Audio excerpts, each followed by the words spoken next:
A certain amount of complaining is healthy anyway. It shows that they're throwing off the slave mentality. He'd made the decision to say nothing about training until the following day. That issue was potentially far more contentious than denying the fighters wine, and it would be easier to propose when everyone had a hangover. It took the whole day for the military paraphernalia and supplies to be transported to the camp. The respite between the departure of one column of mules and the arrival of another provided ample time for the freshly arrived cargo to be counted and arranged in piles. Arming a delighted Carbo with a stylus and parchment, Spartacus had him draw up the records. The stacks of pila, javelins, gladii and shields were soon taller than a man and more than twice his height in length and breadth. They had arms enough for thousands of men. This realization darkened Spartacus's good mood again. There are still less than 100 of us. He didn't feel bad for long. Yes. And look what we managed to achieve. Spartacus intentionally had the amphorae brought up last of all. Raucous cheering broke out as the mules and their precious load arrived at the lip of the crater. Without waiting until the column reached the tents, the most eager fighters ran over and unloaded one of the large clay vessels. Everyone watched as it was opened and then hoisted up onto a man's shoulder. He held it in place while his comrades took it in turns to stand, mouths open, beneath the stream of ruby liquid that poured out. Applause and laughter filled the evening air as the soaked fighters raised their arms in triumph. "There it is, boys!" shouted Spartacus. "More wine than you can drink!" "Do you want to make a wager on that?" roared a broad-chested Gaul. "If I have anything to do with it, there won't be a drop left by dawn." His comment was met by hoots and cackles of amusement. Spartacus smiled. "It's all yours. After last night, you've earned it." The gladiators bellowed their delight at him. Spartacus waited until the drinking had been going on for a while before he approached Castus and Gannicus. United perhaps by their achievement, the two were sitting by a fire over which chunks of wild boar were cooking. There was no sign of Crixus and his men. "Look, the smell draws him in," teased Gannicus. "That's good enough to wake the dead," said Spartacus. "Aye. There are few things more appealing than the aroma of roast pork." Castus waved genially at a stone beside him. "Take a seat. Wine?" Spartacus accepted the silver cup with a grateful nod. "A fine vessel." "They're from Glaber's own table," gloated Castus, raising his own. He didn't mind me taking them. Spartacus chuckled. "To a fine night's work. To Gitas, Enomaus, and the others who fell." He raised his wine high. The two Gauls saluted him with their cups, and they all drank deeply. They made small talk about what had happened during their attack. Although they must have known, neither Gaul mentioned Spartacus's accession to power over the Germans. He wasn't surprised. No doubt they were resentful of it. He tried to judge when would be the best moment to mention training the men. Too soon, and the pair might take offence, thinking that had been his only intention in talking to them.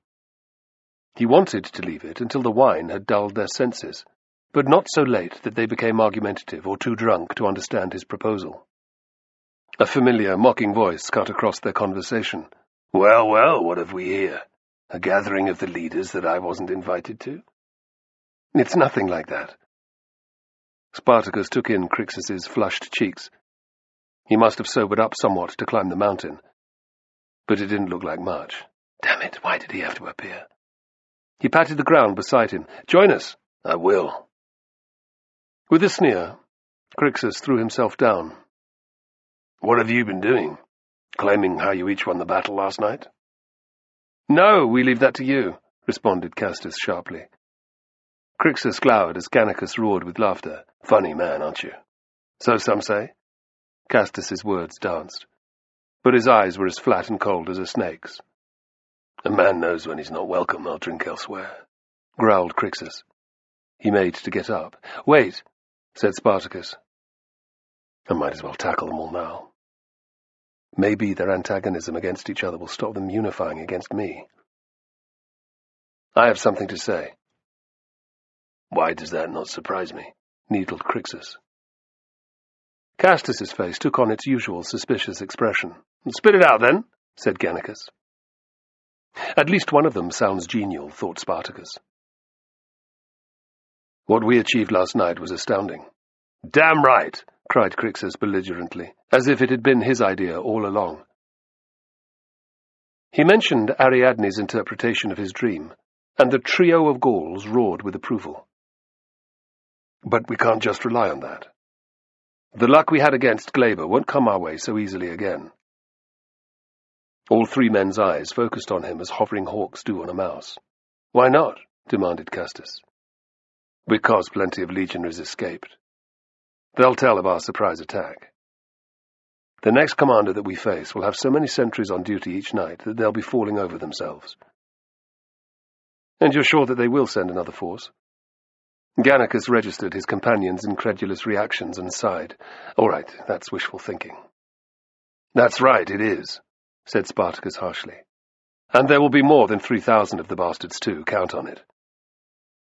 "This wine is sour," Castus snapped, pouring the contents of his cup on the ground. He poured himself a generous measure from the jug and tasted it again. His face screwed up. Spartacus raised an eyebrow. "Doesn't taste so sweet now, eh?" Castus grunted irritably. Gannicus leaned forward. "What are your thoughts?" "If we are to have any chance of surviving—" Spartacus let the words hang for a moment. "Then we have to learn to fight as the Romans do, as disciplined infantry." "Oh, it's back to this, is it?" mocked Crixus. "You want the men to train." The fool. Can't he see it? Spartacus's temper began to rise, but he forced himself to remain calm. "Yes, I do. Every day, with shield and sword, until they can stand in a line like legionaries and respond to orders instead of charging in like maniacs." Like Gauls, he wanted to add. Crixus's eyes glittered in the firelight. "I can tell you now that mine won't do it." "My lads won't be too keen either," added Castus, sounding regretful to be agreeing with Crixus. Spartacus turned his head. "I don't know," said Gannicus. "By the rider, can you not see what will happen otherwise? On an open field of battle, the legions are invincible. Without proper training, we will be crushed like beetles underfoot." He glared at each of them. "What's the point? We'll be annihilated sometime, no matter what," muttered Crixus. "We may as well live like lords until that day." "Who's to say that we'll be wiped out?" challenged Spartacus. "We're far more mobile than the Romans. Ambush and move on, that's what I have in mind. Stay in the mountains when at all possible. If we do that, it will take far more than a force of mere infantry to even find us." He wasn't happy with the skulking image that conjured up, but their position was a damn sight better than it had been just a short time before. It would do for the moment. Spartacus stared around at them, waiting. Crixus curled his lip. "You'd cut off your nose to spite your face. Shame I didn't do it for you." "Castus?" Castus's eyes flickered uneasily, but he did not answer. Gannicus cleared his throat and then spoke. "There's nothing wrong with the idea of training, I suppose. Some routine might stop the lads from doing nothing, keep them fit." "Good." Encouraged, Spartacus turned back to Castus. "Don't listen to him, Castus," Crixus advised. "The fucker is power mad. Can't you see it?" "That's not what it's about," snapped Spartacus. "Isn't it?" Crixus threw back. "Would you like to lead us all?" asked Castus. Spartacus. Recognizing Aventianus's voice, he turned his head. "What is it?" "There's something you should see." Aventianus pointed to the point where the path from below met the lip of the crater. Spartacus stood up. Spotlit by the rays of the setting sun, he made out the figures of men emerging into view. Dozens of others were already milling about the edge of the camp. "Who the hell are they?" "Slaves," said Aventianus simply. "Herdsmen, shepherds, and agricultural labourers, for the most part. They heard what you did to Gladiator and his men, and they've come to join you." "What I did?" Fierce pride coursed through Spartacus's veins. "How many are there?" The sentries have lost count. Excellent. Spartacus turned to the Gauls. We've got the food and the weapons to equip an army. All those men need is training, and we can give them that, can't we? That sounds good, declared Gannicus. Castus hesitated for a heartbeat, and then he nodded. So be it. Will you join us, Crixus? Asked Spartacus in a friendly way. I suppose. It was said grudgingly. Someone will need to take charge of those fools, or they'll run the first time they even see a legionary. You'd be excellent at knocking them into shape. For the first time, Crixus grinned. Fine. We can start tomorrow. I'll begin the gladiators' instruction. Now their glances were more inquiring than rebellious. Thank you, great rider. I spent years fighting with the Romans, so I have a good idea of how they're trained to fight. No one argued, and again Spartacus gave silent thanks. For the moment at least, the others would follow his lead. Thank you for the wine. Draining his cup, he set it down beside Castus. I'll see you in the morning. Where are you going? Demanded Castus. There's a whole night of drinking to come. For you, maybe. I'm going to talk to the new arrivals. And Ariadne is waiting for me. Ignoring their protests, Spartacus walked away. He was glad that none of the Gauls followed him. If they were more interested in getting drunk than making a good first impression on the slaves who'd fled their masters to come here, that was their loss. The 4 sentries were relieved to see him. Although they'd been trying to keep the slaves from spreading out, theirs was an impossible task. It was like trying to stem the tide, thought Spartacus, looking at the ill-dressed, nervous-looking rabble before him. Even a rough head count took him to 100, and more men were spilling over the crater's lip with every heartbeat.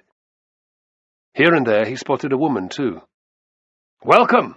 he shouted in Latin. At once he became the focus of attention. "Who are you?" The question came from a strapping man with old, healed burns all over his arms. "A blacksmith. Just the type we need." "I am Spartacus." "You're Spartacus?" The man's face was incredulous. "That's right. But what?" "I thought that I'd be 7 feet tall and breathe fire. Is that it?" There was a burst of laughter, and the blacksmith coloured beneath his tan. Moving closer, Spartacus fixed the man with his piercing gaze. "I am Spartacus the Thracian, who fought as a gladiator in the Ludus at Capua. Last night I led 80 men into a camp where more than 3,000 legionaries were sleeping. We killed hundreds of the whoresomes and sent the rest screaming for their mothers. If you think I'm lying, perhaps you'd like to take me on. Bare hands or with weapons, it's your choice." The blacksmith looked into Spartacus's eyes and saw his death there. His confidence vanished like morning mist. "I meant no offence." "None taken," Spartacus replied amiably. "Why are you here?" "I've come to join you, if you'll have me," the blacksmith added quickly. "You're a smith?" "Yes. Been doing it since I was a lad." "Do you want to fight the Romans? Kill them?" "Yes." "And the rest of you?" asked Spartacus. "Is that what you've come for? To become fighters?" The baying roar that answered him filled the crater with a wall of sound. Spartacus waited until it had died down. "Good! I will feed you and give you tents to sleep in. I will arm you and train you, and I will lead you against the Romans." He drew his seeker and stabbed it into the air. "Is that what you want?" "Yes!" they roared. Spartacus smiled. Ariadne's words were already coming true. From the smallest seed, a great oak can grow. It was a start. Ariadne had kept herself busy all day, but that hadn't stopped her mind from racing. As she counted bags of wheat, slabs of dried pork, containers of salt, spices, and other foodstuffs, all she could think of was the kiss that she had shared with Spartacus, and what would inevitably happen when they went to bed that night. The thought of that filled her with anticipation and terror. I could still say no. Ariadne dismissed the idea at once. She hadn't come through all that she had with Spartacus, helped him, developed feelings for him, just to give up at the final hour. Deep down, Ariadne knew that if she didn't have sex with Spartacus soon, she would never do so with anyone, willingly at least. Having made her mind up, Ariadne was annoyed to feel nervous still. She was a grown woman, was she not? Without meaning to, she visited some of her irritation on Chloris and the other women, snapping unnecessarily when they miscounted something or didn't move fast enough to the next job. They were already wary of her, a priestess of Dionysus, and so rather than answer her back, they scuttled about, trying to avoid her gaze and making even more mistakes. I'm acting like a bully. This realization made Ariadne gentle her tone. Instead of criticizing the women when each task was completed, she started praising them. The atmosphere lightened, and their work rate improved. By the time the sun had dropped to the crater's edge, virtually all the food had been checked over and had its details recorded. Looks as if you've been busy. Ariadne jumped at the sound of Spartacus's voice. Suddenly conscious of the sweat marks on her dress and her straggly hair, she turned. We've hardly stopped all day. Neither have I. It didn't stop me thinking about you, however. She blushed. I've been doing the same. He gestured over his shoulder. Hundreds of slaves have been coming in, wanting to join us. As in my dream. Giving her a pleased look, he nodded. Dionysus be praised, that's great news. It is, and don't ask me how, but I got the Gauls to agree to training for the men. It's to start in the morning. She was already moving. The new arrivals will need food and drink. Bemused, Spartacus watched her as she ordered the other women to ready themselves for an influx of hungry men. She reappeared by his side. That will do for now. I suspect that they'll be happy enough with all the wine that's on offer. It will help, she agreed. But I'm forgetting myself. Are you hungry? Not for food. Are you?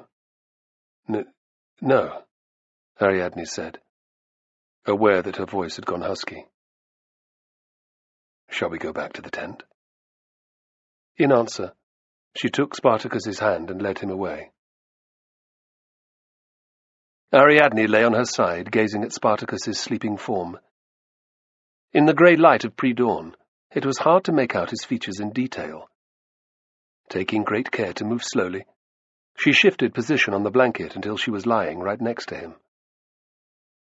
Here she was, in bed with a man she had chosen to couple with. It felt good, just as last night had. Ariadne had been surprised by that. She'd been willing, even eager, to engage in the physical act with Spartacus, certain that it would bring them closer, cement the bond between them. But she hadn't expected to enjoy it.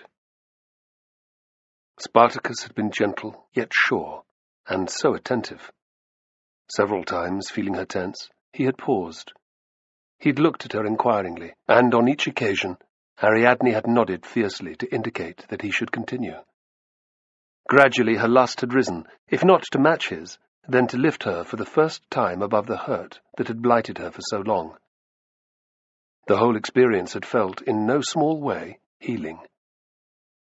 A tiny, self-conscious smile twitched across Ariadne's lips.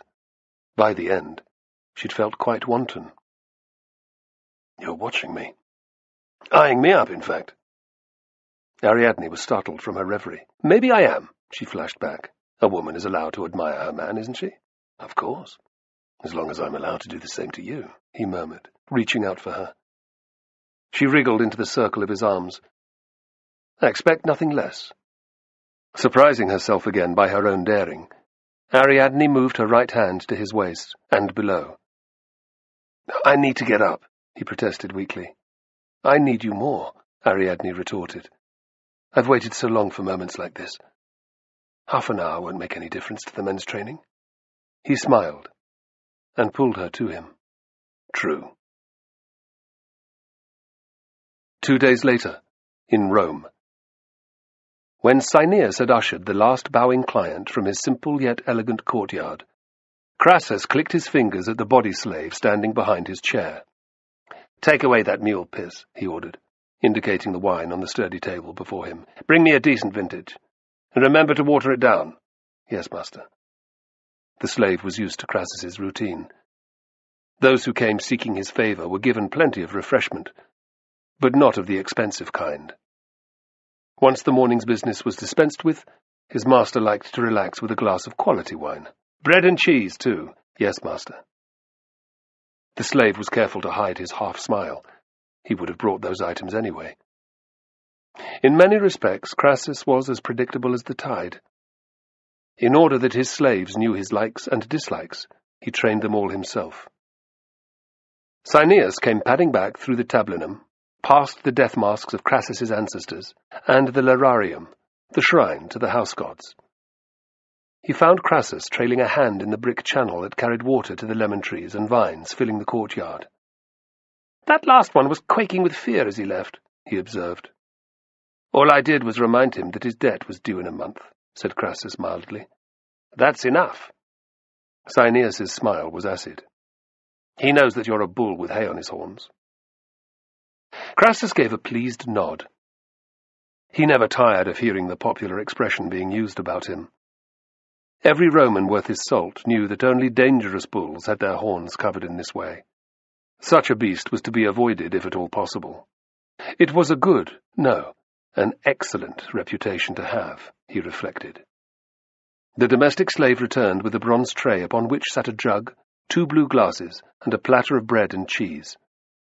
He set it down carefully before pouring wine for his master. "Care to join me, Cineas?" asked Crassus. "Yes, thank you."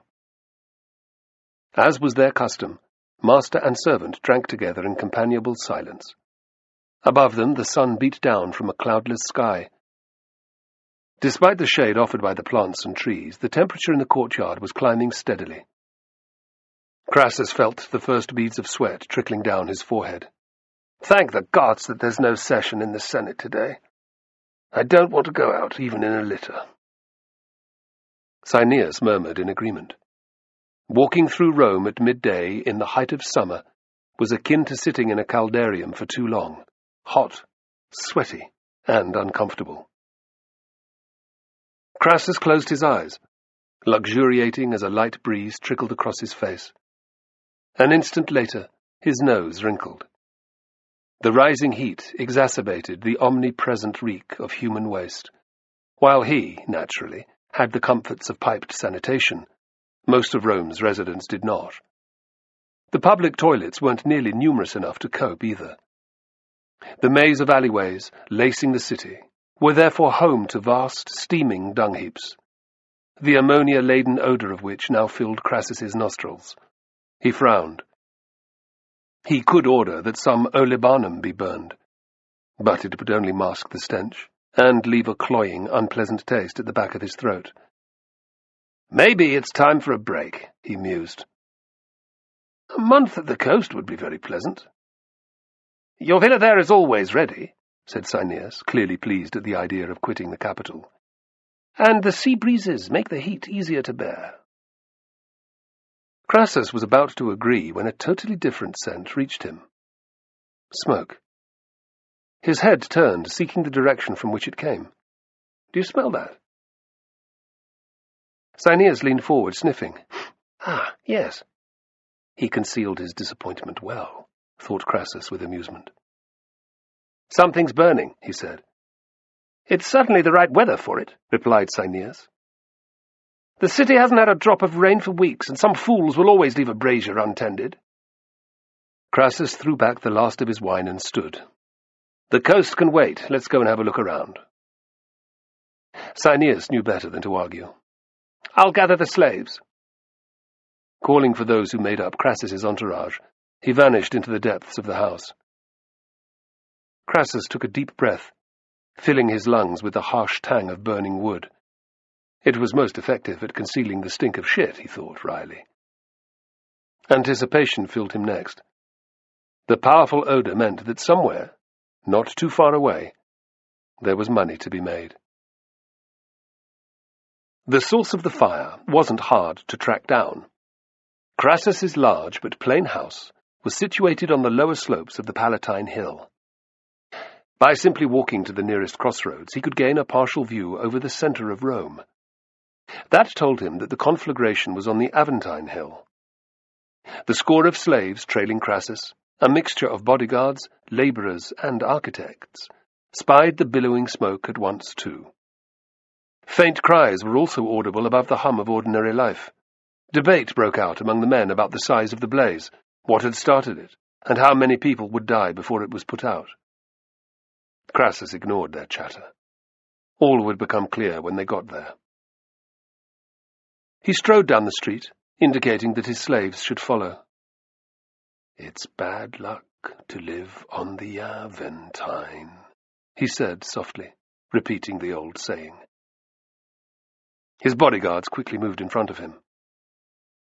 Armed with cudgels and knives, they bellowed and used their fists to clear a path through the teeming narrow streets. "Make way for Marcus Licinius Crassus, praetor, and the most generous man in Rome," they shouted. "Scion of one of the Republic's oldest families, son and grandson of a consul. He regularly donates 1/10 of all he owns to Hercules." Crassus smiled benevolently. "So fucking what?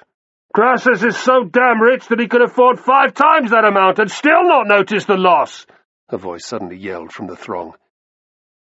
The bodyguards' heads spun angrily, looking for the culprit. "Leave it, there's no time to waste," ordered Crassus. "Besides, it's true enough." Similar comments were made everywhere he went. Like the lewd political and sexual graffiti that decorated the walls of houses throughout the city. It was a nuisance that had to be borne, as a dog suffered its fleas. He pulled a heavy purse from inside his tunic and handed it to Cineas. "Offer that to the crowd," he said loudly. A wave of excitement rippled through those within earshot. Scores of hungry, dirty faces turned towards them. "All of it?" cried Cineas, acting up the ritual they'd played countless times before. "Why not? The worthy citizens of Rome deserve no less," replied Crassus. He added in an undertone, "I'll recoup it 1,000 times over where we're heading." Cineas's answering grin was wolf-like. Filling his fist with coins, he fell out of step long enough to fill the air with showers of bronze asses, silver sestertii, and denarii. Crassus glanced back at the mob, which had gone wild. Excellent. To add to the spice, he'd added an occasional gold aureus to the change in his purse. One of those was but a drop in the ocean to him. But to the average impoverished resident of Rome, the rare piece of currency represented food for weeks, if not months. It took perhaps a quarter of an hour to work their way to the Aventine. The multi-story buildings pressed in on either side, creating a gloomy, claustrophobic world and preventing a view of the fire's exact location. The problem was easily solved, however. Hordes of frantic, wild-eyed people were fleeing the quarter. All Crassus had to do was order his bodyguards to drive against the crowd's flow. Drawing their cudgels from their belts, 3 of them formed a wedge and shoved forward. From then on, anyone who got in their way was simply smashed over the head. Magically, the centre of the street opened up. Set on a new course, the rabble streamed by on either side of Crassus. Some citizens carried their belongings wrapped in sheets on their backs. Others had nothing but the clothes they wore. Children who had been separated from their parents screamed. Husbands cursed under the weight of what their wives had made them carry. Upset by the din, babies added their mewling cries to the general mayhem. Crassus ignored the fear-stricken masses, focusing instead on the shopkeepers' faces framed in the entrances of the establishments that lined both sides of the street. Their precious stock, whether it be meat, pottery, metalwork, or amphorae of wine, meant that each of them stood to lose far more than the average person if the fire spread. It also meant that the traders did not panic unnecessarily. The expressions of the men he saw here were not that concerned. Yet. "Press on!" Crassus ordered his bodyguards. "The blaze is a good way off still." They found it a dozen streets further up the hill. Thick brown smoke filled the air all around them now, and the temperature rose sharply. The area was already almost empty of people, and the only ones visible were scuttling in the opposite direction. Crassus wasn't surprised. Other than the owners of affected buildings, there was no one to fight fires in Rome. The ground floors of most structures were constructed using bricks, but above many towered the dizzying wooden heights of the insulae, 3, 4, and even 5 stories of tiny, miserable flats. This was where most people lived. Existed would be a more accurate description, thought Crassus, feeling grateful for his station in life. Built with little regard to safety or architectural design, the insulae were death traps waiting to collapse or burn down. Fire was the more common of the two disasters, and once a blaze had a foothold in a building, it was virtually impossible to put out. Thanks to the fact that everything was constructed either directly adjoining or actually touching the structures around it, it was the norm for the flames to spread lethally fast. Anyone who stayed in the vicinity risked being incinerated. Conflagrations in which entire neighborhoods were destroyed, killing hundreds, were commonplace during the summer months. He caught sight of 2 anguished figures ahead, a middle-aged man wearing a grubby shopkeeper's apron, and an attractive woman of similar age. Crassus smiled. This would be the owner and his wife. Those whose livelihoods were in peril could never bring themselves to leave until the very last moment. Now the crackling of flames could be heard. Looking up through the swirling eddies of smoke, Crassus saw bright orange-yellow tongues licking hungrily at the 3rd floor of a wood-faced block of flats. It started in a vernacular. It's out of control already. Is it ever any other way? Asked Cineas. Rarely, admitted Crassus dryly. He pushed aside the bodyguards. Greetings, friend! The man he'd spied didn't hear his salutation. Ignoring his wife's warnings, he darted into the open-fronted shop that formed the structure's base. He emerged a moment later carrying a large ceramic pot. Setting it down beside half a dozen others, he prepared to run inside again. You risk much, friend, said Crassus loudly. Many's the man who's been buried alive when a building collapsed. The shopkeeper regarded him with a dazed expression. I have no choice, he said in a monotone. My life savings went into constructing this block of flats. I'm ruined, I know, but without any stock we'll starve. He turned away, distracted by his wife's sobs. That need not happen, declared Crassus. Believe it or not, the gods are looking down on you today. Are you mad? Cried the man. If they are, they're laughing. I'll buy your building and everything in it from you, friend. Eh? You heard me. The shopkeeper's face twisted as the bitter truth struck him. You must be Marcus Licinius Crassus, he said in a cracked voice. That's correct. He glanced at Cineas. My fame goes before me, as it always does. I don't want your money, snarled the trader. You come skulking here with your henchmen, to watch as my whole life goes up in flames. He made a dash for his shop, just as a deafening, cracking sound shredded the air. Cursing, he skidded to a halt by the entrance. Crassus watched with some satisfaction as the shop's ceiling collapsed, burying everything within in a mass of burning timbers. You'll have to make do with those few pieces, he said mildly, pointing at the pathetic pile of crockery. They won't sell for much, I don't think. The shopkeeper's fists bunched with rage. He took an impulsive step towards Crassus, whose bodyguards grinned evilly at each other. No! Screamed the man's wife. I can't lose you as well. The man's shoulders slumped in defeat. How much? His voice was barely audible above the crackle and snap of burning wood. I was going to be generous, said Crassus coolly. But your aggression has changed my mind. 500 denarii for the lot. It cost 20 times that to build, said the shopkeeper in disbelief. And my stock, That's my first and last offer, snapped Crassus. Take it or leave it. The man stared at his wife, who gave a tiny, helpless shrug. "I won't wait around," warned Crassus. He turned as if to go. "I accept! I accept!" The man's voice trailed off, and a choked sob left his mouth. "A wise decision. You'll sign over ownership by nightfall and be paid tomorrow. Now, if you'll excuse me, there's work to be done." And Crassus turned to his men. "Get to it! You better move fast, or the blaze might spread to the buildings on either side." "That wouldn't be such a bad thing, would it?" asked Cineas.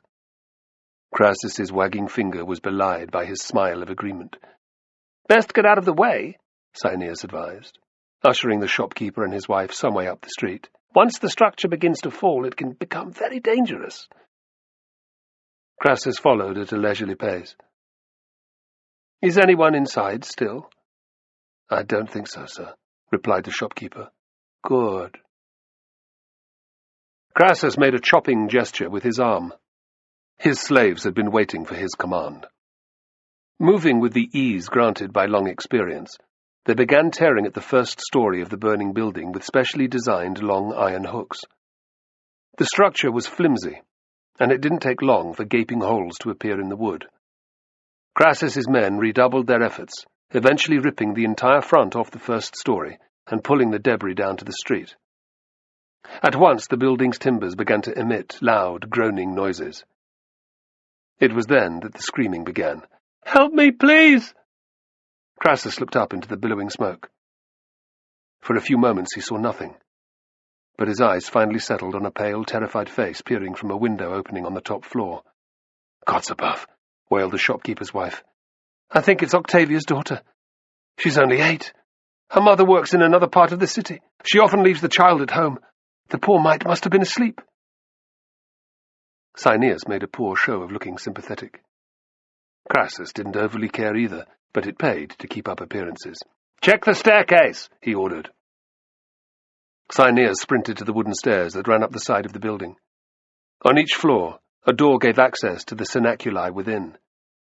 He returned, shaking his head in false sorrow. "It's burning." "What can we do?" cried the woman, tears streaming down her face. He'd made a token gesture. Anything more would be hazardous in the extreme. Crassus wasn't prepared to risk any of his men's lives for an 8-year-old gutter rat. He shrugged. "Pray that she has an easy passage to the other side." The woman began to scream, and her husband pulled her close. "Shh, there's nothing we can do." Crassus didn't want to listen to the screeching of either the doomed child or the distraught woman, so he walked further up the street. He scanned the shops on either side with a practiced eye. Surprise and then pleasure filled him. They were not the usual shabby run-of-the-mill enterprises, selling offcuts of meat, shoddy tools, or badly woven clothing. Instead, there was a silversmith's, a moneylender's, and a Greek surgeon's premises. This was a quarter with a good future, he reflected. It would be a profitable place to rebuild. His smile grew broader. Despite the heat, this had been a good day. Crassus's good mood did not last. When he arrived home, tired and reeking of smoke, he was looking forward to a cold, refreshing bath and a change of clothes. He was greatly put out, therefore, to discover a messenger from the Senate waiting for him in the courtyard, one who would not wait to be seen. Crassus glared at the man down his long nose. "What in Jupiter's name do you want?"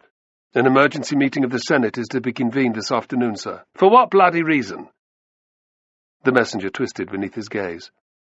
"Caius Claudius Claber has returned." Crassus's mind was still on his new acquisition on the Aventine, and a bath. "Who?"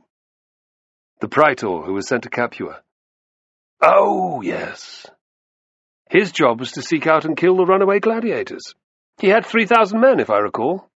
It was but a simple matter. March down there, mop things up, come back to Rome. Crassus took in the other's scared look. His eyebrows made a neat arch. "Clearly that's not what you have come to tell me." "No, sir. The gladiators attacked Glaber's camp at night. They killed the sentries and fell upon the legionaries as they slept." The messenger hesitated. "Go on," ordered Crassus in disbelief. "According to Glaber, all was confusion and chaos. His men panicked and fled. 3,000 men ran from 70-odd scumbag gladiators?" Yes, sir." "Were many of Glaber's soldiers killed?" 400 or 500, sir. The rest escaped safely." "Escaped? It's not as if they were even defeated in a battle." "Fucking cowards," thundered Crassus. "And this fiasco is what Glaber has come back to tell us about?" "Yes, sir," whispered the messenger. Terror filled his eyes. It wasn't uncommon for those who bore bad news to be punished or even killed. Crassus chewed his lip in concentration. Spartacus is not just a skillful fighter. He is clearly a man of some ability. A tactician. His Roman pride lashed out at once. Well, so what if he can marshal a few men together to make a craven attack at night? He said to himself. This humiliation cannot be tolerated, will not be tolerated. The next force that is sent will be twice the size. Even that prospect did not ease Crassus's anger, and he paced up and down, musing about how he would deal with such a situation. The messenger waited, trembling, for his sentence to fall. After a moment, Crassus finally noticed him again. "What are you still doing here? Piss off! Tell whoever sent you that I will attend the debate in the Senate." "Yes, sir. Thank you, sir," stammered the messenger, backing away. Crassus headed for the bathing complex, which lay off the courtyard. He could think about this as he relaxed in the cool of the frigidarium. One thing was certain, however. Glaber had to pay for his mistake. Later, Ariadne would look back on the days and weeks that followed as a halcyon time. Spring moved into summer, and she allowed herself to forget her troubled childhood. Cotis, their journey to Italy and the Ludus. She even expelled Fortis from her mind. She did not consider the future, or the idea of travelling back to Thrace. What was the point? She was happier than she'd ever been, and it was all down to one man. Spartacus. She couldn't get enough of his company. She wanted to know everything about him, and he seemed to feel the same way about her. Truly, the gods must have united them, Ariadne thought. Here she was, free as a bird, living at the top of Vesuvius with her man and his ever-growing band of followers.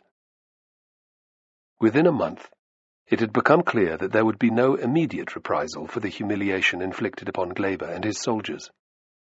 Firstly, there were no troops in the area. Secondly, as Spartacus said, choosing a new commander and the best plan of attack would take the Senate time. So would raising a new force of legionaries. Unless there was great need, Rome kept no legions on its home territory.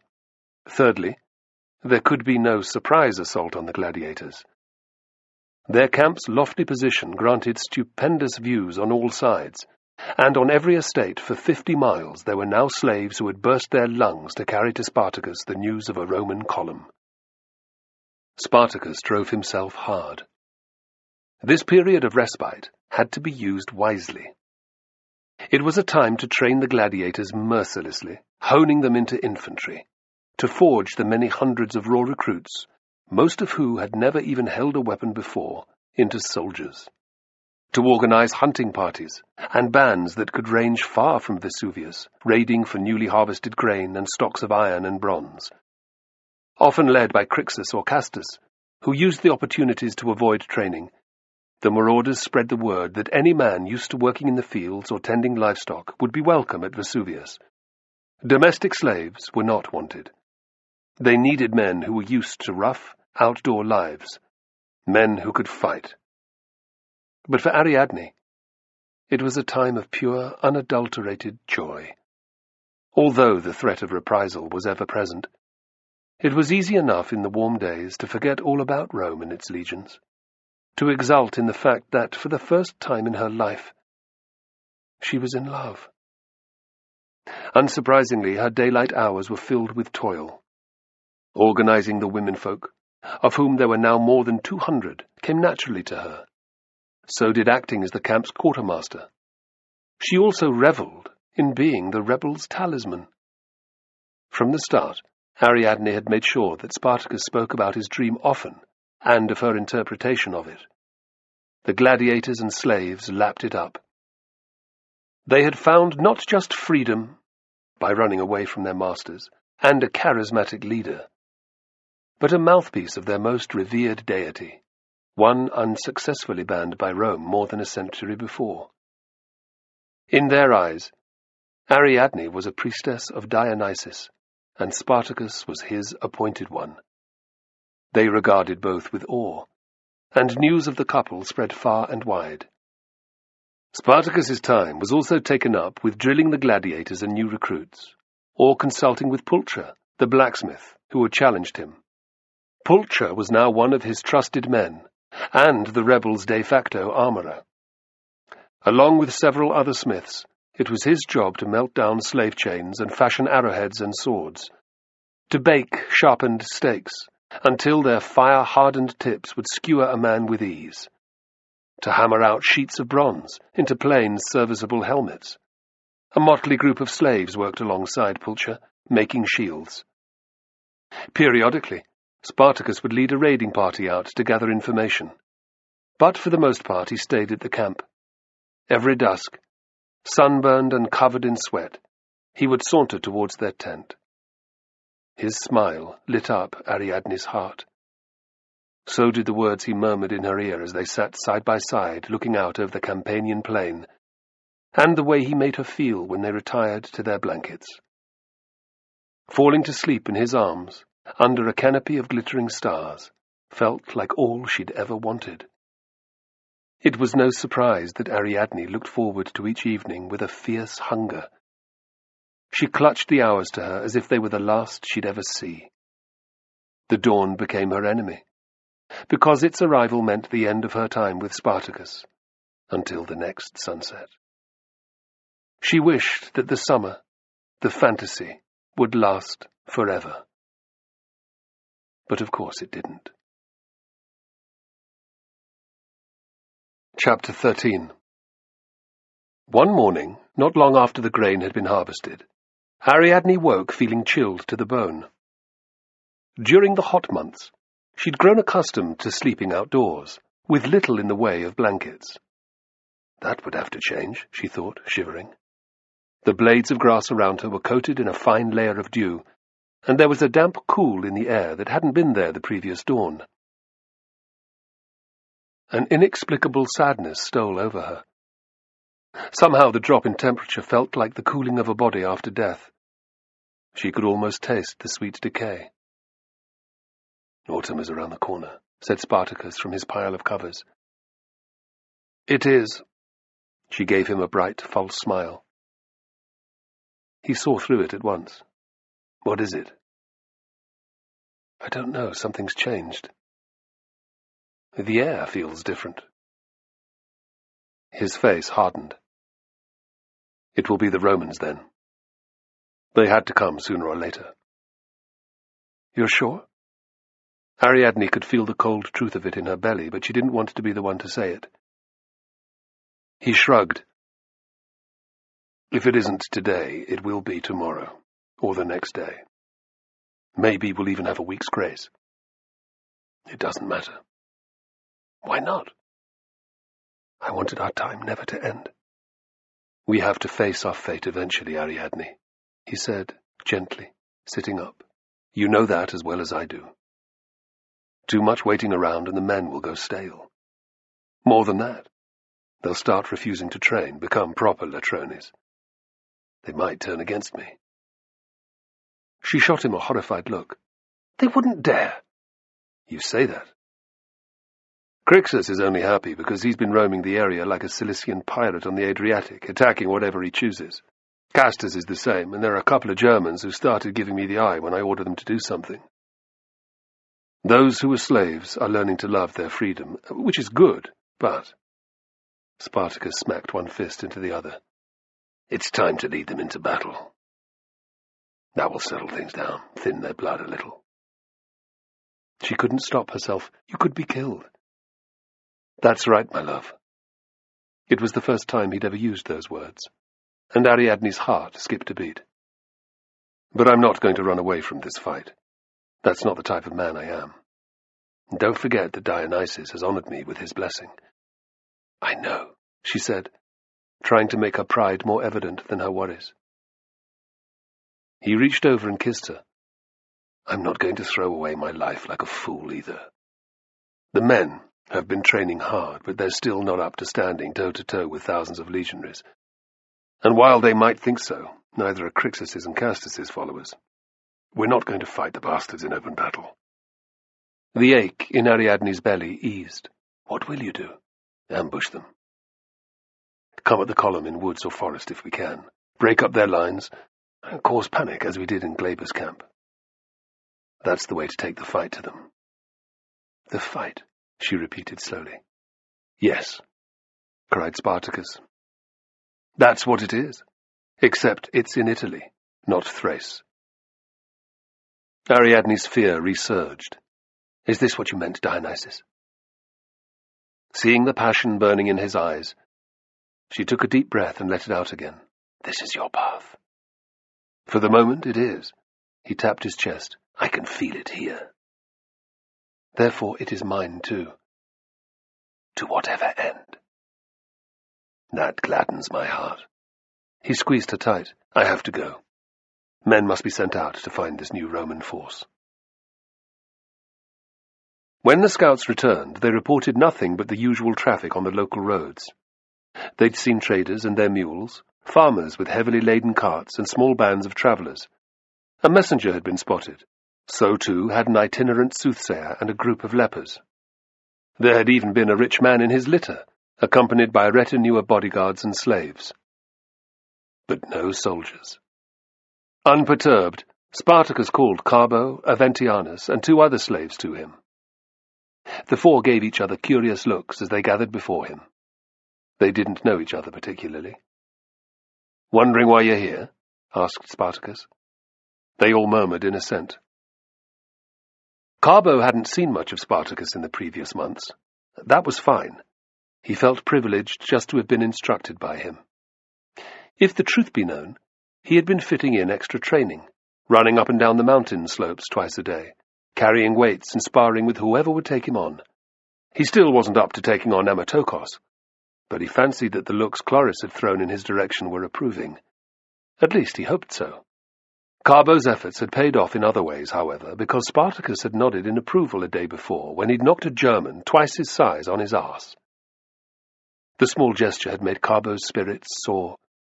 Whatever duty he was offered now, he would accept. How his life had changed, he reflected. He now lived among and fought with slaves. He truly was an outcast. But he didn't care. Carbo was proud of what he'd become, what he'd made of himself. "Ariadne, the priestess who revealed that I have Dionysus's favour," Spartacus added for effect, "had a strange feeling this morning when she awoke. I've learned to pay attention when she tells me such things.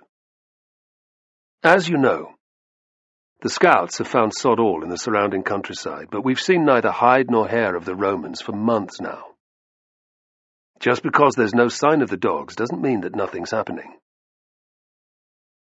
I want you to head, singly, for the nearby towns and see what information you can glean.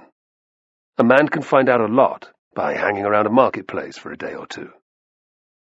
He saw Carbo's questioning look. "You're all native speakers. You'll fit in far better than me with my Thracian accent, or Athias and Taxarces who can barely order a cup of wine in Latin. No one will give you a second glance." "And if anyone demands to know our business?" asked Aventianus. Spartacus reached down and picked up 4 little purses that lay by his feet. He tossed one to each man. "You're a contract labourer who has finished his summer's work and is on his way home to his wife or his family. That's your pay." Aventianus smiled. It was an entirely plausible story. "Where shall we go?" inquired Carbo. "Please don't ask me to travel to Capua." It was almost as if Spartacus sensed his reluctance. "You head for Neapolis on the coast. The rest of you can decide where you want to go, north to Nola and Capua, on the Via Appia and Nuceria to the south. If there's any gossip to be had, you'll hear it in those towns." He held up a warning finger. "I don't care if you spend all the money before you return. But be careful. Don't get too drunk. Wine loosens men's tongues. If you get found out, you'll end your days nailed to a cross." They nodded grimly at him. "One more thing. Leave your swords behind. Take only a knife and a staff with you." He grinned at Carbo's scowl. "I know you've grown used to being armed, but nothing will attract more attention than a peasant with a gladius." Spartacus waved a hand in dismissal. "Come back as fast as you can. May Dionysus and the great rider watch over you." Carbo went to fetch his sleeping roll and a water carrier. By leaving immediately, he could reach Neapolis before dark. How I've changed. Once he'd have been insulted at being called a peasant, and having the blessings of strange gods called down on him. Now he was more upset at not being allowed to carry a weapon. Carbo knew which person he preferred. Dusk was falling as Carbo neared Neapolis. He'd run some of the 10 miles from Vesuvius to make sure that he arrived in time, yet he'd cut it very close indeed. The 3 guards had already pushed one massive door to, and were moving towards the second. He broke into a sprint. "Wait!" The sentries' heads turned. They were typical city watchmen. 2 were middle-aged, with sagging paunches, and the other was a stripling youth with cheeks as smooth as a newborn's bottom. "What have we here?" cried one. The solitary silver falera, pinned to his tunic, told Carbo that he'd once been a legionary. He's the leader. Only brave men earned such decorations. "To be in that much of a rush, a man can only be searching for one of 2 things. Is it wine or a whore?" "Or both," added the second greybeard with a toothy leer. "You're exactly right, friends, both," lied Carbo, coming to a grateful halt. "I've been working on a latifundium for the last 6 weeks, existing on little more than acetum and stale bread. Not so much as a woman in sight. At least not one that it was safe to go near. The Villicus kept a close eye on you, eh? That's often the way. You must have a hard-on like Priapus." The veteran gave him a wink. "I was the same when I was your age. Nellius here wishes he was like that too, but he's so shy that he won't even approach the whores by the market, and they'd straddle a corpse if it had a coin to spare." He chortled as the embarrassed youth hung his head. "Gods," thought Carbo with delight. "They didn't even look at my scars, and they took me at face value." Pride filled him. "I'm a man now. Pass, friend." With an expansive gesture, the veteran indicated that Carbo could enter. "Whoever you choose, give her one from me." "I will," Carbo grinned. "Is there an inn where I could find a corner to sleep in?" "Several. The Bull is the one where you're least likely to be eaten alive by fleas and bedbugs. You're less likely to be robbed there, too. It's off the street that leads from this gate, 3rd alley on the right. Don't pay any more than an ass for a bed in the stable." "My thanks." With that, he'd passed under the great stone arch and into the city. Carbo had never been to Neapolis before. He glanced curiously at the fine buildings as they faded into the rapidly falling darkness. Most were newly built. After centuries of loyalty to Rome, Neapolis had been elevated to a municipium nearly 2 decades previously, but its fortunes had taken a real tumble during the brutal civil war just a few years later. Carbo could remember as a boy his father telling his mother in hushed tones about the city's sacking. Under Sulla, the butcher, an army had burned its large fleet at anchor and killed many hundreds of civilians. Finally, they had set Neapolis ablaze. The residents' crime had been to have opposed Sulla, and they called Spartacus a latro. Carbo hurried to find the Bull. The narrow thoroughfare was emptying before his eyes. He had no desire to linger outside longer than necessary either. There was no street lighting. Lamps hung outside an occasional large house, but their glow did not extend far. The shadows were growing longer with every heartbeat. As he came alongside an alleyway, a shape moved in the gloom within. Carbo's grip on the hilt of his dagger tightened. If Neapolis was anything like Capua, only a fool went abroad after dark. A fool, or a cutthroat. He was relieved to find the inn soon after. The hum of loud conversation, shouts, and out-of-tune singing led him in. The stench of manure, stale urine, and human sweat filled his nostrils as he approached the open-fronted establishment. A wooden staircase ran up the side of the building to the flats above. Oil lamps decorated the graffiti-covered walls inside and out. Their yellow-orange glare illuminated a jumble of rough tables and benches that spilled from the grimy interior onto the alley. Straw had been scattered everywhere. From its soggy appearance, it looked to have absorbed more than its fair share of wine, or blood. The place was thronged. Not the only one with a dry throat. It wasn't a surprise. The harvest had recently been taken in, and although the Venalia rustica was over, the temperatures were still pleasantly warm. A man could do worse than drink a few cups of wine with his friends at night. Carbo took in the customers, a selection of merchants, travellers, and locals. There were whores aplenty too, sitting on men's laps, flashing their breasts at anyone showing interest, or working the tables for custom. Lowlifes were also numerous. Shifty, poorly dressed men in ones and twos, whose gaze flickered constantly over the gathering like hungry wolves eyeing a flock of sheep. Friends? I don't have any. Not here, anyway. Pushing his way to the bar, Carbo spoke to the proprietor, a wall-eyed man with heavy stubble coating his long jaw. As promised by the guard at the gate, a bronze coin secured him a corner in one of the stables. Throwing down his sleeping roll, he returned to purchase a jug of wine and some bread and cheese. With his hands full, Carbo headed for an unoccupied table against one wall. The best and safest place to observe the goings-on was one where he could sit with his back against cool brickwork. His belly grumbled noisily as he sat down, reminding him that he hadn't eaten since midday. Carbo forgot all about the other customers and set upon his food with purpose. It didn't take him long to clear his plate and throw back 2 cups of the watered-down wine. Feeling much better, Carbo belched. He filled his cup again and cast his gaze casually around the room. A couple of tables over, 4 traders were loudly playing dice. Ignoring the demands of those around him to shut up, a man with wine stains all down his tunic bawled an out-of-tune ditty about Odysseus's journey. A pair of greybeards argued over the pieces on a robber's board. Beside them, a florid-faced merchant pawed greedily at a whore's crutch. 3 watching veterans sniggered and made lewd suggestions about what the pair might get up to. Carbo thought of Chloris, and his groin throbbed.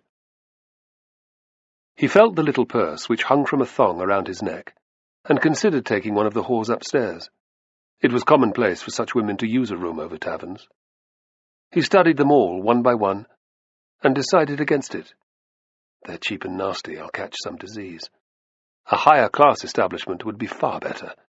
There, at least, they might wash between customers. Get a grip, that's not what I'm here for. Carbo decided to finish the jug of wine and go to bed. Markets began trading at dawn, and he wanted to be there from the start. Come far? To the right, a man was sitting with his back to the wall as Carbo was. He had brown hair cut in the military style, 2 differently coloured eyes, and high, wide cheekbones. He was perhaps a decade older than Carbo. Are you talking to me? Yes. I saw you come in. It looked as if you'd been on the road. You must have barely made it before they closed the gate. His accent was well educated, at odds with the other clientele. He's only being friendly. You have the right of it. Another few moments and I would have been left outside for the night. I'm damn glad that didn't happen. The other pointed to his jug. You'd get none of this piss for a start. Carbo chuckled. No. Tempted to try one of the whores as well? Not the ones in here. They're pox-ridden for sure. You're not wrong there. I'm Navio. He leaned over and clinked his cup off Carbo's. The movement revealed his waist, which was encircled by a gilded belt. Navio saw Carbo's eyes take it in. Yes, I'm a soldier. His expression soured. Or I was. My name's Carbo. He waited. but no more information was offered. "You must be a farmer's son, eh? Come to seek out the city's fleshpots?"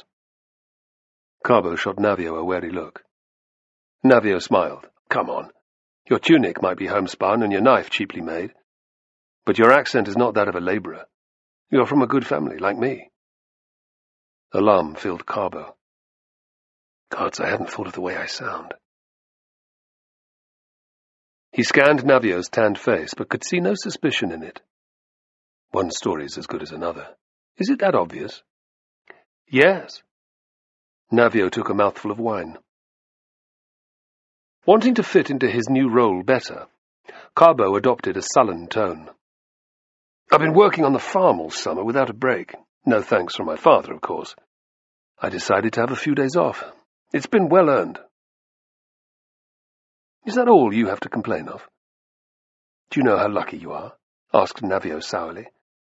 "I've got plenty more to worry about," replied Carbo sharply, thinking of his mission. "As no doubt you have." "I'm sorry," said Navio with an embarrassed look. "Things haven't gone well for me recently." "Were you discharged?"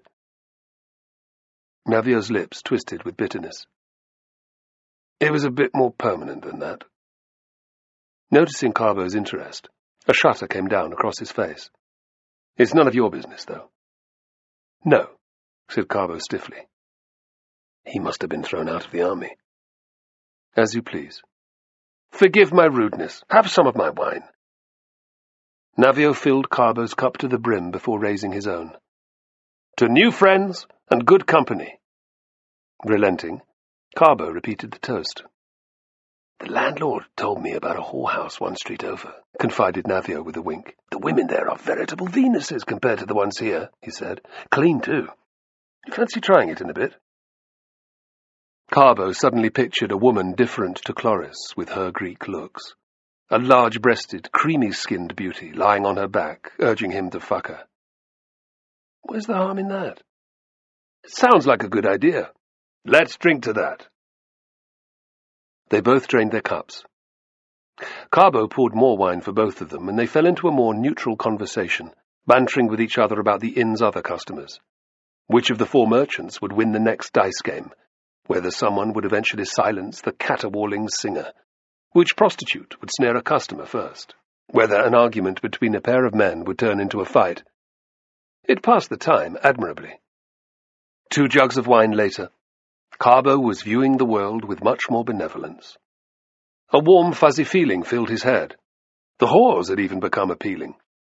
Navio caught him ogling the youngest one and laughed. "It's time to find that brothel, come on." They threaded their way unsteadily between the tables. Carbo took the opportunity to squeeze a prostitute's buttocks as he passed, grinning as she squealed in mock horror. She immediately turned and lifted her skirt, revealing the dark triangle of hair in her groin. "Fancy a bit of this? 2 sestertii, and it's yours for an hour." "An hour? He'll only need 2 or 3 thrusts to finish," Navio cried. He was nearly in the alley. "Come on, Carbo, let's go." Reluctantly, Carbo tore his eyes from the whore's crotch and headed for the entrance. Satisfied, Navio strode off. "Hold on, I need a piss." But Navio didn't hear his mumble. By the time Carbo had emerged, the soldier was already 20 paces away. "Screw him, I can't wait." Carbo fumbled his way to the nearest wall and pulled up his tunic. After some difficulty with his Lycium, he freed himself. With a sigh of relief, he watched his stream of urine splashing off the bricks. When he turned back, the alleyway that led back to the main street was empty. Cursing under his breath, Carbo hurried after Navio. He was about to call out, telling his new friend to wait, when he heard a soft thud, as a body makes when it hits the ground. Carbo's words dried in his throat. That was how I was attacked after leaving the tavern in Capua. He reached for his dagger, and was reassured by the cool bone of its hilt. Pausing for a few moments to let his eyes adjust to the Stygian gloom, Carbo slid his feet along the dusty ground as quietly as he could. 20 paces on, against the faint light of a lamp on a house's wall, he made out a man's shape crouching over a motionless form. Navio. White-hot rage washed away the fuzziness in Carbo's head. He didn't even consider returning to the safety of the inn. Instead, he drew his knife, gripping it in his fist with the blade pointed towards the ground. It was the method taught to him by Spartacus. This way no bastard can knock the weapon out of your hand. Then you can still stick it wherever you like. Navio's assailant rolled him over and began pawing through his clothes. Where's the fucking purse? Navio groaned, and Carbo's heart leapt. He's not dead, then. Squinting, he judged that the distance between them had closed to perhaps 15 steps. There was no sign that the lowlife had any companions. But Carbo still wasn't near enough. Coins clinked, and the thief made a pleased sound. Anything else? He muttered, stooping over Navio again.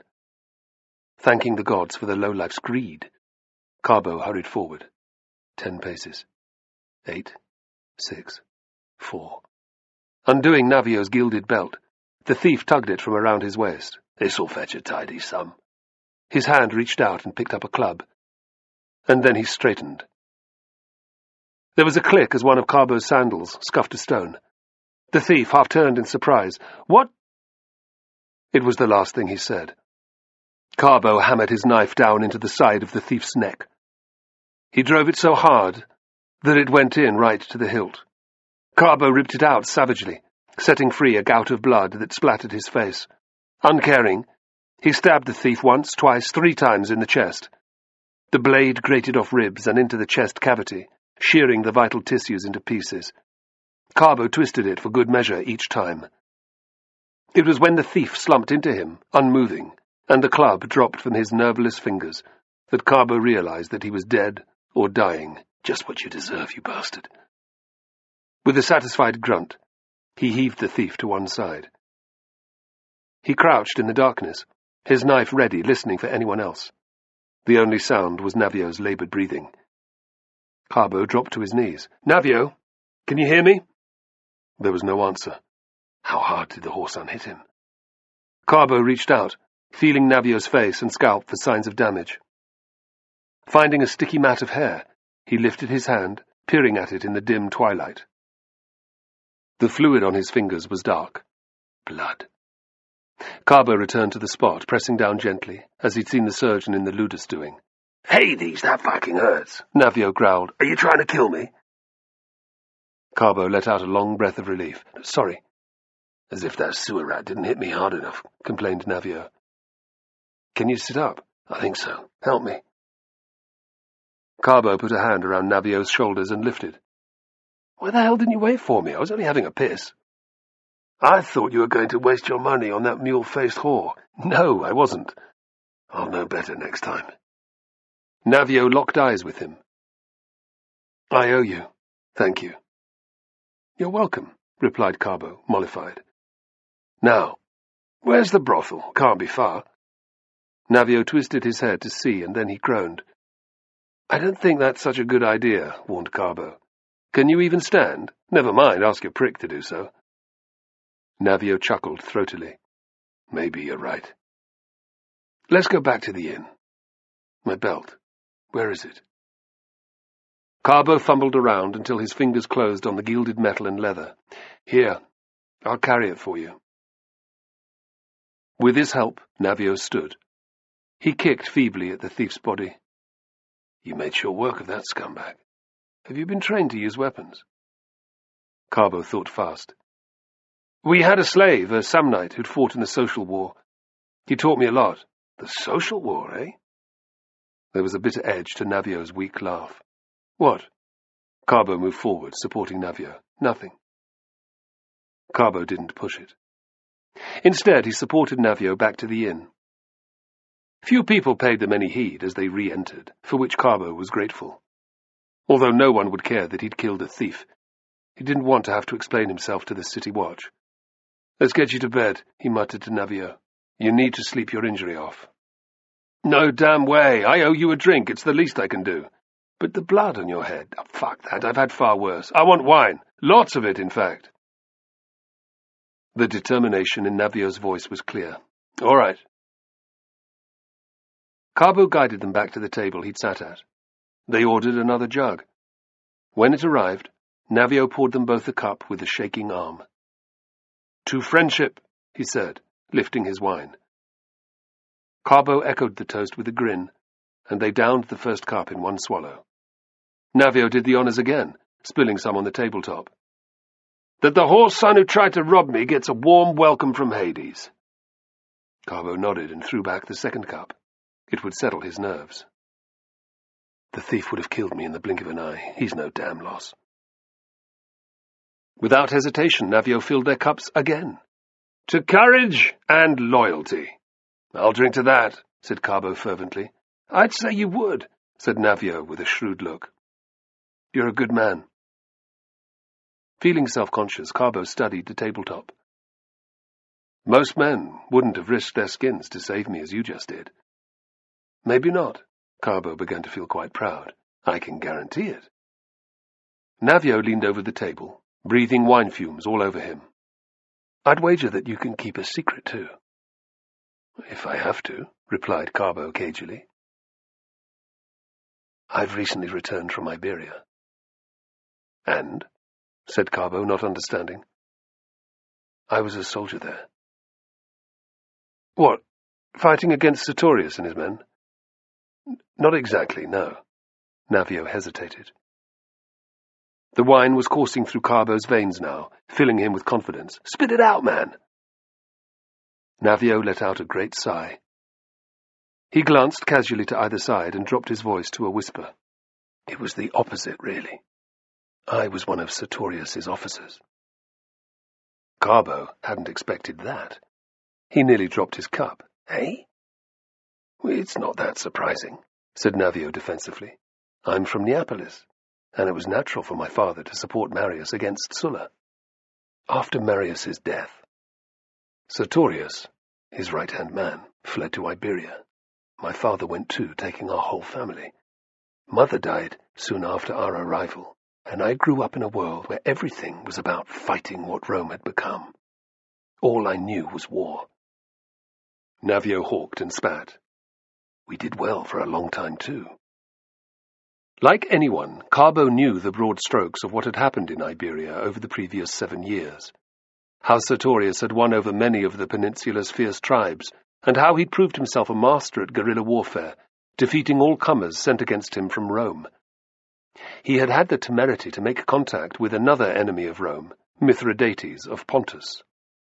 In return for money and ships, Sertorius had sent military officers who would train Mithridates' army. Yet things had gone awry eventually.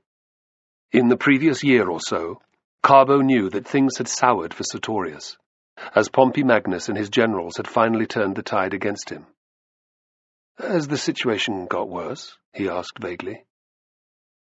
Navio frowned. You haven't heard?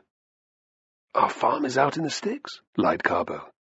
Yes, I'd forgotten. Well, Sertorius is dead. Slain in battle. I wish, replied Navio bitterly. No, he was stabbed and killed by Paperna 3 months back, the traitorous fucking dog. Paperna. Do you remember Aemilius Lepidus' failed rebellion 4 years ago? Yes.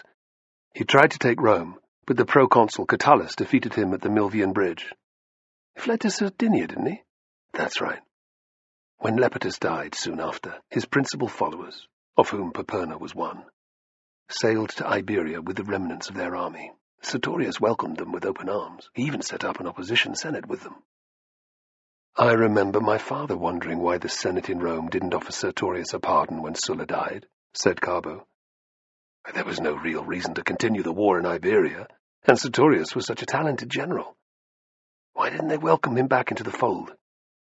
It was nothing but their damn arrogance and pride, cried Navio. He winced in pain. Take it easy. I can do that when I'm dead. Anger throbbed in Navio's voice. Sertorius was a better man than any of Marius's followers.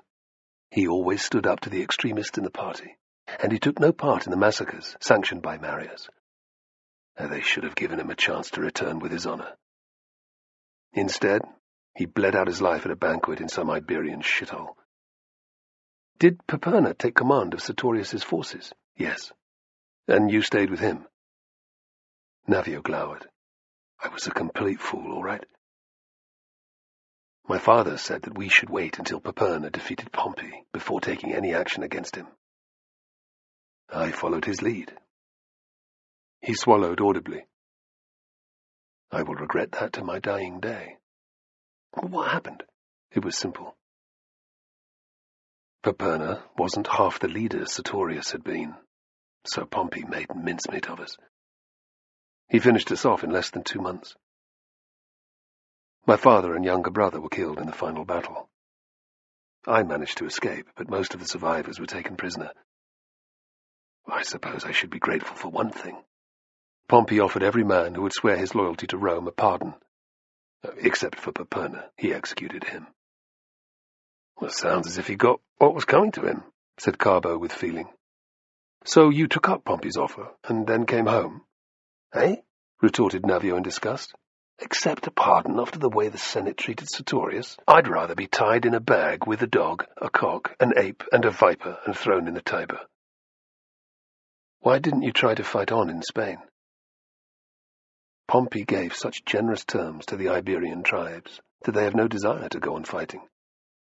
Sertorius was an orator, and he might have changed their minds. But I'm just a simple soldier. I didn't know what to do, so I took passage back to Neapolis. Home. Navio spat out the last word, where everyone now rushes to kiss the asses of men like Pompey and Crassus. What do you plan to do? I'm going to wage war on the Senate, on Rome. I want vengeance for Sertorius, for my family. You're going to do that on your own? Navio gave a cracked laugh. Huh. You think I'm mad, don't you? Not mad, no. Crazed with grief and guilt, maybe. Your cause is hopeless, you know. No one can take on the Republic in open battle and win. So what? I'd rather keep my pride than bend my knee to the likes of fucking Pompey. He was supposedly the Republic's best general, yet Sertorius defeated him. Not once, but twice. Navio reached over to grip Carbo's shoulder. There you have it. I bet you didn't think you'd hear a story like that when you entered the inn. And if you fancy a nice lump sum of cash, all you have to do is report me to the authorities in the morning. I think the current reward for rebel officers who haven't surrendered is 200 denarii. Not bad, eh? I'm not going to do that. Why not? I don't need the money, joked Carbo. No, it's far more than that. Do you also hate Rome? Asked Navio joyfully. Are there still some who support Marius? It's not that either. Carbo scanned Navio's face, seeing his earnestness. He placed his trust and his life in my hands, and we could use him. He took a deep breath. But I follow a man who does. You're making fun of me. I'm not. Carbo looked Navio in the eyes. I give you my word. He must be loyal to Marius. He's not a Marian supporter. I don't understand. Swear that you'll tell no one. On my life. He's a gladiator, said Carbo. A gladiator? Yes. He's from Thrace. About 6 months ago, he led a breakout from the Ludus in Capua. There were only 73 of us at the start, but thousands of slaves have joined since then. Spartacus is training them to fight. You're as mad as I am. Noticing the pride in Carbo's eyes, Navio's expression changed. No. You're fucking serious. Never more so. How in all the gods' name did you come to be serving a runaway gladiator? It's a long story, said Carbo. I joined the Ludus as an Auctoratus. Inside it's a different world. And there's no difference between a man who's a citizen and one who's been enslaved. Being young and inexperienced, life was hard for me. Spartacus offered me his protection, so I became his man. I escaped when he did. A fine story, but gladiators aren't the same as trained soldiers. You'll be wiped out in the first battle. Quietly, Carbo told Navio the story of their attack on Glaber's camp. 80 of you beat 3,000 legionaries. That is an incredible feat. Navio whistled in respect. Then his brow furrowed. It's not the first time, come to think of it.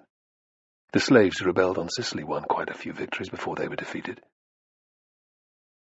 Carbo threw the dice again. Why don't you join us? Spartacus is the only one among us with experience of Roman army training, but there are too many slaves for him to instruct properly. Are you offering me a job? I can't do that, but I'll take you to Spartacus. You can ask him yourself. Are you meant to be recruiting men? No. Carbo explained his mission. Obviously, I'm supposed to tell no one. Navio's lips quirked. Well, in that case, will he not crucify us both? I don't think so. You don't think so? Navio laughed softly. Would I risk my life just to ask a runaway slave if I can fight for him? Carbo's heart thudded in his chest. If Navio said no, he was possibly going to have to kill him. Otherwise his story might be spread all over Capua by the next day. Why the hell not? Navio exclaimed. It sounds more appealing than fighting a war on my own. Relief flooded through Carbo. Good. Let's go and drink to that, he declared. His relief lasted no more than a few heartbeats. Through the alcoholic haze that enveloped him, he had one crystal-clear thought. Gods, what if I've made the biggest mistake of my life? Despite his bravado, there was every chance that Spartacus would kill them both. He downed another mouthful. Instead of doing the sensible thing and retiring to bed, Carbo and Navio continued drinking. In the process, they cemented their friendship, swearing undying loyalty to each other over cup after cup of wine. By the time they collapsed onto their bedding in the stable, the first fingers of light were tinging the eastern sky. All too soon they were woken by the sharp end of the ostler's pitchfork. The moment that they were awake, he hounded them out into the stable yard. Red-eyed and with pounding heads, the pair stared blearily at each other. I feel like shit, Carbo groaned. There's only one cure for this, announced Navio. Stripping off his tunic, he wove over to the trough for the mules, which had just been filled by a slave. Grabbing a bucket, he dragged it through the water and then emptied it over his head. God, but that's cold! He repeated the procedure several times before shoving the pail at Carbo. Now you! Shivering in anticipation, Carbo put himself through the same process. Feel better? Asked Navio, flicking water from his skin. A little. Dionysus's revenge, my father used to call it. I'd best head to the market to see what I can find out. Trying to ignore his pounding head, Carbo dried himself with a clump of straw and pulled on his tunic. Navio's face brightened. We can get bread and cheese there. Nothing like some food to settle the stomach, eh? Maybe. In the cold light of day, Carbo's plan to bring Navio back to Spartacus's camp seemed rather less appealing. But he couldn't back out of it now. He'd given Navio his word, several times. Neapolis's marketplace was situated in the main forum, a large open area in the very centre of the city. The mass of stalls, tents, and mobile pens was surrounded on all sides by temples, government buildings, and the mansions of the rich. Despite the early hour, it was already packed with people. Every foodstuff under the sun was on sale. There were stands groaning under the weight of cabbages, onions, carrots, chicory, and cucumbers. Huge bunches of sage, coriander, fennel, and parsley were laid carefully out on low tables. Scores of wasps hung over the arrangements of ripe pears, apples, and plums. There were even some peaches on offer. The insects were attracted to these nearly as much as the sealed pots of honey nearby. Rounds of cheese, covered in cloth to keep them fresh, were piled one on top of the other. Bakers hawked flat loaves of bread that were still warm from the oven. Small children greedily eyed the sweet pastries on offer. Butchers stood by their massive wooden blocks, wielding cleavers and extolling the quality of their freshly killed meat. Cattle, sheep, and pigs roared their unhappiness from the pens close by. Attracted by the smell, Carbo and Navio descended on a stall where a stout woman was frying sausages. They bought 2 each. Carbo lingered, chatting to the woman as he ate. Mention of Spartacus's men raiding a neighbour's farm elicited a tirade of cursing, but no mention of soldiers. It was the same story all over the market. Buying a selection of bread and fruit, Carbo chatted idly to the vendors, mentioning Spartacus to all and sundry. Unsurprisingly, none had a good word to say about his leader, but, to Carbo's pleasure, none mentioned any punitive force from Rome either. Within an hour, he was happy enough to leave. He'd drunk several cups of fruit juice, and his head was feeling much better. Navio looked brighter too. "You still prepared to come with me?" Carbo asked. "Of course," said Navio with a lopsided grin. "As I said, I'm only a simple soldier. On my own I'll get nowhere. So if your leader will lead me against Rome, I'll follow him to Hades." Carbo smiled confidently, falsely. He had no doubt that if Spartacus was unhappy with what he had done, they'd both be on crosses by the day's end. Let's hope he sees the same thing in Navio that I did. Chapter 14. Half-turning so the senators opposite would not notice, Crassus tugged at his toga, ensuring that it hung over his bent left arm just so. When the time came to speak, he had to look the part, and in the Senate, having one's toga correctly in place was imperative. Here, everyone had to be the embodiment of Roman virtus. Crassus was sitting with 600-odd other senators in the Curia, the hallowed oblong building that had housed the Republic's government for half a millennium. Perhaps 60 paces wide by 80 long, it was simply built of brick-faced concrete with a stucco frontage. High on the walls, glass windows, a rare commodity, let in plenty of light. A triangular facade over the entrance featured a centerpiece of skillfully painted carvings of the triad of Jupiter, Minerva, and Juno. On either side were depictions of Romulus and Remus, Rome's founders, and Mars, the god of war. Inside, the Curia's sole furnishings were the 3 low marble benches that ran the length of the room on each side, and the 2 rosewood chairs that sat on a low dais at the end. There, protected by their lictores, sat the 2 consuls, the men elected to rule Rome every 12 months. Crassus studied Marcus Terentius Varro and Gaius Cassius Longinus sidelong. Despite the grandeur of their positions, it was hard not to regard them with contempt. Both were yes-men, figures who were easy to manipulate, and who had been chosen by a more powerful politician. Pompey Magnus had put Varro forward, and Marcus Tullius Cicero was Longinus's main backer. Crassus's lips twitched. It could just as easily have been me. And, to be fair, the pair are only a sign of the times. The Republic was a weakened beast now compared to its heyday centuries before. The ancient law that no man should hold the consulship more than once in 10 years had been discarded by leaders such as Marius, Cinna, and Sulla. It wasn't about to return any time soon. The wishes that Sulla had expressed when he'd relinquished power had been utterly ignored.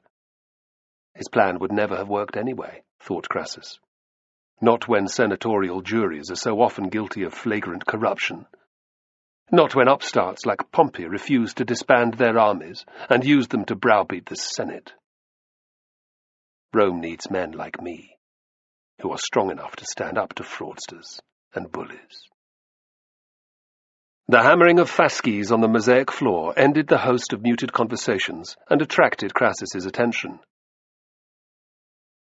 So, to the matter in hand. Spartacus and his band of cutthroats, and the praetors who are being sent to annihilate them. In the process, they will erase from the record books the humiliation suffered by Glaber. Of course, the fool Glaber was long dead, ordered to fall on his sword in penance for his abject failure. His property had been seized by the state, and his family exiled. The senior officers who had served under him had been demoted to the ranks. But that did not mean that the matter could be forgotten. Far from it. "Silence!" thundered the senior lictor, an imposing figure with a dozen phalerae decorating his chest. "All stand for the consul of the day, Marcus Terentius Varro." 600 senators rose to their feet.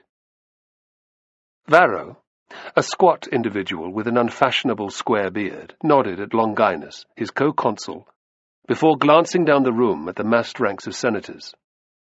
"Honourable friends, you all know why we are here today. I do not need to remind you of the disgraceful events at Vesuvius some months ago. They have been discussed in detail, and those responsible have been punished." An angry rumble of agreement rose to the vaulted ceiling. "Two of the Senate's most worthy praetors have been appointed to wipe the renegade Spartacus and his followers from the face of the earth. Publius Verinius is to command the mission. He will be ably assisted by his colleague Lucius Cassinius and the legate Lucius Furius." Varro paused long enough for the senators to nod approvingly at the three men in full uniform who stood together near the consuls' chairs. "Sacrifices have been made, and the omens declared favourable. The force is to set out tomorrow. Verinius will take with him 6,000 legionaries—" "Veterans?" interjected Crassus. As Varro's eyes bulged with surprise, shocked whispers rippled through the senators. "To Hades with etiquette," thought Crassus impatiently. "Everyone knows the answer, but the question needs to be asked, to be placed on the record." "Are they veterans, consul?" he repeated. No. I don't know what that has to do with it, praetor," replied Varro in an irritated tone. "Even the newest recruit to the legions is worth 10 escaped gladiators." "Damn right!" shouted a voice. "The lowlifes will shit themselves when they see our soldiers coming," cried another. Varro looked pleased. "Just so." "According to those figures, Spartacus must have attacked Glaber's camp with, 30,000 men," said Crassus loudly. An awkward silence fell. "Yet we are told that he had not 6 legions of followers, but a paltry 100. "Come now, Crassus," said Varro, boldly trying to take control. "Glaber was attacked in a cowardly manner, in the middle of the night. That won't happen again, you can be sure of it." He eyed Verinius, who nodded his head vigorously. "This time we are sending 6,000 men. What slave rabble will stand against more than a legion, eh? It'll be a massacre!" Spontaneous cheering broke out among the senators, and Varro's face relaxed. Crassus waited carefully until the noise had died down. "What you say is, in all likelihood, correct. Let me be clear. I am not doubting the quality of the soldiers who are to be sent to Vesuvius, nor the skill of Verinius and his colleagues. What in Jupiter's name are you getting at, then?" demanded Varro. "All I am saying is that this Spartacus is not a mindless slave with no idea how to fight. He should not be underestimated. I have seen him in action." A shocked silence fell. "Where?" demanded Varro. "At the Ludus, in Capua. I paid for a mortal bout there. Spartacus was one of the 2 men selected by the Lanista. He won, obviously. I spoke with him afterwards. The man's a savage, but he's intelligent." "Thank you for your advice," snapped Varro. "But Publius Verinius is no callow youth. He is more than capable of dealing with a rogue gladiator. His task is simple and straightforward. I imagine that we'll see him back here within the month, his mission successfully completed." Verinius winked at his colleagues, who grinned like happy children. Lucius Cassinius, a broad-shouldered man, puffed out his chest. "If I get the chance, I'll fight and kill Spartacus myself." Laughter and roars of approval met this comment. "I look forward to hearing all about it," said Crassus, stepping back into the crowd. "Don't say I didn't warn you," he added. Cassinius chuckled.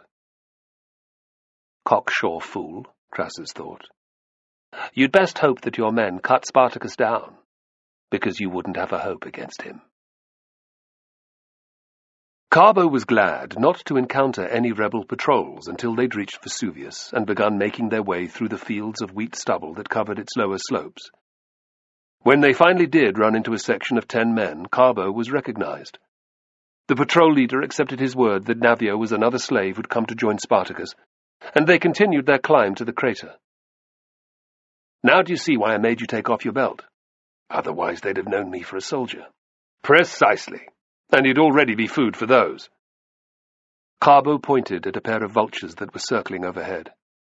"Fair enough. It would be stupid to be killed before I've even had a chance to plead my case," admitted Navio. He squinted at the peak above them. "It's a good place to choose for a camp. Hard to approach. Easy to defend. We can't stay there forever, though. The next commander to arrive will be wise to the trick we played on Gleba. He'd just starve us out." "Where's Spartacus going to go next?" "South, I'd say. Away from Rome." "That makes sense. Has he mentioned Sicily?" "What, because of the slave uprisings there?" He hadn't thought of Sicily before, but then he wasn't a soldier like Navio. "Yes, I'd say that 2 large-scale rebellions within 30 years of each other makes for fertile recruiting ground, wouldn't you?" Carbo flushed. "Where would we get the ships to transport thousands of men? The Cilician pirates sail in these waters. I'm sure some of their captains would be open to offers." "Pirates would sell their own mothers into whoredom if they fetched a good enough price. But beggars can't be choosers." "There won't be too many other candidates willing to carry a slave army." Annoyed and impressed at the same time, Carbo did not reply. They were nearing the crater, and his nerves began to jangle. Stop it! Navio would be an asset to any leader. They found Spartacus drilling a large group of slaves. He had them in pairs, armed with scuta and swords, sparring against each other, and was stalking among them, barking orders and reprimands in equal measure. Athius and Taxarsis lounged nearby in the shade of a tree. They eyed Navio with naked suspicion. Seeing this, Carbo's skin snaked with dread. He stopped in his tracks. Navio shot him a concerned look. Carbo rallied his courage. "Spartacus!" Spartacus turned. His eyes flickered to Navio and returned to Carbo. "You're back." Pausing to correct the way a dark-skinned slave held his shield, he strolled over. Like shadows, so too did the Scythians. "What news?" he demanded. "There's not a word of any troops in Neapolis." "Well, that's to be expected, I suppose. They probably don't see the need to come from more than one direction." Spartacus saw Carbo's surprise. "You weren't the first to return." "Aventianus got back last night. Apparently there's a large force about to set out from Rome. 2 praetors, a legate, and 6,000 legionaries. The praetor in charge is called Publius Verinius. They'll be here in less than a week." "Shit. What use is Navio now?" "You could say that." Spartacus smiled, but his eyes were like 2 chips of flint. He jerked his head at Navio. "Is this someone you picked up on the way back?" "I thought he'd be useful to us." "Of course he will. Every sword will count, even if the men using them are more used to handling a hoe or a spade." Spartacus studied Navio. His gaze lingered on his hair, and Carbo's worries increased tenfold. "Ever held a gladius in your hand?" demanded Spartacus. "Plenty of times," answered Navio stolidly. "Really?" Spartacus glanced at the Scythians. Without a word, Athius and Taxarsis glided to stand on either side of him. Spartacus's stare returned to Carbo. Care to explain? Carbo could think of nothing to say apart from the simple truth. He's a Roman soldier. He didn't have time to add that Navio wanted to join them. Athias and Taxarsis leapt forward in unison, drawing their swords as they moved. A heartbeat later, Navio had a blade pricking the skin on each side of his neck. He was careful not to move a muscle, but his eyes flickered to Carbo's.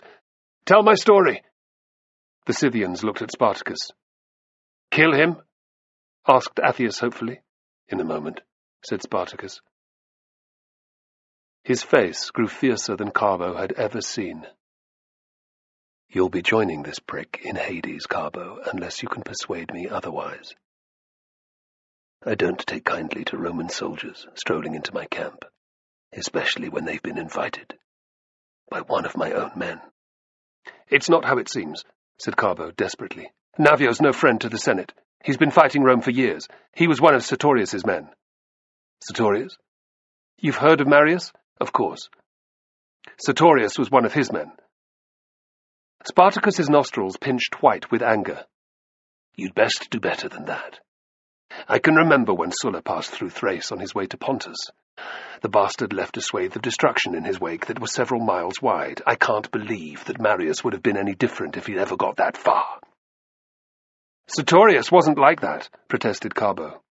Spartacus's expression did not change, so he hurried on. "After Marius's death, things went against his supporters in Italy. So Sertorius fled to Iberia. So too did Navio and his family. Sertorius quickly raised an army from the Iberian tribes. He carved out a large territory for himself and defeated the legions sent against him by the Senate on numerous occasions. He held out for the best part of a decade, but he was murdered by a traitor a few months ago. The General Pompey Magnus had little difficulty mopping up his supporters after that. Navio survived the final battle and made his way back to Neapolis, his hometown."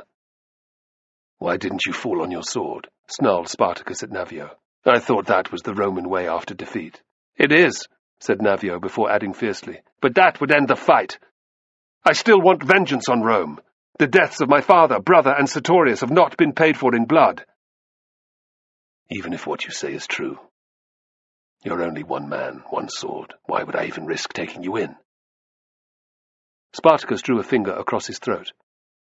"If my men kill you, they can just toss you off the cliff. That'd be one less thing for me to think about." "Because he can help you to train our men," cried Carbo, acutely aware that if a sentence of death fell on Navio, it would fall on them both. Athias and Taxarsis would kill him without even blinking. "Jupiter, watch over me now." "Navio's an officer and a veteran soldier. He has years of experience instructing men to fight as legionaries." Spartacus rounded on Navio like a snake about to strike. "Is that true?" "It is. Virtually all of our soldiers were Iberian tribesmen. They were warriors and brave too, but hadn't the first idea about discipline or fighting as a unit. Sertorius's orders were that every new recruit had to be taught to fight in the Roman manner. I've done it with hundreds of men." Spartacus's expression became calculating, and Carbo held his breath. "What would you do with this lot here?" He indicated the slaves behind him. "How much training have they had?" Navio's voice was crisp. "It depends. Some have been here for weeks, so they've had quite a lot. But they've been coming in every day. Most have had a week or two's instruction with gladius and shield. A few have had as little as a couple of days." "How many men are there?" "A little over 3,000 in total.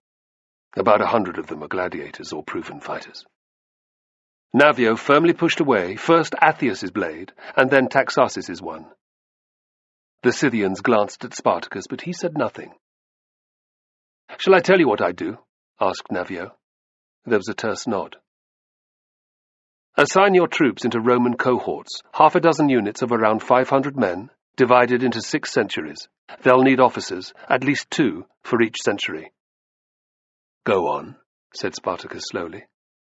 Warming to his subject, Navio spoke for some time, describing how he'd instruct the slaves to fight as one, holding their shields together, to use their swords purely as thrusting weapons, to respond to basic commands relayed by instruments such as the trumpet or whistle, to advance only when told to retreat in good order. At length he paused. If there was more time, I'd run them up and down the mountain in full kit every day, and train them against the Palers too. The basics can come later, though. If we win. They could be made into an army yet. Spartacus smiled. We? Navio coloured. I meant you. Spartacus eyed Carbo coldly.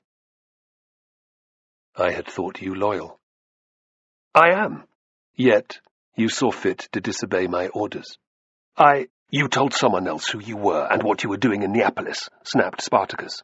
As if that wasn't stupid enough, you then had the temerity to bring a Roman soldier into my camp. Because I imagined he could help us, retorted Carbo, his temper flaring at the injustice of it. Clearly he can't, neither can I. He glared at Taxarsis and Athius. Well, why don't you get on with it? Just fucking kill us and have done. Raising their weapons, the Scythians looked expectantly at Spartacus.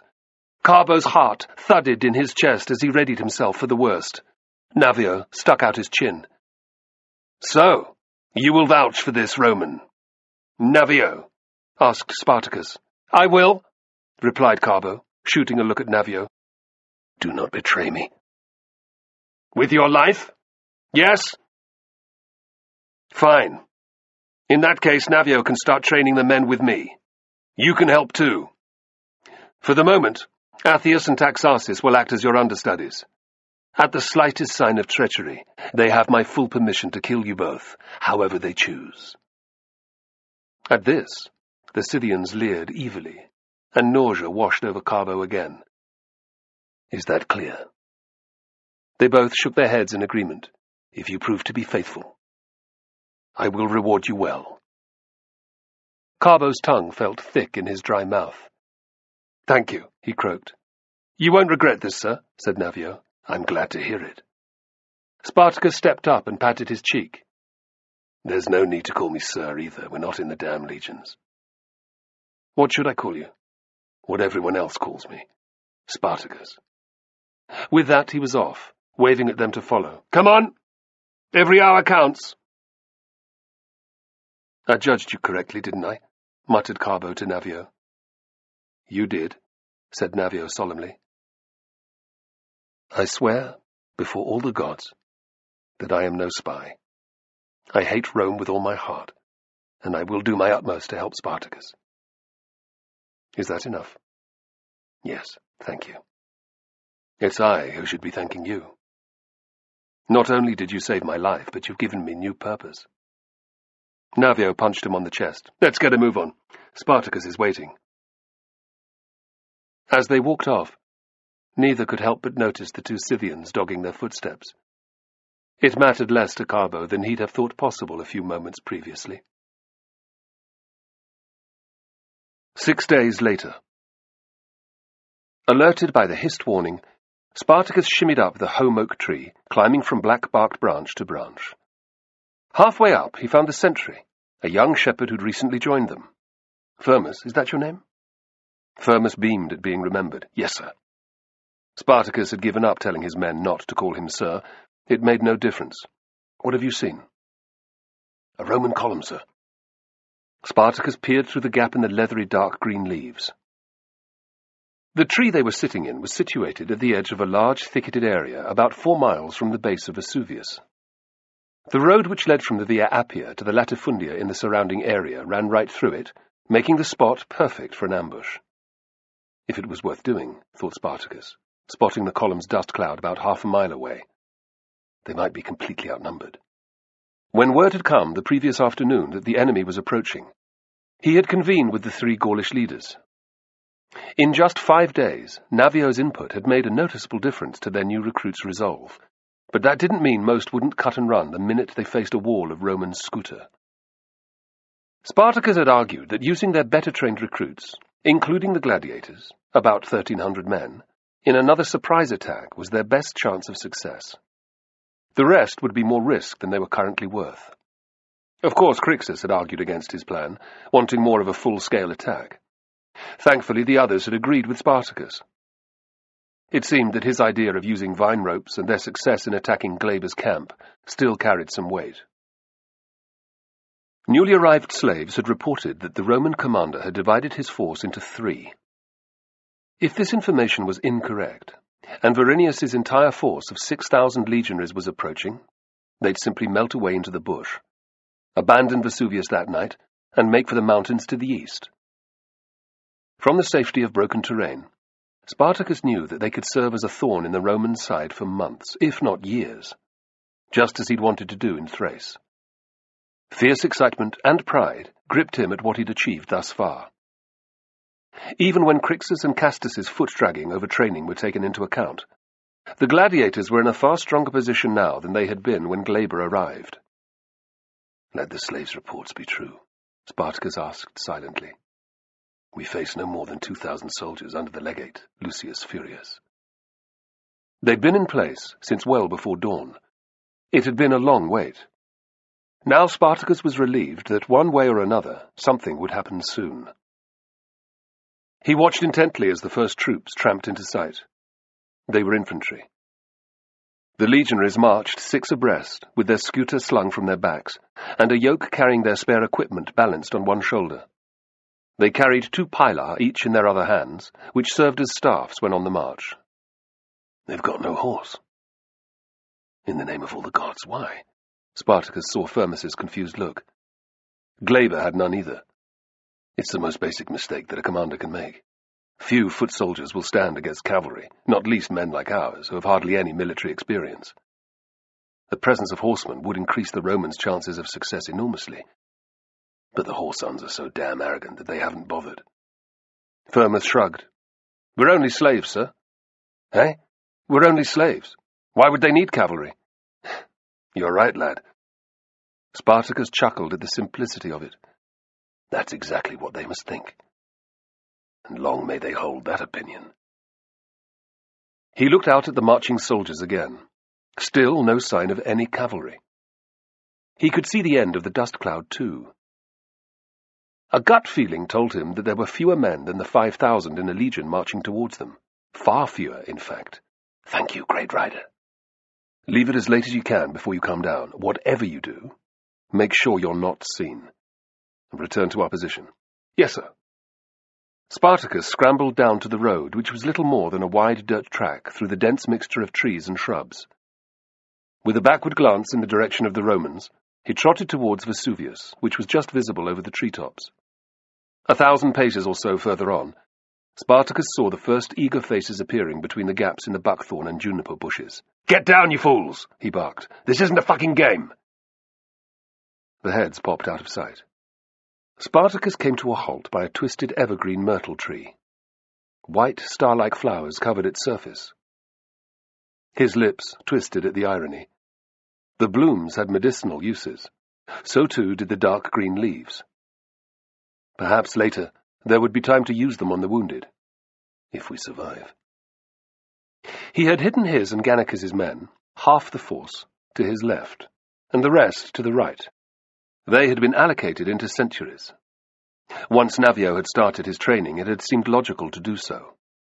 The Gaulish leaders had grumbled, but having their followers all appointed as officers had appeased them. Every gladiator who could fight was here. They were mixed among the new recruits, roughly 6 to a century. Gaps had been cut in the thick vegetation, wide enough for 4 men to charge out at a time. The spaces had been filled with cut branches, which could be hauled out of the way in the blink of an eye. "Gannicus, Castus, Crixus!" The Gauls were with him in a heartbeat. All 3 were clad in mail shirts and bronze bowl helmets with white or red horsehair crests, and were carrying Roman scuta and gladii. Spartacus grinned fiercely. But for their long hair and moustaches, they looked like legionaries. "Are they coming?" demanded Crixus. "Yes." "How many?" Gannicus's expression was wary.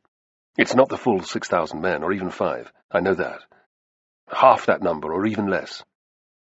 And there is no cavalry visible either." Gannicus clenched his fists. "Do we attack?" "Eh?" Crixus shot him a hostile look. "Of course we do." Castus said nothing. "I ask Spartacus, not you, Crixus," Gannicus snapped. "You lapdog," accused Crixus. "What did you say?" Gannicus's face went puce with rage, and he laid a hand to his sword. Crixus's eyebrows rose. You want to pick a fight with me? Come on, then. Let's not quarrel now, said Spartacus firmly. We have more important business to hand. Like children who have been rebuked by a parent, the Gauls subsided, glowering at each other with obvious dislike. We'll fight if I say so. I won't make that decision until the last moment. If I think that our attack will fail, I won't use this. Spartacus lifted up the centurion's bone whistle that hung from a thong around his neck. At Navio's request, he'd had Glaber's abandoned camp ransacked for examples like it. The Gauls now had one each too. You all know what it sounds like. Unless you hear me blow one long blast, tell your men to stay down. We'll just lay hidden until they're gone. It's imperative that they understand that. If any of those Roman bastards catch as much as a glimpse of us, we're fucked. Clear? They all nodded, although Castus's face bore a dubious expression. If you hear the whistle, however, blow your own, and then immediately launch your piler. When will you sound it? Asked Gannicus. Spartacus pointed at the bend in the road, some 300 paces towards Vesuvius. Once the vanguard has disappeared around that, he glanced at Crixus. Your position is closest to the curve. Are you happy not to let any escape? Crixus's lips peeled back into a feral snarl of agreement. Good. He thinks that he's got the most important job. Fool.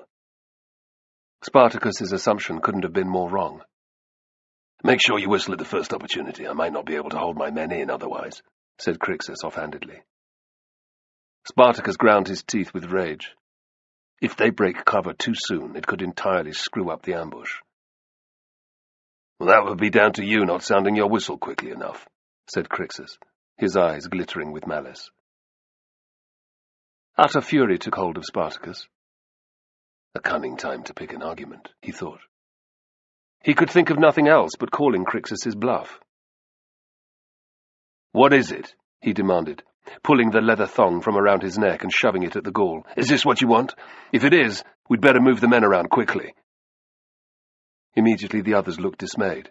It's too late for that, said Gannicus. The damn Romans will be on us any moment. Leave it, Crixus, he advised. It doesn't matter that much who blows the bloody whistle, and Spartacus will pick the right moment, eh, Castus? Spartacus held his breath. He will, growled Castus. Crixus's jaw bunched with anger. You do it, then, he snarled at Spartacus. What do I care? Spartacus nodded curtly. Launch one volley of javelins only. Aim short and low. Most of the men had never thrown pilar before, but he'd insisted that everyone armed themselves with some of the hundreds of missiles that had been left in Glaber's camp. Even thrown by novices, they would cause confusion at such close range, as well as plenty of casualties. So too would the Nubians with their slings. At my second whistle, charge. Castus still wasn't completely happy. What if they make formation and hold it? Our men will never break through a Roman shield wall. True enough, said Spartacus with an accepting shrug. We'll pull back, disappear into the scrubland. But only do that if you hear 3 short blasts on my whistle, repeated. Otherwise, press home the assault. Still seems like complete madness, protested Castus. What? Exclaimed Crixus. We're outnumbered.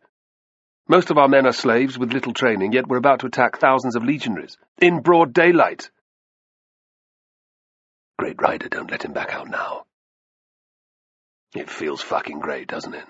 Spartacus grinned savagely, confidently. Far better than fighting in some shitty arena for the amusement of a Roman mob. Castus held his gaze for a moment before he too smiled. That's true. We'll teach the whoresons a lesson they'll never forget, promised Crixus. His bullishness returned. Spartacus caught the uncertainty in Gannicus's eyes. Even if Crixus is too pig-headed to see it, and Castus has been won over, he knows that our fate hangs on a thread. Gods, how I wish that Gitas and Suthis were here with 200 warriors of our tribe. But they weren't. Remember, Ariadne said this morning that the omens were good. Gannicus looked happier, and she should know. That's right. Spartacus gave silent thanks to Dionysus as well. Since he had revealed what Ariadne had said about his dream, her status had grown even further. He gripped Gannicus's shoulder. "Ready to repeat what we did to Glaber?" "Yes. Into position, then. Remember? Wait for my whistle." He waited until the others had disappeared from view before checking the road for a final time. Nothing. Unsheathing his seeker, Spartacus made his way to the rear of the myrtle tree. There he found an edgy-looking Carbo. Navio was beside him, jiggling with excitement. Athius and Texarsis hovered in the background. They won't be necessary, thought Spartacus. If Navio is a traitor, I'm no judge of men. Carbo, too. All set? Yes, replied Carbo. Are they coming? They'll be here soon. Carbo squared his shoulders. I'm ready. May Mars watch over us with his spear and shield, said Navio with fierce enthusiasm. And the great rider, added Spartacus. Stay with me, as you have done until now.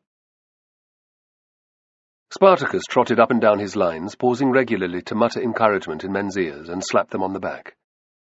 He told them what brave soldiers they were, and of how their deeds that day would be sung about for 100 years. Lying through his teeth, he said that the legionaries who were approaching were cowards to a man who would run at the sight of slaves with swords. That raised a laugh from most, but it was a nervous laugh, and Spartacus knew that his words would be forgotten the instant that the battle began. Then, as always, it would come down to each man's resolve and the resolve of his comrades, to the impact of the volley of javelins, to the level of surprise and fear their attack generated in the Romans, to the number of legionaries that they could kill in the first few moments. If all those factors went in their favor, perhaps they had a chance. Spartacus's grip on his seeker tightened. If things go against us. He'd been on the victorious side in combat enough times to know what happened to the enemy. It would be a rout. Soldiers who broke were the easiest prey of all to kill. As fear overcame them completely, they entirely lost reason and discipline. Their shields were the first things they discarded. Then it was their swords. Comrades who stumbled or fell were ignored or even trampled into the dust. Few, if any, tried to defend themselves. They simply ran. And legionaries were masters at hunting down such men. It was common for 10 enemy combatants to be killed for every Roman casualty. If the slaves fled, the figure would probably be even higher. Stop it! This is what I've prayed for over the years. The chance to lead an army against Rome once more. An opportunity to gain vengeance for my tribe's defeat and Maron's death. Hearing the sound of running feet, Spartacus straightened. Firmus came hammering into the gap a moment later. They're coming! How far away are they? I kept pace with them through the bush. No more than a quarter of a mile, sir. Spartacus pricked his ears. He could just make out the tramp of thousands of hobnailed sandals striking the ground in unison. Seen any horsemen? No, sir. How many do you think there are? Spartacus barked. Firmus quailed before him. I'm not sure, sir, more than I can count. Spartacus bit back his angry and instinctive rebuke. He's only a shepherd, same as the other scouts. They're not used to estimating enemy numbers. Well done. Cross the road and tell Castus and Crixus that their men are to prepare for a volley of javelins, but they must not launch until my whistle. Firmus nodded and was gone. At once the gap was filled with branches. Javelins at the ready, ordered Spartacus. Spread the word. Muttering broke out as his order passed through the waiting ranks. Are we going to fight? Asked Carbo. He was grateful that his churning guts weren't audible. I don't know yet, admitted Spartacus with a wink. It depends on how many of the mangy dogs there are. I see. Carbo smiled as confidently as he could. It's all right to feel nervous, said Spartacus in a quiet voice. This will be your first pitched battle. Most men are shaking like leaves or praying like lunatics to every god under the sun. It's common for soldiers to vomit or even piss themselves. You're doing none of that. Instead, you're standing firm, ready to fight. Grateful, Carbo felt his resolve strengthen. Good lad. I know you'll do well. Spartacus turned away to peer through the branches at the track. He knows just what to say, whispered Navio in Carbo's ear. Carbo spun round and was relieved to see no judgment in Navio's eyes. It's one of the signs of a great leader. I'd follow him anywhere, said Carbo passionately. Silence! Hissed Spartacus. They crouched down and waited. Soon all that could be heard was the heavy tread of the approaching legionaries. Despite Spartacus's reassurance, Carbo's stomach was twisting itself in knots. We could easily be slaughtered. He felt saliva pooling around his tongue, and it took a supreme effort not to be sick. A piercing alarm call distracted him, and he looked up, catching sight of a blackbird in the myrtle tree. It cocked its head, its beady eye regarding the lines of hidden men with clear suspicion. It trilled again, and again. We must be on its territory. The damn thing will give away our position. Spartacus reached up and waved his arm. To Carbo's relief, the blackbird flew off, still chattering angrily. If any of the legionaries noticed, they would think it was their presence that had disturbed the bird. He dried his palms one by one on the bottom edge of his tunic, and cocked his right arm again. The weight of the javelin was still unfamiliar, but Carbo had been practicing with it every day. He could now hit a target most times he threw. He tried not to think about the fact that it would be sinking into Roman flesh. This is the road I've chosen. The legions wouldn't have me. I'm with Spartacus now. Spartacus, the Gladiator, by Ben Kane. Chapter 15. Time dragged on. Carbo's heart was thudding like that of a trapped beast. Where are they? A flash of movement caught his eye, and he looked to his right. Through the gaps in the branches he saw the red tunics and silver mail of rank upon rank of legionaries marching past. His nausea returned with a vengeance. Carbo bit his bottom lip until he tasted blood. To his relief, the pain pushed the nausea into the background. He refocused his attention on the enemy. The enemy, because that's what they are. 10 rows went by, then 15, and 20, 30, 50. Still they kept coming, none so much as glancing to either side. They were so near that their banter was discernible. Some were singing ribald tunes. Others complained about the distance they'd marched. Still more cursed Spartacus and his cowardly slaves, whom they'd butcher to a man. Cheers rose up at that prospect. The tension was growing unbearable. Carbo glanced at Spartacus, whose whistle was clenched between his lips, then at Navio, whose face was strained too. Even Athias and Taxarsis were leaning forward like hounds eager to slip the huntsman's leash. Beyond them the slaves were looking ever more nervous. Carbo wanted to scream at Spartacus. Are you going to give us the damn signal? Spartacus was oblivious to his men's anxiety. He still had not decided what to do. The wrong decision would see his men massacred. What he most wanted to know, how many Romans there were, would not be clear until they'd all passed by. By then, it would be too late. Another line of legionaries came into view. Not one of them was more than 21 or 2 years of age. However many there are, they don't look like seasoned veterans. With that realization, Spartacus's uncertainty vanished. He took in a deep breath and blew with all his might. Peep! The shrill sound rose to the very heavens. No one in any proximity could fail to hear it. Spartacus's right arm went back, and he threw his javelin low and short. Peep, peep, peep, went the Gauls' whistles. Carbo's instincts took over, and he threw his pilum. Beside him, he sensed Navio and the 2 Scythians also hurling theirs. Hundreds of other javelins joined them from either side, and for the briefest moment the tops of the bushes were topped by a bizarre layer of wood and metal. Then the missiles were gone, dropping down among the unsuspecting legionaries in a deadly barbed rain. Beep! Spartacus began hauling branches out of the way. Carbo and Navio rushed to join him. The screams and shouts of confusion hit their ears in a cacophony of sound. Move! Move! Bellowed Spartacus. Speed is everything! 2 heartbeats later, the gap had been cleared. Carbo stared wide-eyed at the mayhem their javelins had caused. The column's neat formation had fallen apart. Instead of precise ranks of legionaries, all he could see was a heaving mass of yelling, confused men. Fallen soldiers lay everywhere. Many were dead, but the majority were wounded, roaring in agony and clutching at the javelins that had pierced them through. Carbo couldn't see an officer anywhere. Spartacus clattered his seeker off his scutum once, twice, thrice. Charge! With that, he was gone, bounding up like an Olympic sprinter of old, roaring like madmen. Athias and Taxarsis were next. I can't let Navio get out there before me, thought Carbo. He felt his feet begin to move of their own volition. Jupiter, greatest and best, watch over me. He'd already drawn his gladius, holding it close to his right side. With only his eyes visible over the metal rim of his shield, he charged forward. Other men were scrambling out with him. The legionaries were 10 to 15 paces away. What surprised Carbo was the shocked expressions on their faces. They don't know what's hit them. Awestruck, he watched Spartacus. "For Thrace!" shouted Spartacus, smashing his shield boss into that of a soldier who looked even younger than Carbo. The impact drove his opponent back several steps and off his feet.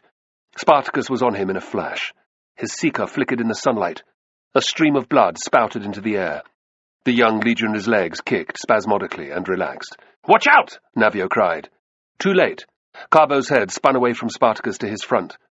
He had barely enough time to take in the snarling face of an unshaven legionary not 3 steps away, his gladius lunging at Carbo's eyes. He ducked down behind the curve of his shield and heard the blade whistle overhead. There was a thump as the legionary's scutum connected with his, and Carbo staggered. Frantically he shifted 1 foot back and managed to brace himself as the legionary drove into him again. The man's sword came sliding around Carbo's scutum and grated off his mail shirt. Carbo lifted his head, aware that if he didn't get a blow in quickly, the show was over. He was just in time to see Navio's sword thrusting through the legionary's armor and deep into his side. The man crumpled untidily to the ground. With a snarl, Navio ripped his blade out. Rage replaced Carbo's panic, and he stepped in and rammed his gladius into the legionary's open, screaming mouth. His arm came to a juddering halt when the hilt of his weapon chinked off the man's few remaining teeth. With a grunt, Carbo tugged it free. He had the briefest impression of a red, ruined Moor and 2 dead, staring eyes before Navio thumped his helmet. "Keep moving! Stay close to Spartacus!" Everything then became a blur, a succession of disjointed tableaux that Carbo struggled to remember afterwards. Shoving his way with Navio to stand by Spartacus, seeing Athias and Taxarsis on their leader's other side, the clash of arms and men's shouts being so loud that he could barely hear himself think. Having to tread on bodies, some of which were moving, or screaming, forming a shield wall with several others, driving forward, seeing the fear blossom on the legionaries' faces, the crash as they hit home. Spartacus's deep voice urging them on, Athias and Taxarsis' ululating cries, which to Carbo sounded like those of demons in Hades. Repeatedly thrusting with his gladius, seeing legionaries go down one after another with blades buried in their faces, chests, bellies, and groins, laughing manically, advancing, killing again. Noticing that the blood of the men he'd slain coated not just his entire blade, but his right arm too. He had totally forgotten that the men he was fighting were his own countrymen. "There! There!" shouted Spartacus. Carbo peered, seeing the scarlet crest on the centurion's helmet bobbing up and down behind the nearest legionaries. Beside the officer was a man with a lion-skin headdress carrying a gilded standard. He heard the centurion's frantic cries to rally around the standard-bearer. Spartacus pointed at the silver hand surrounded by a wreath. "Take that and they'll break!" He threw himself at the Roman ranks, not looking to see if anyone followed. Spartacus had no idea how the battle was going elsewhere, but in his section his men were more than holding their own. It would take but one great effort to turn the tide of battle in their favor. He'd seen before the effect when a Roman standard was taken. Courage leached from the legionaries' veins as quickly as if their throats had been cut. Their legs turned to jelly, and they ran like cowards. It wasn't that simple, of course. To retain a standard, they would commit suicidal acts of bravery. But in the immediacy of battle, Spartacus knew that this was his next task. He could only hope that the Gauls were doing well too. Right on cue, a legionary carrying the jagged stump of a gladius threw himself at Spartacus. The Thracian parried the broken weapon easily with his shield and hooked his seeker around to take the soldier in the groin, below his mail shirt. It slid in like a hot knife through cheese. Spartacus didn't bother with the second stroke. He'd severed a major artery in the Roman's groin. Athias's scutum clinked off the left side of his. Stained teeth shone from his laughing, open mouth. "We take standard?" "Yes." Working together, they dispatched a pair of legionaries and another lone one, and then there was nothing between them and the standard-bearer but the centurion, a squat man with a beaked nose. A leather harness over his mail was covered with filari, and a gold ring encircled his upper right arm. "I'll fight you 1-to-1!" the centurion shouted. Spartacus sensed Athias's eyes on him, felt the Scythian begin to draw back. A deep, coursing anger took hold of him. "What do you think this is, the damn ludus?" he shouted at the centurion. "You're just another fucking Roman. With me, Athias!" They split left and right, sliding their feet carefully across the gore-spattered ground. The centurion was a brave man. He didn't back away. He couldn't advance without endangering the standard-bearer. So he raised his scutum and grimly prepared to meet their attack. "Come on, you bastards," he growled. "I've killed better men than you before." Spartacus was in no mood for skillful swordplay. "Ready?" The Scythian bellowed his assent. "Now!" shouted Spartacus. "He'll try to kill me first. He knows I'm the leader." Sure enough, the centurion went for him. He used the classic 1-2 of punching with his scutum and following through with a huge thrust of his gladius. Except Spartacus was ready for the move, twisting to meet the Roman's shield side-on, missing the other's deadly iron blade, and letting the centurion's momentum carry him to the left, where Athias was waiting. Unbalanced, the officer had no time to react, to defend himself properly. The Scythian's weapon hacked in, shearing off the cheekpiece of his helmet, and rupturing one of his eyeballs before coming to rest deep in his skull. Gobbets of grey brain matter came showering out as Athias heaved his gladius free, and the centurion dropped like a stone down a well. Spartacus swarmed forward at the standard-bearer, who had only a small round shield to defend himself. The man knew that death was facing him in the eyes, but he did not run. He backed away carefully, roaring for his comrades. From the corner of his eye, Spartacus saw several legionaries' heads turn in their direction. Adrenaline surged through him. If he didn't win the standard now, he never would. He'd be dead too. With a savage grimace, Spartacus feinted with his shield. Then he swung his sword arm around and brought it back in the opposite direction a man would expect, from left to right. The soldier saw it coming, and despite himself, he couldn't help but raise his standard. If he hadn't, he would have lost his head. As it was, Spartacus's seeker carved clean through the standard's wooden staff and cut a deep flesh wound in his neck. A thin, keening cry left the standard-bearer's throat, but Spartacus wasn't interested in that. He exulted as the gilded hand, severed from the rest of the staff, angled to one side and crashed to the ground. There were instant wails of dismay from all around him. Snatching up the stump with the hand attached, Spartacus shoved it at Athias. "Guard that, as you would me." Taxarchus, Carbo, and Navio reached him an instant later. "Form a ring around the standard," shouted Spartacus. Quickly, the four surrounded Athias and readied themselves to defend him at all costs. At least 10 legionaries were already closing in on them, and Carbo prepared to sell his life dearly. It was then that a blood-curdling roar shredded the air. Carbo gasped. Castus had arrived on the scene. He had 4 Gauls with him, all screaming war cries at the tops of their voices. The 5 men were spattered from head to toe in scarlet gore. Their helmets, their faces, their arms and their mail were covered in it. It was impossible to tell whether the blood was Roman or their own, but the effect was the same. Their appearance was shocking, turning them into very devils of the underworld. The legionaries' advance stopped dead in its tracks. Laughing, Castus and his men threw themselves at the Romans, whose faces crumpled in complete terror. Without hesitation, they turned and ran. "After them!" yelled Spartacus. "Don't give the fuckers time to think!" Howling like a pack of wolves, Carbo and the others followed him. An hour or so later, it was all over. Spartacus paced up and down, staring at the figures of hundreds of legionaries fleeing to the north. There was scarcely room to move on the road. Mangled bodies lay everywhere, ringed by crimson stains, missing limbs, with pilar jutting from their bellies. Discarded Roman equipment littered the ground as far as the eye could see. "We did it." Carbo's 3 words conveyed all kinds of disbelief and awe. "That's right," replied Spartacus with grim satisfaction. It often takes just one little thing to create panic. But when it starts, it's like the plague, unstoppable. The tipping point was your seizure of the Standard, and Castus's manic charge. It's a pity we didn't kill more of them. Still, it's to be expected. Spartacus jerked a thumb at the nearest slaves. Whoops of delight rose up as they stalked among the Roman injured, killing whomever they found alive, and looting choice pieces of equipment. They're not soldiers yet. In the circumstances, we did well. Well, thought Carbo, it was incredible. How many got away, do you think? It's hard to say. Half of them, maybe more, doesn't really matter. What counts is that we won. Spartacus's teeth shone white amid the blood on his face. We won, Carbo. And that's what the men will remember. It's what the slaves in 100-mile radius will hear, mark my words. Our numbers will double again in the next week.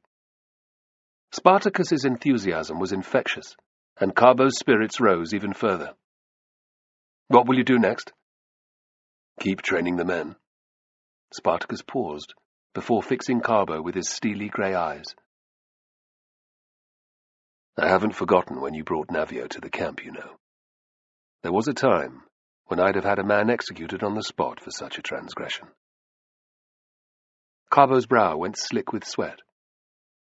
Spartacus's face softened a fraction. I'm glad that I didn't. I watched him fight today. Navio's no friend of Rome. He's also excellent at military instruction. Spartacus held up his hand. I'm convinced that the men fought better today because of what Navio has taught them. You have my thanks. And so does he. Carbo grinned like a fool. You can't remain complacent. On the scale of things, today was but a minor victory. The rest of the 6,000 legionaries have to be tracked down. I want to know what they're up to. Are you going to fight them? In open battle? Not if I can help it. We'll try and surprise the dogs as we did here. As I would have done in Thrace if I'd ever got the chance. The idea of ambushing more of his own countrymen filled Carbo with excitement. Why don't I feel like a traitor? He wondered. His heart gave him an instant answer. Spartacus believed in him, trusted him. Apart from Paccius, no one else ever had. Upon returning to their camp, Carbo fell into conversation with Egbeo, a hulking Thracian gladiator who was one of Spartacus's most loyal followers. He was stunned to hear from Egbeo that Amatokos, Chloris's lover, had been slain during the fight with Furius's soldiers. Apparently he killed more than half a dozen legionaries when his sword snapped, said Egbeo sourly, and that was it. The poor bastard had no chance after that. A dark joy suffused Carbo at the news, but he quickly faked a sorrowful expression. He'll go straight to Elysium. Egbeo's frown eased a little. The warrior's paradise. Aye, there's no doubt about that. I'll warrant that the rider himself will welcome Amatokos inside. Carbo murmured in agreement, but he was already wondering when to approach Chloris. If he didn't move fast, another fighter might muscle in on her. At the same time, he didn't want to appear ghoulish. Amatokos's corpse hadn't even been placed in the ground. In the event, he decided to wait. In all likelihood, the funeral would take place that evening, and the chances of anyone staking a claim to Chloris before the following day were slim indeed. Carbo was afforded no chance to talk to her the next morning. Many of the Roman dead had been stripped of their weapons and armor, but plenty of equipment still littered the field. Spartacus ordered that every able-bodied man was to do his bit, whether that was standing on guard, on the lookout for Verinius, or collecting discarded gladii, shields, and pila. Carbo sweated alongside his troops, loading up the mules that they'd taken from Glaber's camp, and which had proved immeasurably useful. He was glad when the job was done, not least because of the flies that coated the entire area in black, humming clouds, and the stench of death that filled his nostrils, a potent, decaying mixture of blood, shit, vomit, and piss. The first thing Carbo did upon his return to the crater was to strip naked and wash the encrusted grime from his body. Then, wearing his only clean tunic, He headed in the direction of the tent that Chloris had shared with Amatokos. Hearing the sound of raised tones as he neared it, Carbo's pace quickened. He made out Chloris first. "Leave me alone!" "I just thought you might like some company." Carbo didn't recognize the gravelly voice. "Well, I don't. Piss off and leave me alone." Instantly the man's manner changed. "Be like that if you want to, gorgeous. I like a bit of rough." Chloris screamed, and Carbo broke into a sprint. "Thank the gods I'm wearing my sword." A heartbeat later, he burst onto the scene. Chloris was backed up against the entrance to her tent, her hands raised defensively against a wiry figure in a mail shirt. "Aren't you going to put up a fight? I prefer it that way." "Hey, cocksucker!" Carbo's blade was in his hand before he even knew it. "I'll fight you." Slowly, the man turned. He had a narrow, weasel-like face, and Carbo recognized him as one of the few Samnites who had escaped from the Ludus. His lip curled, and his hand strayed towards the hilt of his own weapon. "Will you now?" "Step away from her," Carbo ordered. "She wants nothing to do with shitbags like you." There was a leer. "She wasn't protesting too much. You piece of maggot-blown filth. Raping a woman is what it takes to excite you, is it?" Carbo's fury boiled over, and he lunged forward, thrusting his gladius at the Samnite's belly. Alarmed, the man scrambled off to the side. "You're fucking crazy! Going to kill me over a whore like this?" "She's no whore," snarled Carbo, stabbing at the other again and again, giving him no chance to draw his sword. All right, I get the idea. I'm not going to argue with one of Spartacus's cronies." Raising his hands in the air, the glowering Samnite withdrew. Carbo spat after him. Only when the man was out of sight did he relax. Chloris was eyeing him when he turned, her dark eyes full of unshed tears. "Sorry I didn't get here sooner." She took a step towards him. "You came in good time, thank you. It was nothing. Far from it. He would have raped me." "The prick won't come back if he values his balls." She smiled. "Why won't he?" Carbo coloured, realizing that by driving the Samnite off he had made a very public statement. Weirdly, he felt more scared by that than he had before the ambush. Chloris came closer, gazing at him with her deep, dark eyes. "Damn it, say something." "Would you like—" he faltered. "To be your woman, yes, I would." She stepped in and laid her head against his chest. "Right." Awkwardly, because of the sword in his right hand, he put his arms around her. His fingers traced the flesh of her back, and she folded herself against him. They stayed like that for a few moments. Carbo didn't know what to do next. He felt as bashful as a virgin. When Chloris lifted her face to his and kissed him, he felt a surge of relief. The electric sensation rocked him back on his heels. He had never imagined kissing could be so pleasurable. Opening his mouth, Carbo felt her tongue dart lightly against his. He responded awkwardly, terribly aware that he had never done this before. Chloris didn't appear to notice, and he slowly grew more confident. He brought a hand around to her chest and cupped her breast. It was deliciously pliable beneath his touch. Finding the nipple, he squeezed it gently. Chloris made a throaty little sound of pleasure, so Carbo did it again. His left hand wandered lower towards her groin, and she pulled away. "Come with me." She took his hand and led him to her tent. Inside, with the leather flap closed, words failed Carbo as Chloris reached down and took hold of the hem of her dress with both hands. Lifting the garment up and over her head, she dropped it to the floor. Beneath, she was naked apart from a ragged piece of cloth around her hips. His eyes focused instantly on her pert breasts, which were tipped with brown nipples. His gaze dropped appreciatively, but then his mouth opened in horror. A meshwork of scars extended around from Chloris's back, under her arms, their long, livid tails marring the smooth skin of her chest and belly. Gods above. As if he'd ordered her to, Chloris turned, revealing the full extent of her injuries. Her back was a ruin. Carbo's eyes were drawn to the worst cicatrice, a long purple mark that looked like a burn. "Who did that to you?" "The pirate captain who abducted me from Greece," she whispered. "He must have been a complete savage," spat Carbo. "Why did he do it?" "It gave him pleasure. He could only get hard by beating me. Then he would—" She stopped. Carbo felt sick. The Samnite was no different. And here I am, wanting sex as well. She picked up her dress and covered herself. "You think I'm disgusting. Everyone does." "No, I don't," protested Carbo. "I think you're beautiful. You look like a statue of Diana, or Juno come to life." "Really?" "Yes," said Carbo passionately. Chloris's dress fell to the ground again. She reached out to stroke his arm, sending a jolt of energy through his flesh. She laughed deep in her throat at his reaction. "You are romantic as well as courageous." "I like that." "Do you?" "Of course." "I've liked you since the first time we met in the Ludus.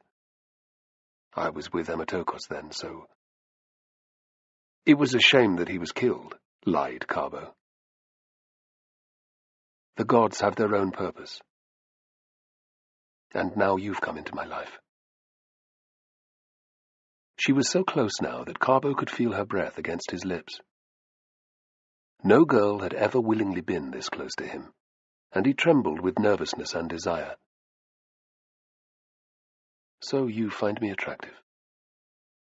His tongue felt thick and useless, like a plank of wood in his dry mouth. Yes." "You're sure?" He dragged his eyes up to hers. "Gods, yes."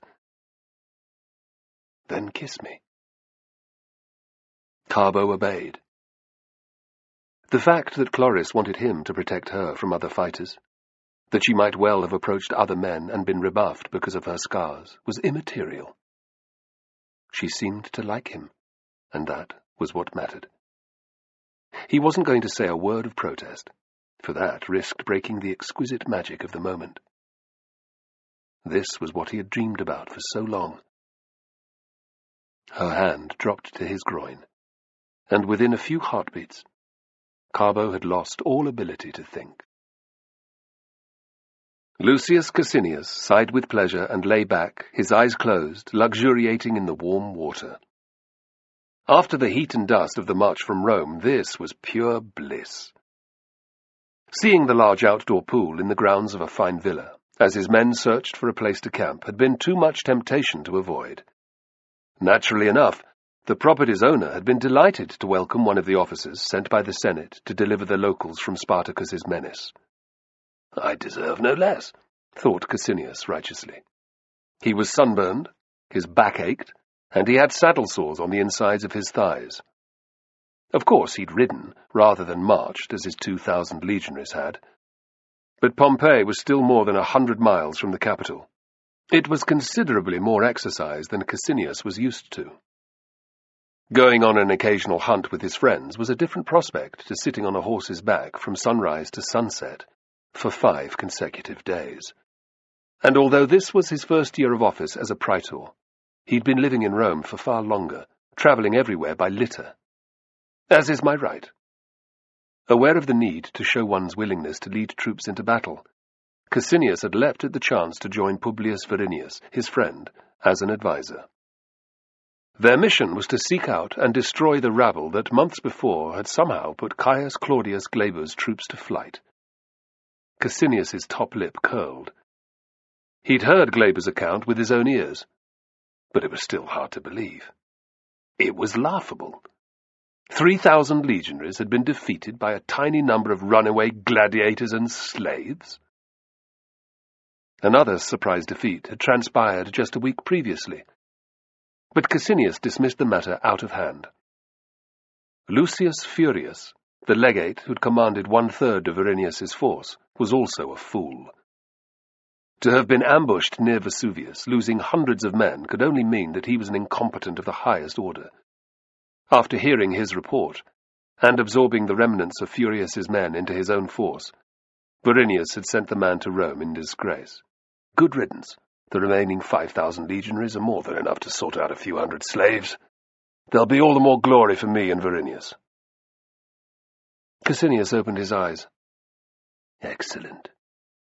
The slave, an attractive black-haired girl in a revealing shift, was still there. He'd made her take off his cloak and dusty armour, which had been very titillating. He lifted his arm. "More." Carrying a small amphora, the girl moved forward to the edge of the pool and carefully filled his proffered glass. Cassinius slurped the wine down in 2 swallows. The villa's owner, what was his name again, had said it was his best vintage, and by all the gods, he wasn't lying. It tasted like ambrosia, the wine of the gods. Cassinius shoved his glass at her again. "More." Turning in the water, he was afforded an excellent view of the slave's breasts through the top of her shift as she stooped over him. It was most rewarding. On impulse, he caught her by the wrist. "Perhaps you'd like to join me?" "Yes, master." Her voice was a monotone. But Cassinius didn't care. It had been a long day. He was feeling horny. She was a slave. Her master wouldn't care if he fucked her. Even if he did, the fat fool wouldn't dare say a thing. Once they realized, the soldiers who were on guard 20 paces away would know better than to look in his direction. He, Lucius Cassinius, was a praetor, second in rank only to the consuls, and one of just 8 men chosen to fill that position. He could do as he damn well pleased. Putting down his glass, Cassinius pushed back from the edge of the pool to get a better view. "Take off your clothes, slowly." Placing the amphora on the tiles, the girl stood up. Her face wore a resigned look. Oblivious to this, Cassinius squinted appreciatively at her. He wasn't one for the typical pale-skinned Roman matron. Thanks to the late afternoon sunlight, the slave's skin was a delightful olive tone. He could see her nipples through the thin fabric of her dress, too. His groin tightened. The hell he'd endured on his horse for the last 5 days was beginning to seem worth it, even before they'd crushed Spartacus and his band of outcasts. She pulled up the hem of her shift slowly, as he'd ordered her, stopping just below her groin. Cassinius held his breath as she lifted it further, revealing a linen undergarment. Wonderful. He didn't like it when they were naked underneath. Having to wait a little longer increased his desire no end. Her belly came into view next. It was flat, and its smooth skin was only a little paler than her arms or legs. The bones of her hips sat high on either side, enticing him to grip them from behind. Cassinius licked his lips as the bottom of her breasts peeked from under the edge of the fabric. "Wait." "Stand like that." Mutely, the slave obeyed. Cassinius drank in her beauty for a few more moments. "Take it off." She pulled the shift up and over her head, dropping it to the ground. She stared off into the distance. "Look at me." Unwillingly, her eyes crept back to his. They were bright blue, he noticed with surprise. They made her even more desirable. "Now the undergarment." Her fine-boned fingers reached down and began sliding the fabric downwards. Cassinius could feel his excitement growing. Her gaze moved upwards again, taking in the ground behind him. Her hands stopped. He frowned. "Well, get on with it." A trace of fear crossed her face. Cassinius began to grow impatient. "For Jupiter's sake, I'm not going to beat you." "Take it off and get into the water." Instead of obeying, the slave opened her mouth and screamed. At last, Cassinius took in her degree of terror, and he realized that she wasn't screaming at him. His head spun round, to the magnificent lawns that rolled away on either side of the pool. What he saw was surreal. Perhaps 20 men, armed men, were running across the grass towards him. More were emerging from the trees at the edge of the villa's garden. The leaders were no more than 30 paces away. Many of the intruders wore crested bronze helmets and carried scuta, but they were clearly not legionaries. No Roman soldiers had moustaches or wore their hair long. No Roman soldier ran into battle bare-chested or yelled such unearthly battle cries. Cassinius's blood turned to ice in his veins. "Spartacus's men!" Still shrieking, the slave turned and ran away back towards the villa. His erection vanished. Cassinius scrambled frantically out of the pool. It was all he could do to grab his scarlet cloak from the bench where he'd left his clothes and sprint for safety. Everything else, from his polished, muscled cuirass to his ivory-handled gladius, his magnificent crested helmet, his finely woven tunic, and his padded subarmalus, was left behind. There was certainly no time to pull on and lace up his open-toed boots. Cassinius could see his own shock mirrored on the faces of the 10 soldiers he'd brought here to guard him as he bathed. Their commander, a weak-chinned Optio, gaped at the sight of his superior sprinting in his direction, prick and balls bouncing up and down. Cassinius didn't care. "Form the men up," he yelped. "Prepare to fight a rearguard action while I raise the alarm." The order was a death sentence, and the Optio knew it. He blinked, and then regained control of himself. "Yes, sir." He glared at the 10 legionaries, some of whom had begun shuffling backwards. "You heard the praetor! Form a line, at the double!" Cassinius slowed his flight long enough to see that the legionaries were doing as they were told. Breathing a tiny sigh of relief, he ran for the stables where his horse had been stabled. Gods willing, the savages hadn't had the wits to attack from more than one side of the villa. All he needed was a moment's grace and he'd be up and away. The camp was literally 500 paces away. Cassinius prayed with all his might that Spartacus hadn't attacked it at the same time. The short ride to his camp was the longest of Cassinius's life. Frantic glances over his shoulder soon told him that he was being pursued. Dozens of armed men had spilled onto the road, and more were still emerging from the villa's grounds. Acutely aware of the fact that he was wearing nothing but his cloak, Cassinius urged his already tired horse on with desperate thumps of his heels. Before long, he saw off to one side the shapes of hundreds of legionaries standing in a loose semicircle around a large rectangular mound of earth, the rampart for the temporary camp. He had never been more glad of army routine. Fully half of his command, 1,000 soldiers, were standing guard as the remainder built an enclosure for the night. There would be more than enough to defeat the slaves. "Sound the alarm!" he squawked. "Sound the alarm!" No one heard him. Cassinius spat a savage curse and saved his breath. He was too far away, and the lazy bastards were probably gossiping rather than looking out for signs of danger. The fact that they were in safe territory just a few miles from Pompeii was irrelevant, he thought furiously. After the slaves had been annihilated, he would have the duty officer flogged within a whisker of his life. Perhaps he'd even have him tortured. "Enemy in sight! Sound the alarm!" he bellowed again. Finally heads began to turn. Cassinius saw the legionaries' faces crease in recognition, shock, and then hilarity. Laughter broke out in the ranks. Even the officers were struggling not to smile. Cassinius flushed crimson. He could only imagine what he looked like, a bollock-naked praetor astride a horse with his red cloak billowing behind him. There was nothing for it, however, but to keep riding straight up to his men. "Are you fucking deaf?" he yelled as he drew nearer. "Sound the alarm!" The nearest centurion's mirth suddenly vanished. "The alarm, sir? Yes, you fool! The villa has been overrun, my guards are dead, and the road behind me is full of Spartacus's men. Stand the troops to arms!" The centurion was a veteran, even if his soldiers weren't. "You heard the praetor?" he roared at the trumpeter. "Sound the fucking alarm now! The rest of you form up! 20 men wide, 4 ranks deep! Double quick!"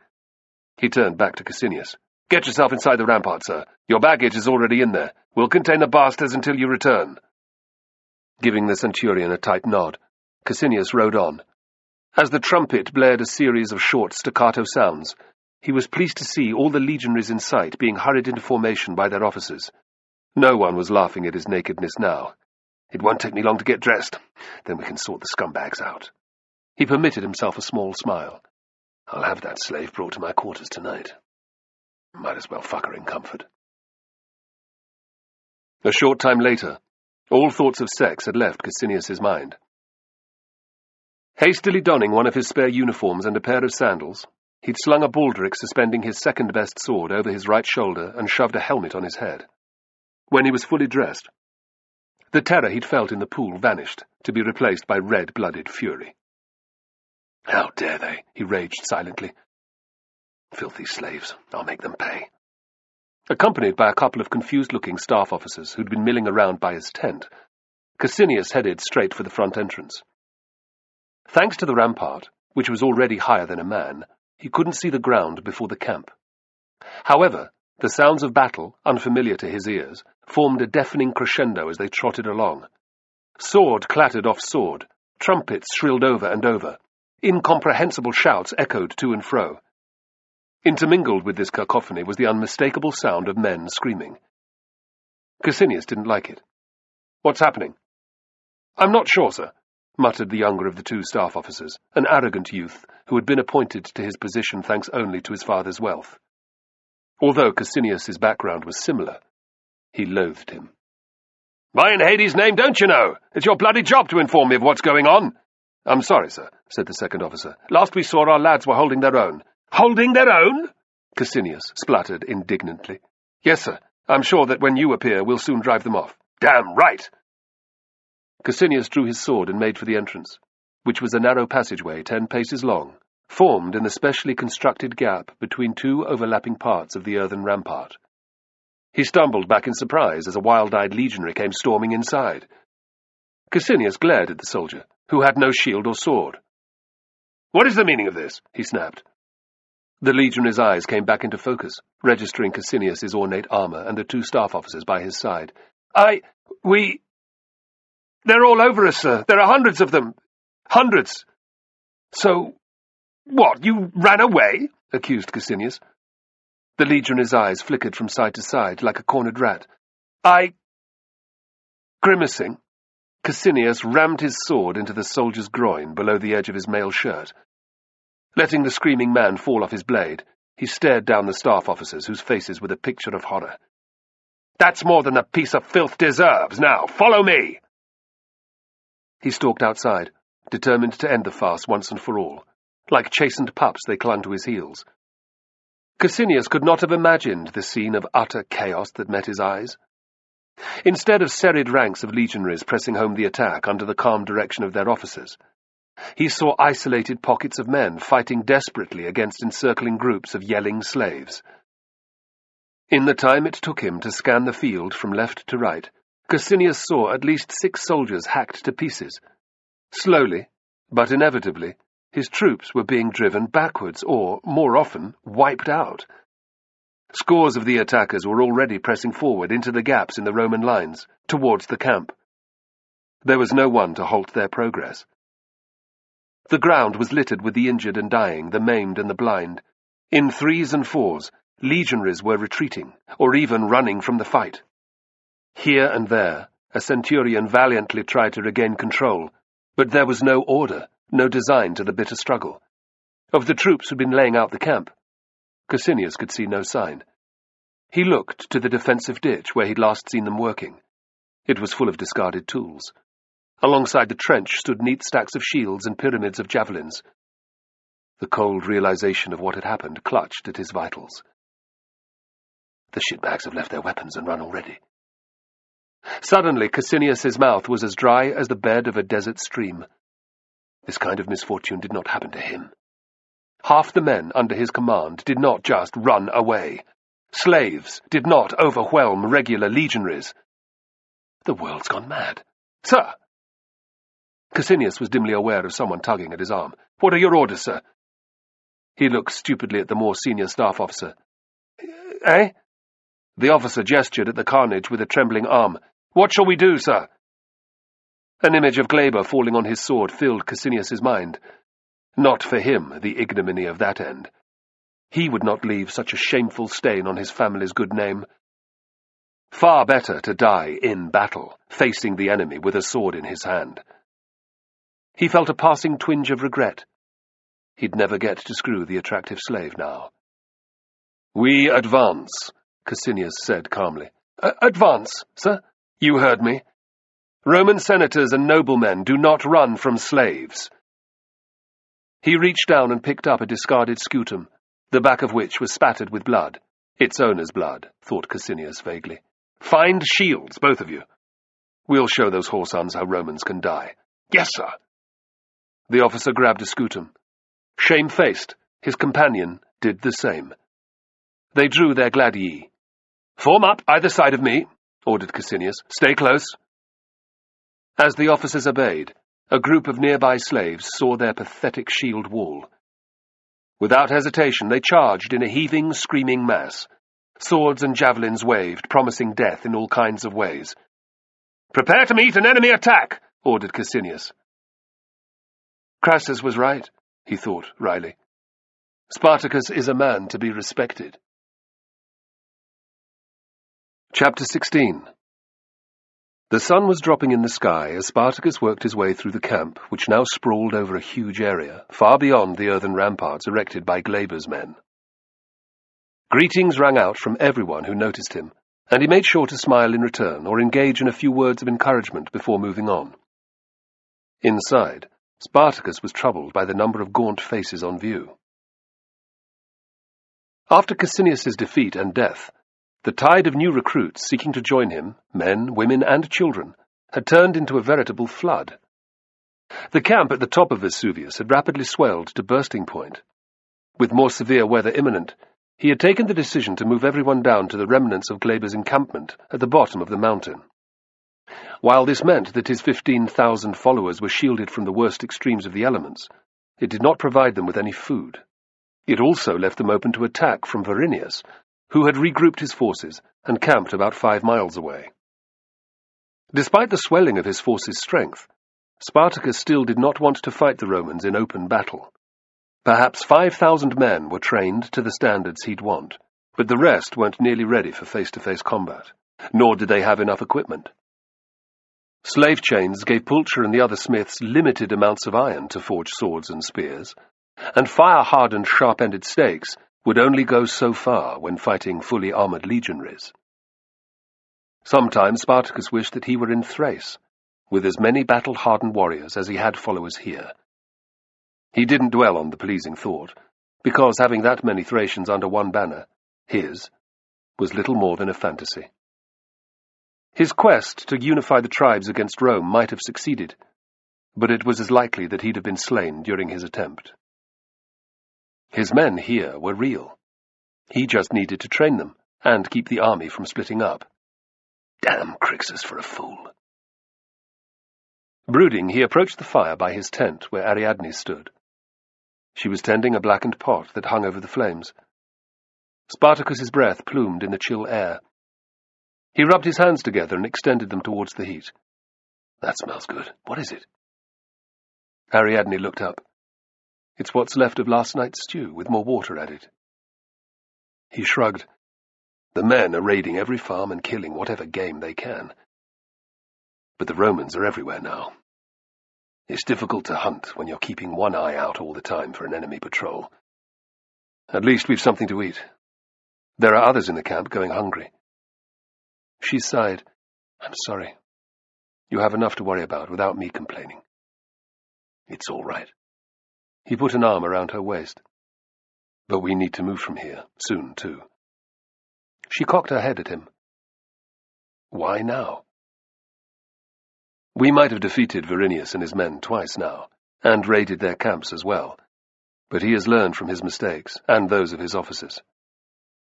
The fortifications around his new encampment are taller than I've ever seen, and the defensive ditch is deep enough to float a damn ship in it.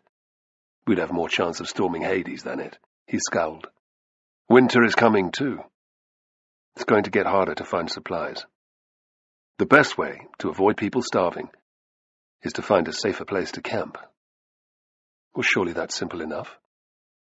She looked at his face and used her intuition. The same thought had troubled her since they'd broken out of the Ludus. Let me guess. Crixus won't go along with your idea. Of course not. He wants to fight Verinius. He says only cowards run from an enemy. Castus agrees with him. But we wouldn't be running, merely moving to a more secure base. There was another option, thought Ariadne guiltily. She and Spartacus and a few others, the Scythians, the Thracians, and maybe Carbo, could leave, make their way out of Italy. It seemed cowardly even to think it, so she did her best to bury the idea. I told him that, said Spartacus. It's not as if we won't have to fight the Romans again. The prick wasn't having any of it, though. He's talking about leaving, taking his men with him. Castus might go too. The Gaulish leaders had quickly realized that the recruits flooding in were a source of recruits to their own factions. All three had won great popularity among countless hundreds of the slaves. If Crixus and Castus departed, it would considerably reduce Spartacus's strength. Worried now, Ariadne stared at him. "What are you going to do?" "I'm going to enjoy my stew, and then I'm taking my wife to bed. Maybe she can warm the chill from my bones." He squeezed her hip. Ariadne wanted the same thing too, but she forced a frown. "I'm being serious." His grin faded. "I know you are. I've called a council of war for the morning, and, with the great rider's blessing, I will persuade them both to stay with us." The muscles in his jaw worked. If they have any sense at all, they'll have come to that conclusion anyway. She pulled away from his embrace. "Feed yourself," she said crisply, reaching for her cloak. "I'll be back in a while." Spartacus's eyebrows rose. "Where are you going?" "To ask for Dionysus' support. We need all the help we can get." Spartacus's thoughts of sex faded. He stared grimly after Ariadne as she vanished into the gloom. She's right. Reluctant to turn in before he heard whether Ariadne had any news, Spartacus stayed by the fire. Wrapping a pair of blankets around himself to ward off the cold, he poured out a bowl of stew and sat down to eat. The food was gone all too soon, but his still grumbling belly was the least of his concerns. Crixus. It always came down to the arrogant and argumentative Crixus. I could fight him again. Spartacus dismissed the idea at once. After their previous clash, the Gaul would insist on fighting with weapons. Even if he beat Crixus, he'd probably have to kill him, which would be counterproductive. There was no guarantee that Castus would stay in that instance either. Take him on too? No. I can't fight everyone in the damn army. There must be a way of convincing them not to leave. More than 2 hours passed. Full night had fallen, and the moon was climbing from the distant horizon. It was growing steadily colder, and the camp had gone quiet. Apart from the sentries, everyone had sought the comfort of their shelters. Thanks to the equipment seized after their victories over Furius and Cassinius, a sizable number had leather tents. Hunching his shoulders, Spartacus moved his feet closer to the edge of the fire. There could be a frost tonight. You're still up, said Ariadne, emerging from the darkness. Of course. He studied her face for clues, but her expression was closed. Is there any stew left? Yes, I left you half. She tutted at him. You need food far more than I do. I've had plenty. Spartacus lied, knowing that she usually gave him the lion's share. He watched in silence as Ariadne scraped out the pot and sat down to eat. Aren't you going to ask me if I saw something? Did you? Yes. As ever, his belly tightened. What was it? She countered with a question. What are your long-term plans?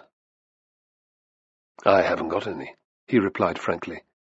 In my game, it's best not to. A warrior never knows when his life might end.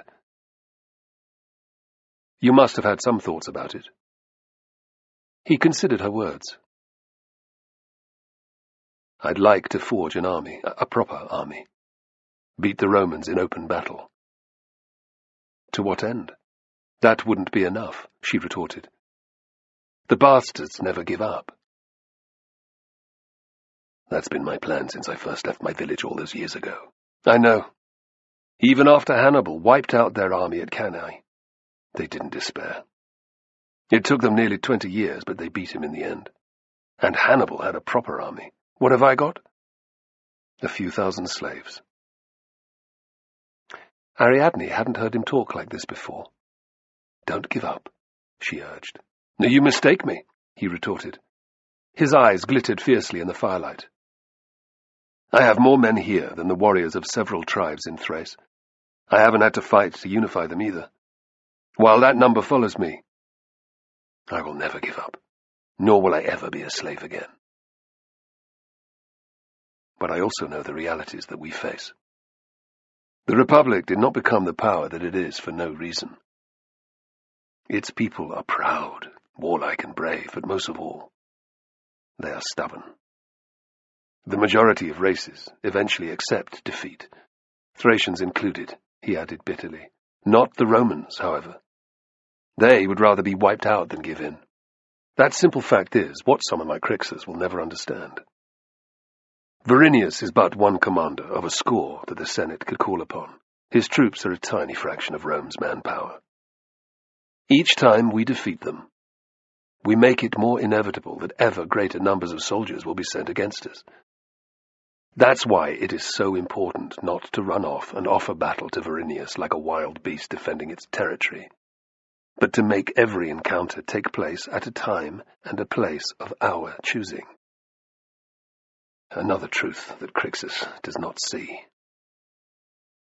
There is a different option, said Ariadne softly. He gave her a sharp glance. What? To leave Italy? Yes. It would be easy enough to do. A small band, travelling fast, could easily avoid the troops looking for us. Carbo says that it's only 300 miles or so to the Alps. Winter is just around the corner. The mountains are no place to be when snow is falling. Hannibal crossed them at this time of year, she challenged. But he was coming into Italy to fight the bastard Romans, not to run away from them. That's not what you would be doing, Ariadne protested. Is it not? Supposing we made it back to Thrace, and I overthrew Cotys. Would I just forget all about what we're doing here? Ariadne felt her cheeks flame. Is that what you saw? No. Good. I can hear the whispers in my village even now. Spartacus raised an army of slaves, and just when they needed him most, he abandoned them to their fate. He scowled, because that's what I'd be doing. If I left, what do you think would happen to the people in the camp here? They'd splinter into small groups, get picked off by the Romans, probably. That's right. The lucky ones would be enslaved again. The rest would starve to death or get killed by wolves. He stared at her. I can't leave them. I won't. Ariadne wasn't surprised by his response. My conscience wouldn't let me do that either. Liar. If the other event I saw comes to pass, I'd try to get away in a heartbeat. Can't tell him that, however. I'm a warrior who stands and fights, not a yellow-livered coward who skulks off when times get hard, leaving the weak to fend for themselves. I know, she said gently. And if you could take the whole army over the Alps? His eyes narrowed. That is an entirely different proposition. However, there's more chance of the great rider appearing before me right now than of persuading the Gauls to go along with that idea. They were born into slavery, so were most of the Germans. They hate Rome and what it stands for. But Italy is their entire world. It's a rich land with easy pickings for men like us. Why would they even consider leaving it? He looked at her thoughtfully. That's what came to you. The army crossing the Alps? It was one thing that I saw, yes. Were there others? She nodded. Tell me. You'll believe that I'm making it up, trying to make you leave Italy. I won't think that. Whatever you see is sacred, sent to you by Dionysus. She studied his face for a moment. Very well. I am to bear you a son. A son? Spartacus's face creased into a huge smile. Well, that's wonderful. It might not happen, she said quickly. Nothing about visions is certain. I know, but a son! He reached over and squeezed her knee. You'll make a fine mother, and you a strong father. Maybe this will change his mind. If what you saw is true, it's even more reason to stay with the men, Spartacus declared. Let's say that we left now and travelled to Thrace, and our son grew up safely there. Imagine his opinion of me when he found out what I'd done. He'd think I was a damn coward, and he'd be right, too. Ariadne was surprised to feel little disappointment. There was a trace of shame that she could even contemplate leaving, but the dominant emotion was pride. Pride in Spartacus. Yes, his ego was surely fed by his exalted position, but that was not his primary reason for staying. Ensuring the care of his men was. A tiny part of her still longed to escape their existence, however. He wouldn't think that if you'd beaten the Romans and left them to rot while you took the whole army out of Italy. Now there's an idea, he said with a smile. All I need to do is win over Crixus and Castus. First things first, however. For you to bear me a son, we have to make one. He took Ariadne by the hand and pulled her upright. Let's go to bed, eh? This time, Ariadne did not resist. Carbo went looking for Spartacus at dawn. Over the previous few weeks, he had barely seen his leader. He'd been too busy himself. When he wasn't helping Navio train the men, or in his tent, coupling with Chloris, he had been out on foraging missions for food. On his most recent expedition, from which he only returned late the previous evening, Carbo and his comrades had spied out the town of Nola, which lay some 8 miles to the northeast of Vesuvius. Thus far, it had escaped the slaves' attentions. The wealth of the estates around Nola, and the visible lack of Roman troops, had been apparent to everyone in Carbo's party. Here, in a neatly circumscribed area, were warehouses full of grain, stores of wine, dried meat, and other foodstuffs, all ripe for the plucking. This was bounty that could not be left untouched. It had fallen to Carbo to bring the matter to Spartacus's attention. He met Spartacus heading purposefully towards Glaber's former headquarters, which had become the leader's habitual meeting place. There was no missing his leader. Spartacus was dressed in a mail shirt that had been burnished until it shone. His sheathed seeker hung from a gilded Roman military belt, and he wore a stunning Phrygian helmet. Even his leather sandals had been polished. He looked magnificent, thought Carbo admiringly. "What do you want?" barked Spartacus. Taken aback, Carbo began explaining about Nola. "Tell me as I walk," ordered Spartacus. "I can't stand around to listen." Carbo had to trot to keep up as they made their way along the camp's main avenue.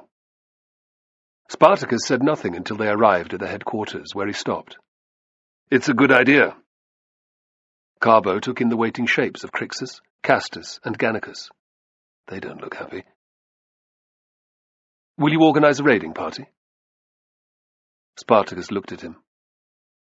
For the first time, Carbo noticed lines of exhaustion under his grey eyes. "We'll see. It depends on what happens here." "All right." Carbo waited to be dismissed. Spartacus considered him for a moment before chuckling mirthlessly. "Stay with me. You might as well. It's your fate as well as mine that we'll be deciding." Carbo's confusion grew. "You'll find out soon enough what's going on. Remember to keep your mouth shut and your ears open." He nodded. Spartacus walked over to the Gauls, who were also clad in their finest gear. Carbo trailed a few steps behind Spartacus. This must be an important meeting. "What the hell is he doing here?" Crixus pointed a thick finger at Carbo. "You're not welcome." Crixus had never spoken to Carbo, but he'd thrown enough glares in the lad's direction for him to know how the Gaul felt. With difficulty he kept his face neutral. Arrogant bastard. "Carbo has been giving me the good news about a town called Nola, which lies to the northeast," said Spartacus calmly. "He came across it on a foraging mission. Apparently it's too good a prize to pass up. We'll find weeks' worth of supplies there." At this, Gannicus smiled. Castus grunted noncommittally. But Crixus sneered. "Big fucking deal." "Finding new sources of food is important," observed Spartacus mildly. "That's not what we're here to talk about," Crixus glared at Carbo. "Piss off." Although he wanted to, Carbo wasn't about to challenge Crixus. The move would cost him his life. Resentfully, he turned to leave. "He stays," said Spartacus in a sharp tone. Delighted, Carbo froze. "Why?" Crixus's tone was bullish. "Some of your men are here." Spartacus indicated the half-dozen gladiators who lounged nearby. "I can trust them," retorted Crixus. "Your lapdog, however, is a cock-sucking Roman." Carbo flushed with anger, but Spartacus spoke before he could react. Carbo has repeatedly proven his loyalty since we left the Ludus. In case you've forgotten, he's also the one who brought back Navio. Don't try to deny that that man's training has made an enormous difference to our fighting capability.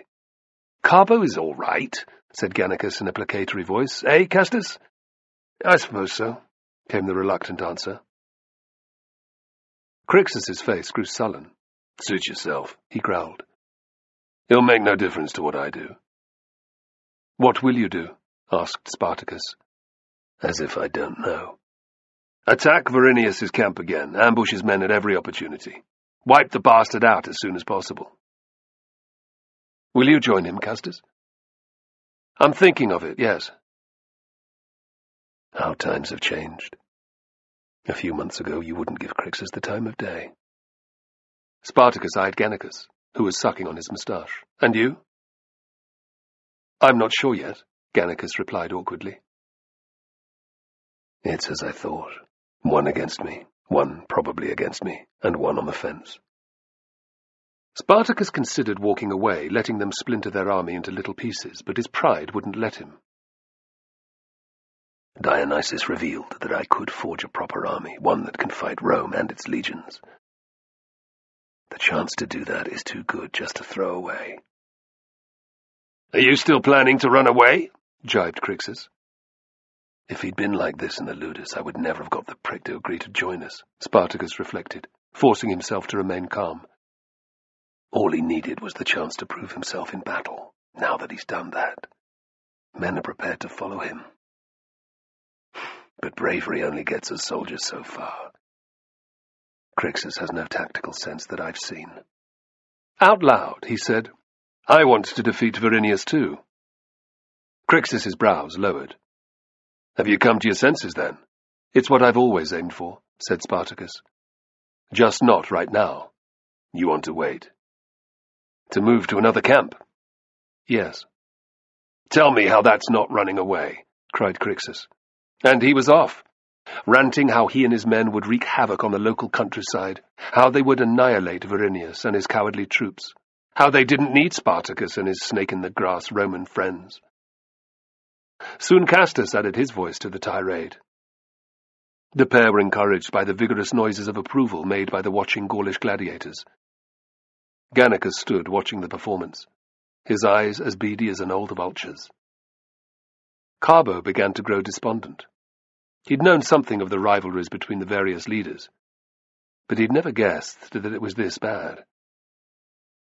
To his surprise and disappointment, Spartacus said nothing. He just listened.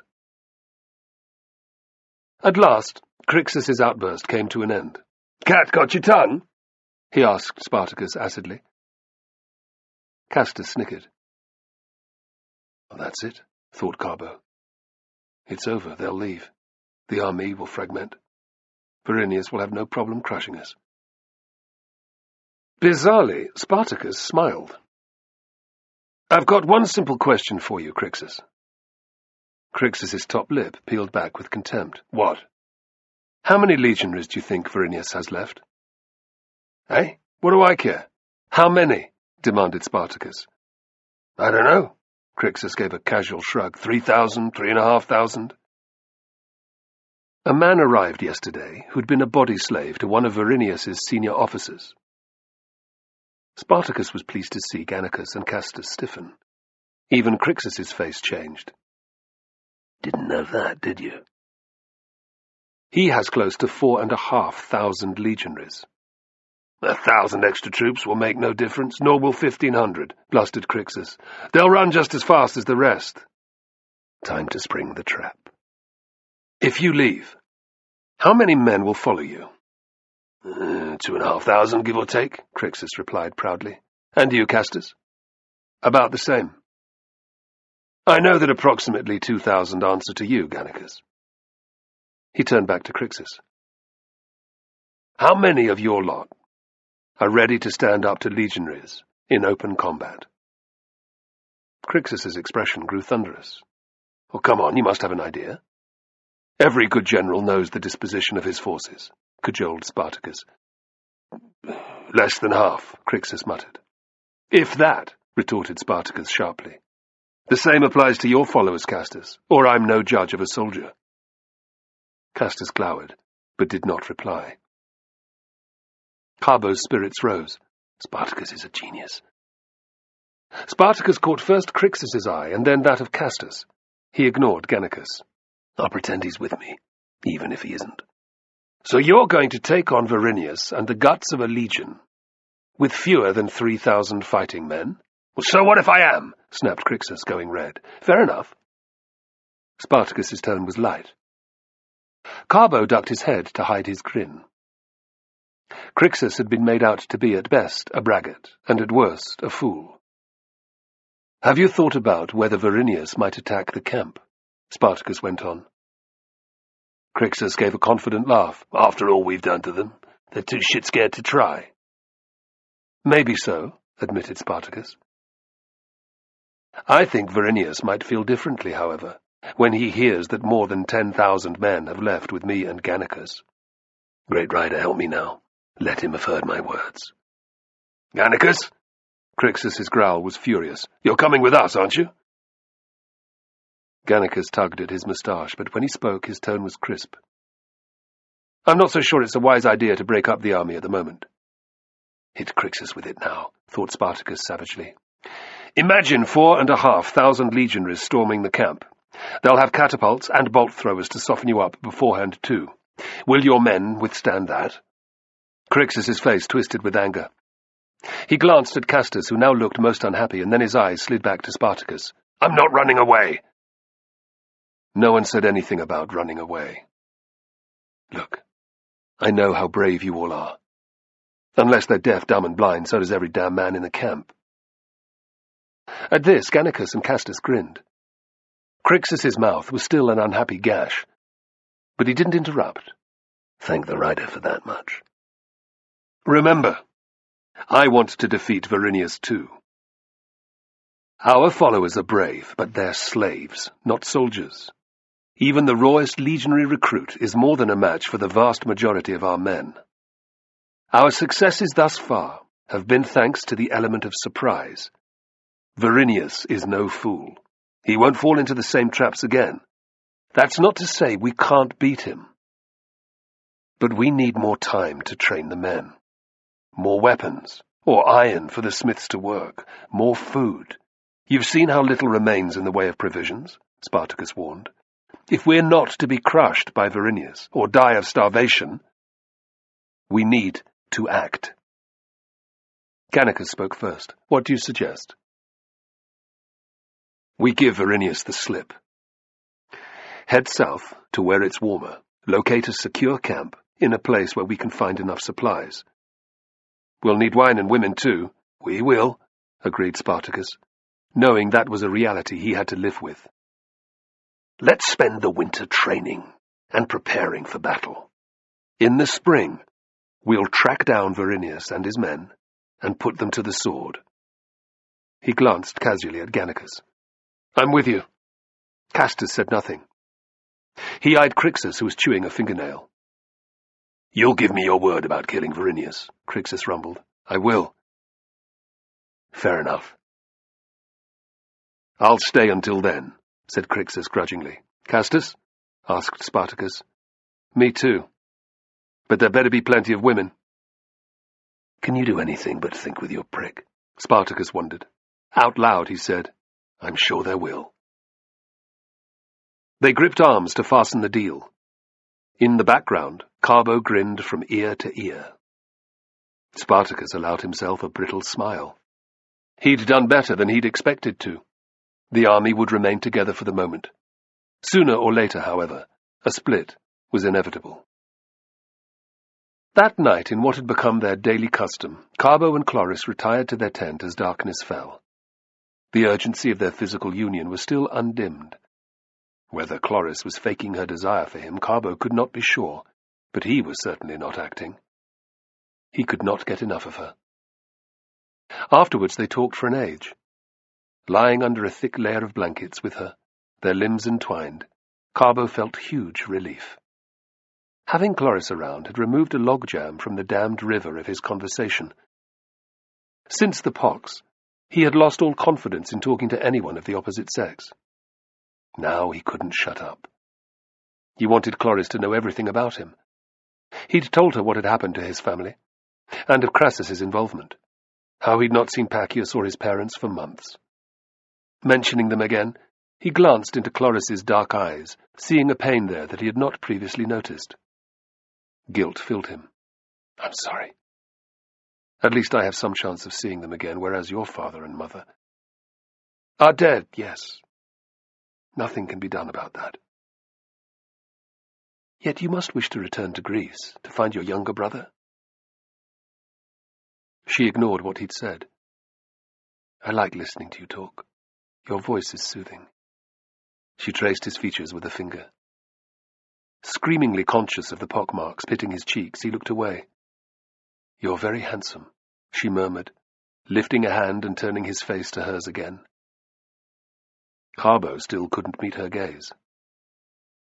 "I thought that the first time I saw you strip off in the ludus. Good-looking with a nice body." She reached down to his prick and chuckled in her throat. "I found that this was the best bit, though." Her touch made him stiffen, but he wasn't entirely convinced. "And my scars?" "They give you character." She laid a blanket of kisses on his cheeks. "They're part of you, and you are a good man." She was concealing something from him, thought Carbo. He did not know what, however, and as she rolled on top of him, all coherent thought left his head. 3 weeks went by, and Spartacus had put the confrontation with the Gauls from the front of his mind. Instead, it lingered in the recesses of his memory like a bad smell over an open sewer. Overall, however, things had gone well. Verinius had been neatly tricked on the night that he and the army had withdrawn from Glaber's old encampment. Spartacus had insisted on meticulous planning beforehand. Patrols sent out in the late afternoon had scoured the area to make sure that there were no legionaries spying on the camp. Then, under the cover of darkness, their sentries at the front gate had been replaced by corpses dressed in mail and armed with bent or useless swords. By the light of dozens of campfires, every last tent had been taken down and packed, along with other heavy equipment such as Pulcher's anvils, onto hundreds of mules.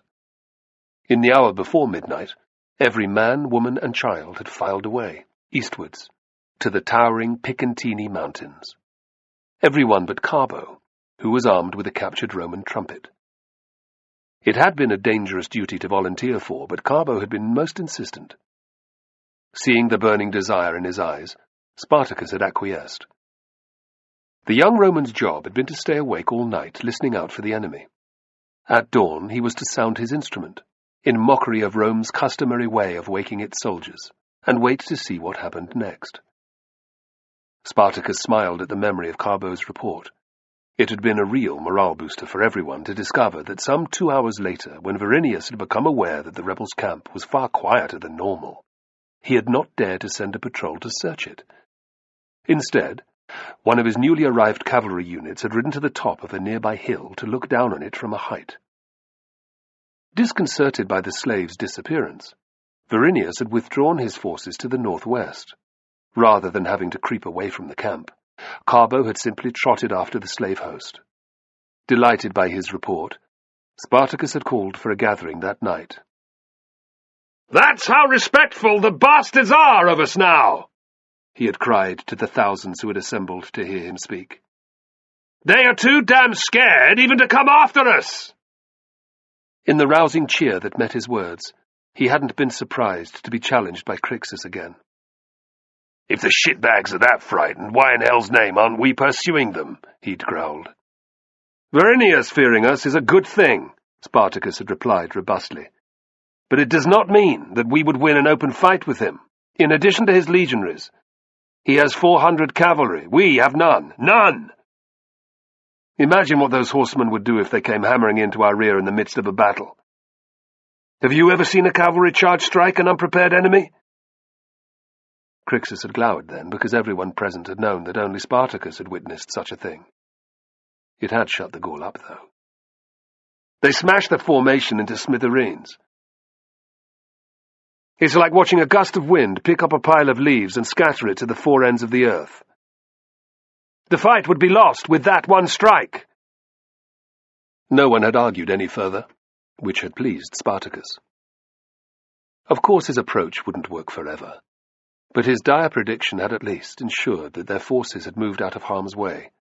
Verinius's cavalry would be useless on steep mountainsides. Besides, he'd withdrawn to the safety of Cumae, a city some 25 miles from Vesuvius. The rebels had therefore reached the Picentini Mountains without incident, and had made a temporary camp for several nights. Meanwhile, guided by Carbo, 500 hand-picked men under Gannicus had raided the town of Nola. They had returned in triumph to the accolades of their comrades, with enough grain to feed everyone for 2 weeks, as well as large quantities of warm clothing and footwear, and close to 1,000 new recruits. An attack on the town of New Syria had yielded similar returns. Carbo had been elated by their success. It was remarkable, he realized, that his new vocation troubled him less and less. Yet the idea of becoming a lawyer now seemed positively laughable. Life with Spartacus was dangerous, but Carbo had authority, the respect of his comrades, and last, but not least, he had Chloris. With enough supplies to last for a month or more, the entire army had headed south. It was guided by slaves who had worked as shepherds locally. These men kept the host at altitude because enduring the harsh weather of autumn was preferable to encountering any Roman troops. Yet, apart from the inhabitants of the small farming settlement of Abella, who had been surprised in their fields, the only company the slaves had had since was that of the creatures that lived in the forested mountains. Eagles and vultures that hung on the air overhead, surveying the long column with lofty disdain. Small birds that chattered angrily from the safety of trees at the invaders of their territory. Wolves that howled their mournful cries at dusk every night, adding to the sense of isolation and freedom. Deer and wild boar that hid from sight, leaving only their trail as evidence of their existence. Bears and lynxes lived here too, but they were only occasionally sighted by the scouts. Spartacus had counted himself fortunate to see one lynx with his own eyes. It was a magnificent male, which had stood quite still when it had spotted him, regarding him for several moments from its slitted yellow eyes. It was the gently moving tufts on the tops of its ears that had told him it was not a statue, carved by a genius or a god. And then it had vanished, simply melting away into the undergrowth. That is how we shall be to the Romans, thought Spartacus with some satisfaction. They will never know we're there, unless we want them to. 2 days before, they had crossed the river Silarus using a little-known ford instead of the bridge on the Via Annia, the main road south to Rhegium. Since it lay near to the paved way with its heavy traffic, Spartacus had sent the 2 Scythians ahead to watch it day and night. By the time he arrived, they had been monitoring it for the guts of a week. They had seen neither hide nor hair of an enemy soldier. Spartacus had promptly convened with the other leaders. For once they had come to a unanimous decision: to travel on the Via Annia. Moving much faster than previously, they had swept through the long, narrow plain that was the Campus Atinus, a fertile upland valley fed by the river Tanager. All travellers on the road and inhabitants of the large latifundia on either side of it had been freed, seized, or killed. No one in Forum Anii, the town they were aiming for, could be aware of their presence. Until we walk into their houses, empty their storehouses, free their slaves, and kill them. Spartacus had wanted to leave all this behind when he left the Roman army. But it was not to be. Fate had stepped in when Cotys had played him false, and Fortis had taken him to Italy and the Ludus in Capua. Then a god had sent him a dream about a snake. Who was he to ignore such an opportunity when it was placed in his path? And yet, as in life, it was not quite that simple. Innocence always died. Spartacus glanced around. The tree line to either side of him was packed with hundreds, no, thousands, of spectral figures. Everyone fit to bear arms was here. Even some of the women were to take part. He could sense the slaves' hunger, could reach out and touch it. The staring faces, the tightly gripped weapons, The fierce whispering reminded him of similar ambushes that he had taken part in a lifetime ago in Thrace. The men were like starving wolves about to fall on a flock of unsuspecting sheep in the fold. Except their prey was not animal, but human. Spartacus stared down bleakly at the empty Via Annia, which was coated by thin tendrils of morning mist.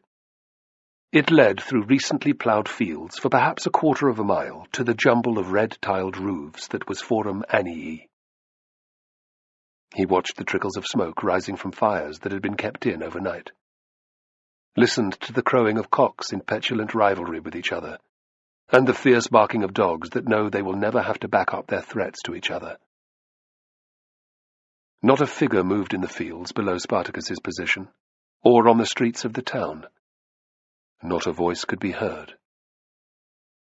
It was incredibly tranquil, peaceful, even beautiful, and so very similar to the village in Thrace that he had once called home. His jaw clenched. That will soon change. At dawn, Spartacus had spoken to the other leaders about the need for restraint, the need to limit the amount of rape and killing that would go on once their attack on Forum Annii began. His words had fallen, if not on deaf ears, then on ears that would no longer listen. "My men have been marching for more than 3 stinking weeks," Crixus had snarled. "It's been cold and damp and miserable. All they've had to fill their bellies is porridge and bread that's been burned over a fire. Now we've reached somewhere that is completely undefended. There isn't a legionary for 50 miles. And my lads want meat and wine. They want beds and women to fuck in them. All of those things are lying down there in Forum Annii, and I'm not going to deny them the pleasure of having the lot. No one is." A tiny, challenging smile had traced its way across Crixus's lips. Castus had whooped with excitement. Even Gannicus had looked pleased at the prospect of uncontrolled pillaging. I had to bite my tongue or the army would have split up then and there. Spartacus closed his eyes for a moment. May the gods have mercy on the people down there. Let them die easily. He knew that his prayer was in vain. Hell was about to be unleashed on Forum Annii. Chapter 17. Waking long before dawn, Carbo had risen from his blankets full of excitement. The raid on Nola had been an unparalleled success, yielding huge amounts of grain and clothing. New Syria had been similar. No doubt Forum Annii would be the same. Carbo had drunk some water, wolfed down some of yesterday's bread smeared with honey, and looked to his weapons. By this stage, checking that his sword blade was sharp, his pilum heads securely attached, and that the chin strap of his bronze helmet was in place had become second nature. Navio, whose tent was beside Carbo's, was doing the same. Carbo felt the first tickle of unease when he overheard a group of former farm slaves bragging about who would kill the most citizens in Forum Annii. When he'd rebuked them, they had laughed in his face. Carbo had confided in Navio, whose answer had been a simple shrug. Some of that will go on. It always does when a town is sacked. Doesn't mean you have to be a part of it. But there's nothing to be done about it. These things happen in war. War, thought Carbo with a trace of unease. It seemed surreal, but that's what Spartacus's uprising felt like now. It's inevitable that some innocent blood will be shed. He was doubly glad that Chloris was staying behind in the camp.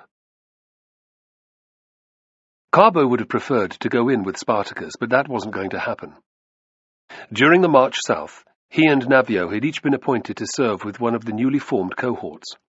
Naturally enough, Navio was in charge of one, while Carbo served as second-in-command in another. His senior officer was Egbeo, a man who would obey Spartacus's order not to allow widespread killing. Naively, Carbo had assumed that the same command would have been given to everyone in the army. The farm slaves' boasts had made it patently clear that this was not the case, and as he'd moved into place on the tree line above Forum Annii, he had heard plenty of similar threats being made. He struggled to accept the depth of hatred some of the slaves felt towards their former masters, and all Romans in general. Had Pacius harboured such emotion? Surely not. What about the other domestic slaves that he'd grown up knowing? Carbo couldn't believe that they had also felt such loathing. For all his father's faults, he hadn't been a cruel master. Cloris seemed equable about what had happened to her. Yet if he were honest, it wasn't hard to realize why some slaves might feel bitter. Carbo thought of those who had belonged to his former friends in Capua.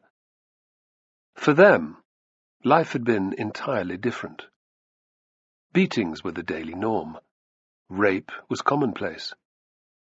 If a slave was judged to have stolen or committed other serious crimes, so too was torture. Carbo had seen the branded letter F for fugitivus on more than one man's forehead.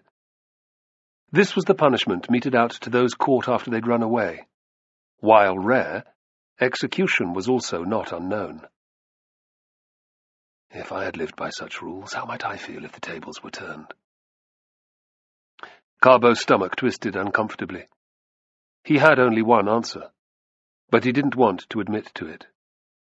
For some, life as a slave was a living torment, and any opportunity for revenge would be seized with both hands. What would inevitably happen when they descended on the town was chilling. Carbo didn't want to be part of it, but he had to be. He was Spartacus's man for good or ill, whether they were fighting against a legion or about to sack a town. "Advance!" called Spartacus in a low voice. "But stay together. I want a solid line as we approach." Carbo licked his dry lips. "You heard him," he hissed at the men to either side. "Forward, at the slow march." As the order spread, thousands of men emerged from the trees. They were armed with spears, swords, and sharpened stakes. Spartacus could see the occasional scythe and mattock. One figure was even bearing a smith's hammer. Was it Pulcher? Couldn't be sure. The tatters of mist on the fields gave the slaves some cover as their leaders forced them into line. The discipline is holding for now. Let it continue to do so. It was a faint hope. They hadn't gone more than a couple of 100 paces before a bunch of Crixus's Gauls broke free of the ranks. Raising their weapons, they charged towards Forum Anii, like a pack of hunting wolves. Curse them, thought Spartacus. He lifted a hand, stalling his men. "Steady, steady! Let the fools go!" But already Crixus was pounding after his followers, laughing like a lunatic. What happened next was as if a logjam of winter debris blocking a river had been freed. In a seething mass, virtually the entire army swarmed forward across the ploughed earth. Whoops and shrieks filled the air in a deafening and blood-curdling cacophony. The men following Spartacus, Navio and Egbeo, were the only ones to hold back.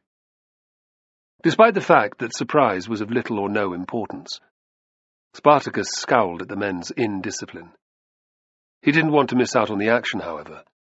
There could be large quantities of money in some houses, perhaps even letters from Rome in the local politicians' offices. "After them!" he roared. "We don't want to be last to the party." It was all the permission the rest of the slaves needed. With a great, inarticulate roar, they charged. By the time a quarter of an hour had passed, Carbo had given up trying to control his troops. It was like trying to call off a pack of dogs after they'd caught a hare. Only when the prey was dead would they listen. He'd lost count of the number of times he had screamed at a man not to chop the limb off a screaming greybeard, or to rip the clothes from a woman's back before throwing her to the ground. When the deed was done, they finally seemed to hear his voice, turning to look at him with surprised, crazed faces. The moment he'd moved on, Carbo was sure it all began again. Forum Anii had become how Carbo envisioned Hades. The streets were full of manically laughing, dead-eyed men with bloodied sword arms, mutilated corpses, and screaming women and children. Here and there an occasional armed householder was being hacked to pieces. Some houses were on fire. The roof of one had already collapsed inwards. The air was laced with the thick, choking smell of their burning, as well as the harsh tang of blood and shit. Carbo didn't know what to do. In frustration, he had even clubbed one of his men unconscious. While it had prevented the murder of a girl of no more than 10, the slave's companions had turned on him, waving their weapons threateningly. Seeing his death at their hands, Carbo had simply dropped his shield and dragged the girl away. This was no time to try and assert his authority. If he could save a child's life, that would at least be something. By the time he'd gone 50 paces down the street, the slave's attention had turned elsewhere. Carbo turned to the girl, a dainty blonde-haired creature in a fine tunic.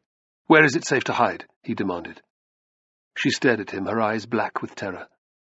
Carbo forcibly softened his face. "I'm not going to kill you." "Mother!" She started to sob, and Carbo glanced over his shoulder. 20 paces away, a woman was spread-eagled on the ground. Men were standing on her arms and her legs to hold her still, as she was raped by a sweating gladiator. Slurping at a cracked amphora of wine and hooting encouragement, more than a dozen slaves waited their turn. Gods above. "Look away," Carbo ordered. "No one is going to hurt you like that, I swear it." The girl started to cry. He bent down to her level. "Try to stay calm," he said gently. "Where can I hide you? Where would be safe? Is there a temple nearby?" She pointed down the street. "Which god?" "Jupiter." "No good. Jupiter is the ultimate symbol of Rome. No slave will respect that." Inspiration struck him. "What about Dionysus? Do you know of any slaves who worship him?" She looked at him with surprise before nodding. "Father lets our slaves worship Bacchus. He says it gives them hope, a reason to live." "He's a wise man. Quickly then, take me there." Turning away from the degrading sight that was her mother's end, the girl stumbled off up the street. With drawn sword, Carbo followed. He roared abuse at anyone who came near, threatening to cut their balls off and feed them to the pigs in the nearby sty. With so much in the way of easy pickings, those they encountered were content to snarl obscene comments about the girl and let them pass. She led him unerringly past the carcasses of 2 butchered horses, scatters of clothing, broken pottery, and countless bodies, to a house right on the edge of town. Carbo felt a flood of relief as he scanned the area. There was no sign of any slaves or gladiators. In all likelihood, they had swept past this area and into the center of Forum Annii. "Is this your home?" "Yes." Like many Roman dwellings, the building was rectangular in shape, with a high wall devoid of openings, save for the occasional small glass window. The only entrance Carbo saw was a large pair of wooden doors in one side wall. These gave onto the street. Unusually, one hung wide open. Loud voices and laughter could be heard within. "Gods, the Horsons are still here." Raising a finger to his lips, he halted. "Did it get attacked? And your mother tried to get you away?" he hissed. Another tearful nod. "Your father? He stayed behind with my brother, so Mother and I could escape," she whispered without looking at him. "They're dead for sure. She knows it too. And if we enter, the same will happen to us." Blood rushed in Carbo's ears. "Have faith in the god. Ariadne is his servant, and Spartacus has been anointed by him. No one will harm us in his presence." "Where is the shrine to Dionysus?" "It's in the yard behind the house, which opens onto the fields." "Can we get to it without going through the main entrance?" "Yes. There's a little gate in the back wall of the garden. It's never locked." Her face twisted with grief. "That's how they got in." "Don't think about that," he urged. "Just take me there." Rubbing away her tears, she darted across the open gateway towards the end of the street. Carbo followed her, taking the opportunity to shoot a glance within. He saw nothing but the blank walls of the entrance hall. The audible ribaldry meant that at least 2 slaves were inside, however. "Cross that bridge when you come to it. Get the girl out of harm's way first." They rounded the corner of the house, coming off the paved street and onto the freshly tilled black earth of the fields. Carbo could see right up to the tree line where they'd hidden just a short time previously. A few figures moved up there, stragglers no doubt, but they were far enough away to make it unlikely that he and the girl would be seen. All the same, he felt a surge of relief when the door came into sight. It also lay ajar. The girl turned to him, her face white with terror again. "Don't move. I'll go in first." Carbo took a deep breath. He tiptoed to the door and peered around its edge. There was no one in sight. What he saw instead was a large but typical Roman garden. Filling half the space were neat rows of vines and lemon, fig, and apple trees. The rest of the ground was given over to a combination of vegetables and herbs. A red brick wall enclosed the space on 3 sides, with the back of the house taking up the 4th. Another small door in that wall provided access to the garden. Thankfully, it was closed. Carbo's eyes flickered from side to side. There was what looked like a tool shed and a well, but no shrine. "Where is it?"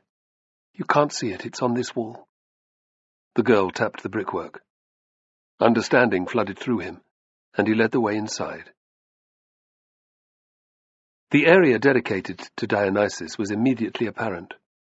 2 lines of pillars had been thrown out a dozen steps from the back garden wall. They supported a low wooden roof. It was nothing compared to even the most basic Roman temple, but it was undoubtedly a place of worship. The floor, which had been covered with crudely laid stone slabs, was covered with offerings. There were little oil lamps by the dozen, but also statuettes of Dionysus and his Maenads, jugs of wine, piles of olives, and small sheaths of wheat. Bronze coins were dotted here and there. There was even an occasional silver denarius. It was only when Carbo drew level with the shrine's entrance that he was able to appreciate the imagery beneath which the offerings had been placed. His eyes widened. Under the area covered by the roof, the garden wall had been plastered and then painted. Wreathed by lines of green ivy, one of Dionysus's favoured emblems, were 3 large panels. On the left was a bucolic scene of the grape harvest. In the background, men laboured, placing the fruit they picked in baskets.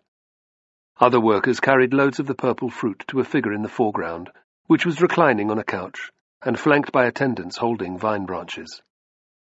A beardless, nude youth, Dionysus lay holding a cantharus, or ritual drinking vessel. Carbo instinctively bowed his head. "I ask for your protection, O Great One. For both of us." The middle panel depicted Dionysus as a much older man, bearded and wearing a Greek chiton. Draped over his shoulders was the skin of a fawn. Around him clustered groups of women, some fawning in obeisance, others dancing in ecstatic frenzy, still more coupling with men on the floor. But it was the last image that Carbo didn't like. Here was Dionysus, youthful once more, clad in an undergarment, descending into the underworld to hold hands with its god, Hades. "Is that what you're doing today? Making a pact with Hades?" "It certainly feels like it." His chin firmed. Whatever Dionysus's intentions, the girl should be safe here at least. He turned to find her regarding him. "I thought it was just slaves and women who prayed to Bacchus, or foreigners." "My leader's wife is a priestess of Dionysus. I've learned to hold him in great reverence." "You're a Roman," she said accusingly. "What are you doing with murderous slaves?" "That's none of your business," Carbo snapped. He pointed. "That door. Can it be locked from this side?" "No, only from inside the kitchen." "Damn it." If he stayed, there'd be no chance of rescuing other children. "Stay under the shrine's roof. No one will bother coming into the garden. Even if they do, you won't be seen," he said bluffly. "You're going to leave me?" She began to cry again. "I have to," he muttered awkwardly. In an effort to reassure her, he said, "I'll take a look into the house, see what's going on, make sure it's safe for you." Safe? She didn't seem any happier, but Carbo didn't know what else to say or do. Hefting his sword, he strode towards the small wooden door. Reaching it, he placed his head carefully against the timbers and listened. The voices he'd heard were still audible, but dim.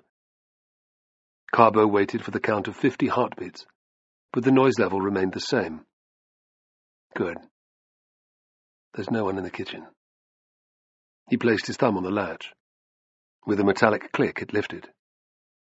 He laid his ear on the door again. Nothing. Carbo's stomach began to churn, but he pulled the door open and looked inside. The kitchen had been thoroughly ransacked. Broken crockery lay everywhere. Doors had been ripped off cupboards. Bags of flour had been slashed open. Strings of onions and bunches of herbs hacked down from the rafters. A yellow sludge of olive oil surrounded a smashed amphora. There was no sign of life, so Carbo took a step inside. Seeing the telltale crimson of blood on the tiled floor, he stiffened. He tiptoed further, finding an old man sprawled in the kitchen doorway. The slave, for that's what he looked like, had been nearly decapitated. His head lay at a crazy, unnatural angle to his body. Carbo had never seen so much blood around one man. He must have bled out. A woman's scream transfixed him to the spot. It was followed by another shriek of distress, also female, and then a burst of loud male laughter. "Let's fuck them here in the courtyard," roared a voice. "Good idea," agreed another. "I'm first," said a third, commanding voice. "I'm not screwing either of these bitches after you, filth. My cock would probably drop off with what I catch." There were a few nervous titters, but no one argued. Crixus, what's he doing here? Carbo crept back towards the door. He had nearly reached it when the first woman cried out again. "No, please, no!" Chloris? In all the gods' names, how? Why? Carbo reeled with the shock of it. Her begging began again, and any doubt in his mind vanished. It was definitely her. Oh gods, what can I do? If I go out there, Crixus will kill me. He had to do something, however, or he'd never be able to live with the shame. Gritting his teeth, he turned around. There was no way of getting around the old man without stepping in his blood. Carbo hesitated for a moment before dipping the fingers of his left hand in the sticky fluid and smearing them all over his face. To have any chance of facing down Crixus, he needed to look as if he just slaughtered half the town on his own. Clutching his sword with whitened knuckles, he stepped out into the courtyard. Like the garden, it was full of fruit trees, but a fountain, ornamental shrubs, and Greek statues of the gods also served to decorate the space. It reminded Carbo of his family home. Through the vegetation, he spied Crixus and two other men with long hair about 20 paces away. At their feet, he could see the lower halves of two naked women, Chloris and someone else. The heavily muscled trio were clad in mail shirts, and bloody swords dangled from their hands. They were all Gauls. Crixus would have his own countrymen with him. Carbo's courage began ebbing away. He felt as Iolaus, Hercules' nephew, might have felt if he'd been asked to tackle the Hydra on his own. How to play this? Threatening them won't work. He was racking his brains for an idea when events took on a life of their own. "We've got company!" one of the men shouted, dropping into a fighting crouch. The others spun around, snarling with anger. "It's all right, I'm one of you!" Carbo did his best to swagger up to the trio. "Trying to distract me from my fuck," shouted Crixus. His heavy brows lowered, and then he sneered. Well, well, well. It's Spartacus, his little Roman arsewipe. You look to have killed someone, at least. What are you doing sneaking around here?" "Looking for valuables, same as everyone," Carbo lied. "Well, you'll find sod all here. The family savings are ours." They were under a flagstone in the atrium. Crixus jerked his head at the two women. "And these two pretty bitches were hiding in a cupboard in one of the bedrooms. Finding them was a real bonus. The gods left the best for us until last, eh?" He rubbed his crotch and his men sniggered. Carbo took another step forward as if to appreciate the women's bodies. "Is it really Chloris?" His heart clenched with horror. It was. There was no mistaking her delicately boned face, and the dimple on her left cheek, both now streaked with tears, or her scars. Seeing Carbo's blood-covered features, she screamed. "She doesn't like you," said Crixus with a cruel chuckle. "Seeing as I'm in a good mood, I'll let you have her anyway, after we've finished. How does that sound?" "Good. Thank you." Carbo feigned sudden surprise. Gods! He kicked Cloris with his sandal. Cloris, is that you? She didn't reply, so Carbo kicked her harder. Answer me! Yes. There was still no trace of recognition in her terrified eyes. Ha! I was right! He threw the Gauls a broad smile. Imagine that! A sudden scowl creased Crixus's face. The useless whore was crying about being one of us. I thought she was lying. Carbo shoved the words out of his mouth before his fear made him swallow them down forever. She wasn't. Cloris is my woman. At the edge of his vision, he was aware of her reaching out an entreating hand. The silly cow must have wandered into town after us. Let me take her. I'll find you a replacement, or two of them. Better-looking ones, too. Crixus's right fist bunched, and he jabbed his gladius at Carbo's face, forcing him to take a step backwards. Cheeky little bastard. Do you really think you can take a piece of cunny from me that easily? I don't give a shit whether she's yours or not. Carbo flushed deep red. Piss off! Crixus glanced down at Cloris. So you belong to this shitbag, eh? I must remember to cut your throat when we're done. No! Roared Carbo. He half drew his blade. The point of Crixus's sword swung back to prick him under the chin. You're testing my patience, Roman. Want to die right now? If I die, Cloris does too. No! You have some brains, then. I'm going to count to 3. If you're still here when I finish, I'm going to let my friends here carve you up. 1. Carbo shot Cloris what he hoped was an encouraging look before he turned and fled. As he ran, his ears rang with a Gaul's mocking laughter. He expected Cloris to call out, begging him not to leave her. But she didn't. That hurt far more. Carbo hurdled the corpse in the kitchen doorway with a single leap. Throwing open the door, he sprinted into the garden. He was vaguely aware of the girl emerging from the shrine, her mouth opening in a question. Get back under there! He hissed. The bastards have no reason to come outside. Where are you going? She wailed. To get help. Trying not to think about how he was leaving a defenseless child, Carbo ran for the back gate. Spartacus. He had to find Spartacus. If he didn't succeed, and fast, Cloris would be dead. The period that followed was the longest of Carbo's entire life. Never had he had a task more urgent, and never had he been so foiled at every turn. On every street he found nothing but death, destruction, and the men who delivered it. There was no sign of Spartacus anywhere. Carbo struggled even to recognize many of the armed men he came across. Fortunately for him, the opposite did not apply, and he received little in the way of open aggression. They even answered his demands for their leader. Carbo didn't know why, but the killings seemed to have eased, and with it the bloodlust. Now the slaves and gladiators were in search of wine, food, and women, not necessarily in that order.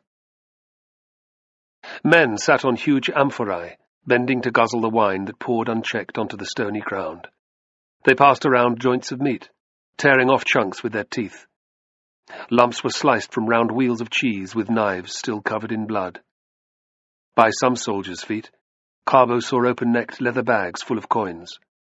All that he expected. What surprised him, and nearly unnerved him, were the women's screams. They shredded the air in a dreadful chorus of terror and pain. Everywhere he looked, Carbo saw women being raped. Usually it was by men, lots of them. But sometimes the violations were even worse. How anyone could shove a spear or a sword blade inside a living person, Carbo had no idea. It wasn't long before the remains of his meagre breakfast came up. Mesmerized, dazed by the violence, he wandered from house to temple, shop to stable in search of Spartacus. When he found him, it was by complete chance. Glancing around, he found one of the Scythians glowering at him from the doorway of a nondescript house. "Have you seen Spartacus?" "He's inside," came the growled reply. "Why?" Carbo was already shoving past, his desperation greater than his fear of Athias. "Where is he?" "In office of courtyard." Carbo broke into a trot. He skidded across the tablinum, catching sight of several imperious death masks of the owner's ancestors before he plunged into the spacious central square. Spartacus was slouched on a stone bench, surrounded by piles of rolled parchment. Taxarsis was sitting on the ground nearby, drinking wine from a delicate glass flute. Both men looked up as Carbo pounded over. Taxarsis scowled. "By the rider, what happened to you?" asked Spartacus. Carbo rubbed absently at the blood caking his face. "It's not mine." "I'm glad to hear it." Spartacus cocked his head, his eyes as inquisitive as a bird's. "You look scared. What is it?" Carbo told his tale in a gabble of words, scarcely stopping to breathe. Spartacus leapt to his feet, silently cursing this bad fortune. To avoid trouble with Crixus, he should have, refused to do a thing. After all Carbo's loyalty, however, that would seem the ultimate betrayal. Crixus was in the wrong, plain and simple. The damn hothead won't see it that way, of course. Would it do any harm to intervene? Spartacus grimaced. We shall soon see. Let's hurry, or it'll be too late. Carbo felt as if a massive ball of lead had just filled his belly. It probably is already. Taxarsis! Athias! Spartacus turned to Carbo. Which way? Numbly, he headed for the door. The three men followed.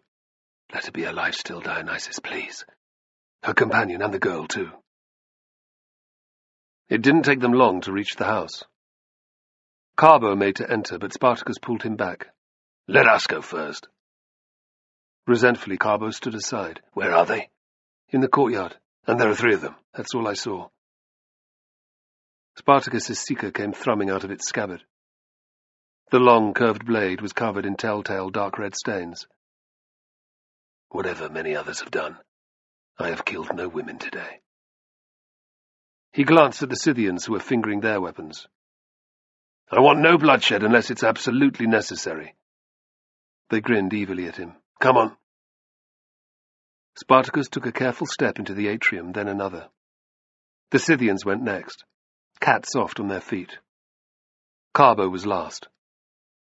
He crossed the threshold, seeing for the first time an image of a snarling black dog on the mosaic floor. It was most lifelike. A chain round its neck was all that held it back from springing up at Carbo. Under it were the words, Cave Carnem. Beware of the dog, he thought warily. I didn't hear it when I was in the courtyard. Why not? The reason became clear half a dozen paces further on. The body of a large black dog filled the hallway. A snarl still twisted its lips, but its eyes had the glassy look that only death can bring. Its body was covered in hack wounds, and purple strings of intestine had slithered out of its belly. They lay in the creature's blood like fresh sausages in a red wine stew. It wasn't much of a match for Crixus, whispered Spartacus. Not much is. New fear clawed at Carbo. He couldn't hear a sound. Had they come too late? The low moan, a woman's, that reached his ears a moment later, had never been more welcome. The sound was accompanied by a man's loud grunting. Let Chloris be alive. Spartacus made a quick gesture. At once, one Scythian went to stand at his left shoulder, the other to his right. Sweating profusely, Carbo took up the rear. Another signal, and they sped into the tablinum. Moving around the impluvium, the pool that collected rainwater from the roof overhead, they came to the doors that opened onto the courtyard. Dreading what he would see, Carbo peered over Spartacus's shoulder. Only one Gaul was on his feet. He was idly picking his nails with a dagger, and watching Crixus and the third man pound away at the two women. Carbo wiped away the tears of fury that sprang to his eyes. This was no time for weakness. Spartacus's lips framed the word perfect at each of them. Then his left hand chopped forward in a clear command to move. He and the Scythians darted forward like arrows released from hunters' bows. Carbo scrambled to keep up. They silently covered the 20 strides in perhaps 4 heartbeats. By the time the Gaul who was standing realized anything was wrong, he had Athias's sword tickling his neck. He dropped his dagger with a soft clunk into a flower bed. Spartacus lifted a finger to his lips. and the frightened warrior nodded. Crixus and his companion were oblivious, still thrusting into their victims with wild abandon. Unsurprisingly, the women had their eyes closed. Chloris had a fist in her mouth and was biting down on it. Carbo's rage began to consume him utterly. It was no longer just about rescuing Chloris. He wanted to kill the Gauls too. That's why Spartacus put me at the back, he realized. He knew how I'd react. "Crixus!" shouted Spartacus. The big Gaul's head turned. Shock twisted his features. Cursing, he pulled out of Chloris's companion and clambered to his feet. His friend hurried to do the same. Both men had left their male shirts on, but they were naked from the waist down. Carbo could see blood on their pricks. And now his fury boiled over. "You fucking animals!" he screamed. He tried to shove past Spartacus, but the Thracian's iron-hard arm blocked his way. "I thought you'd go running to your master, damn coward," growled Crixus at Carbo. He eyeballed Spartacus. Unlike his comrades, there was no fear in his face. He had the sense not to reach for a weapon, however. "What business have you here?" "Carbo asked me to come," said Spartacus. "One of these is his woman." "Well, I doubt he'll want her any longer," said Crixus, leering. "She's got my seed and Ligurix's in her already, and Segomarus was giving her a good pounding too." The man beside him smiled, and Carbo strained furiously, uselessly, at Spartacus's arm. "That's as may be," snapped Spartacus. "But it ends here. The girl is coming with us, so is the other one." "I am one of the leaders of this whole damn rebellion," Crixus thundered, the veins on his neck bulging. "I can do what I like." "Not here, you can't. Chloris has been Carbo's woman since Amatokis was killed. You know that." Crixus took a step toward Spartacus. "What are you going to do? Kill me if I try to stop you?" "If I have to, yes," came the calm reply. Spartacus's seeker hung by his side, but Carbo knew that if Crixus so much as moved towards his sword, which lay 5 paces away, he'd be a dead man. The others would meet the same fate at the Scythians' hands. The Gauls realized the same thing. Crixus stared at Spartacus with obvious loathing for a moment before grunting. "As you wish. I wouldn't want to blunt my blade on the bitches anyway." He looked to his men. "After all that ratting, I have a raging thirst on me. Let's find some wine, if it hasn't all been drunk by now." Chuckling, he reached for his Lycium. With an effort, Chloris sat up. Wanting to help her, Carbo pushed against Spartacus's arm. "Wait," the Thracian hissed. "Let them leave first." Grudgingly, Carbo obeyed. He marked the faces of Crixus's companions. "God's help me, I'll kill you both if I ever get a chance. Crixus, too." No one could have predicted what happened next. Swaying, Chloris got to her feet. Carbo's heart ached to see what had happened to her. Even with cuts to her face, and with blood running down her thighs, she was still beautiful.